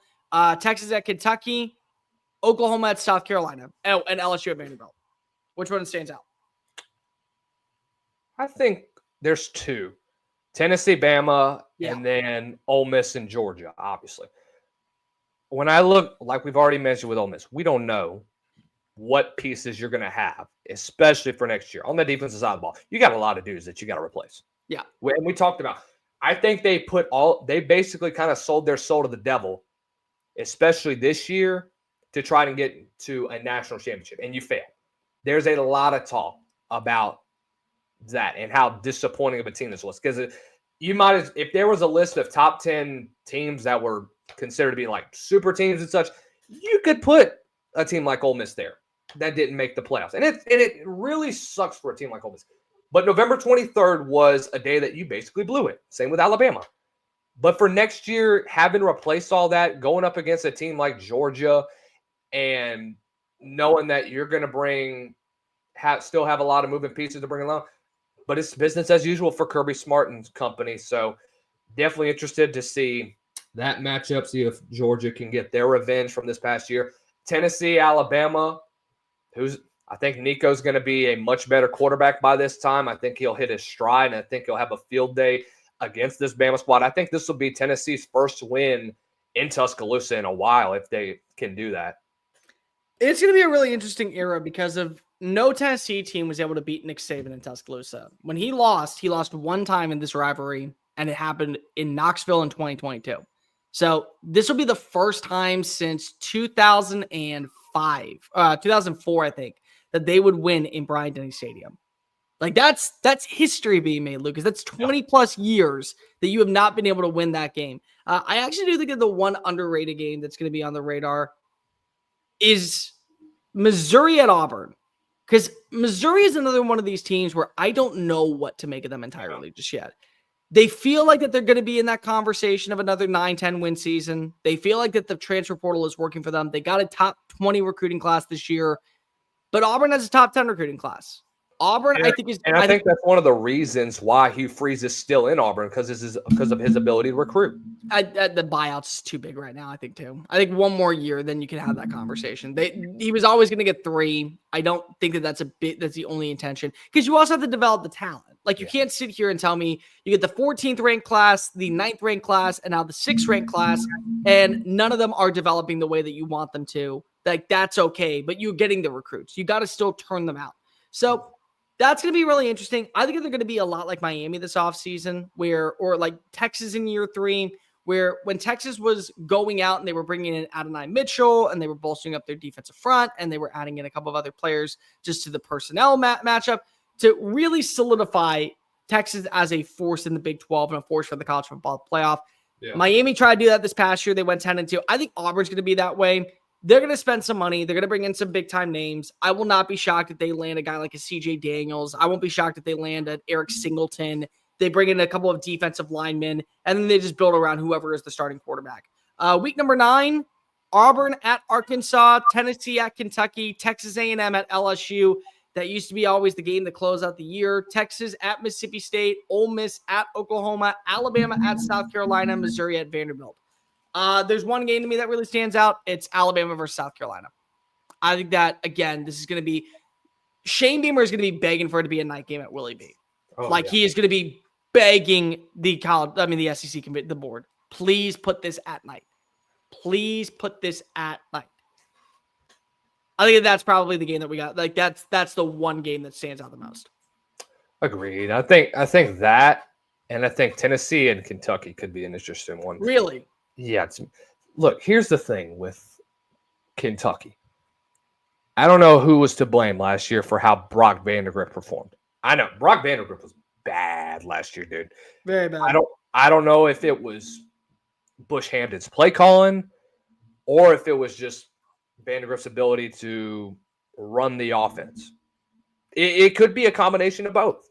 But I think that this year, knowing that you have to replace a lot of studs on defense, knowing that you're going to lose a guy like Maxwell, and then you're going to lose Deion Walker, knowing that you're going to lose those two anchors that were crucial to your defense, losing Pop Dumas.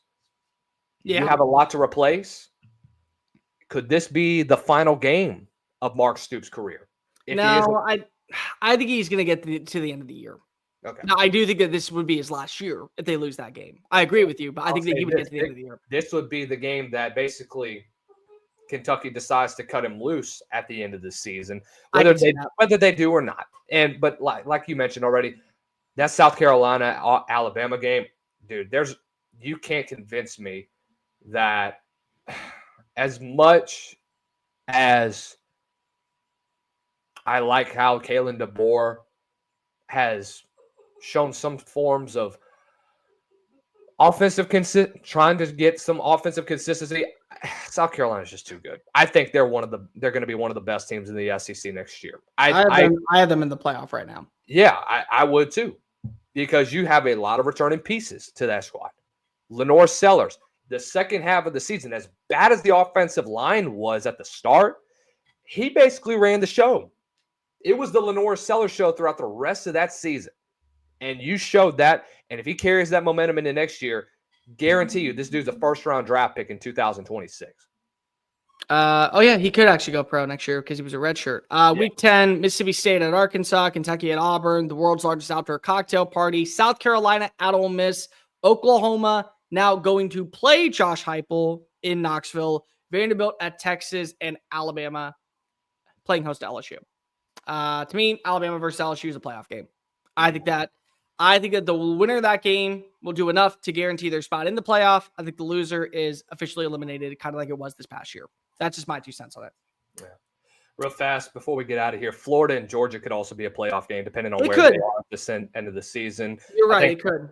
Yeah, it'd be another battle. I think if Florida keeps DJ Lagway healthy in the second half, I think they win that game. But we'll just have to see when we see a healthy DJ Lagway on November 1st. Week 13, we're not going to get into. Let's go to week 14. So rivalry week, Missouri at Arkansas, Alabama at Auburn. Weird shit happens out at Jordan-Hare Stadium.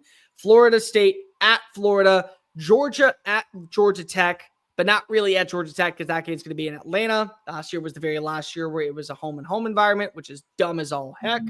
Kentucky travels to Louisville. Mississippi State plays host to Ole Miss. Oklahoma, for some reason, has a rivalry with LSU now. They're going to play host to them in Norman. Clemson travels down to Willie B in South Carolina. Vanderbilt goes to Knoxville. And Texas A&M, for the first time since 2010, goes to Texas. Going to be a fun time. Going to be a fun schedule.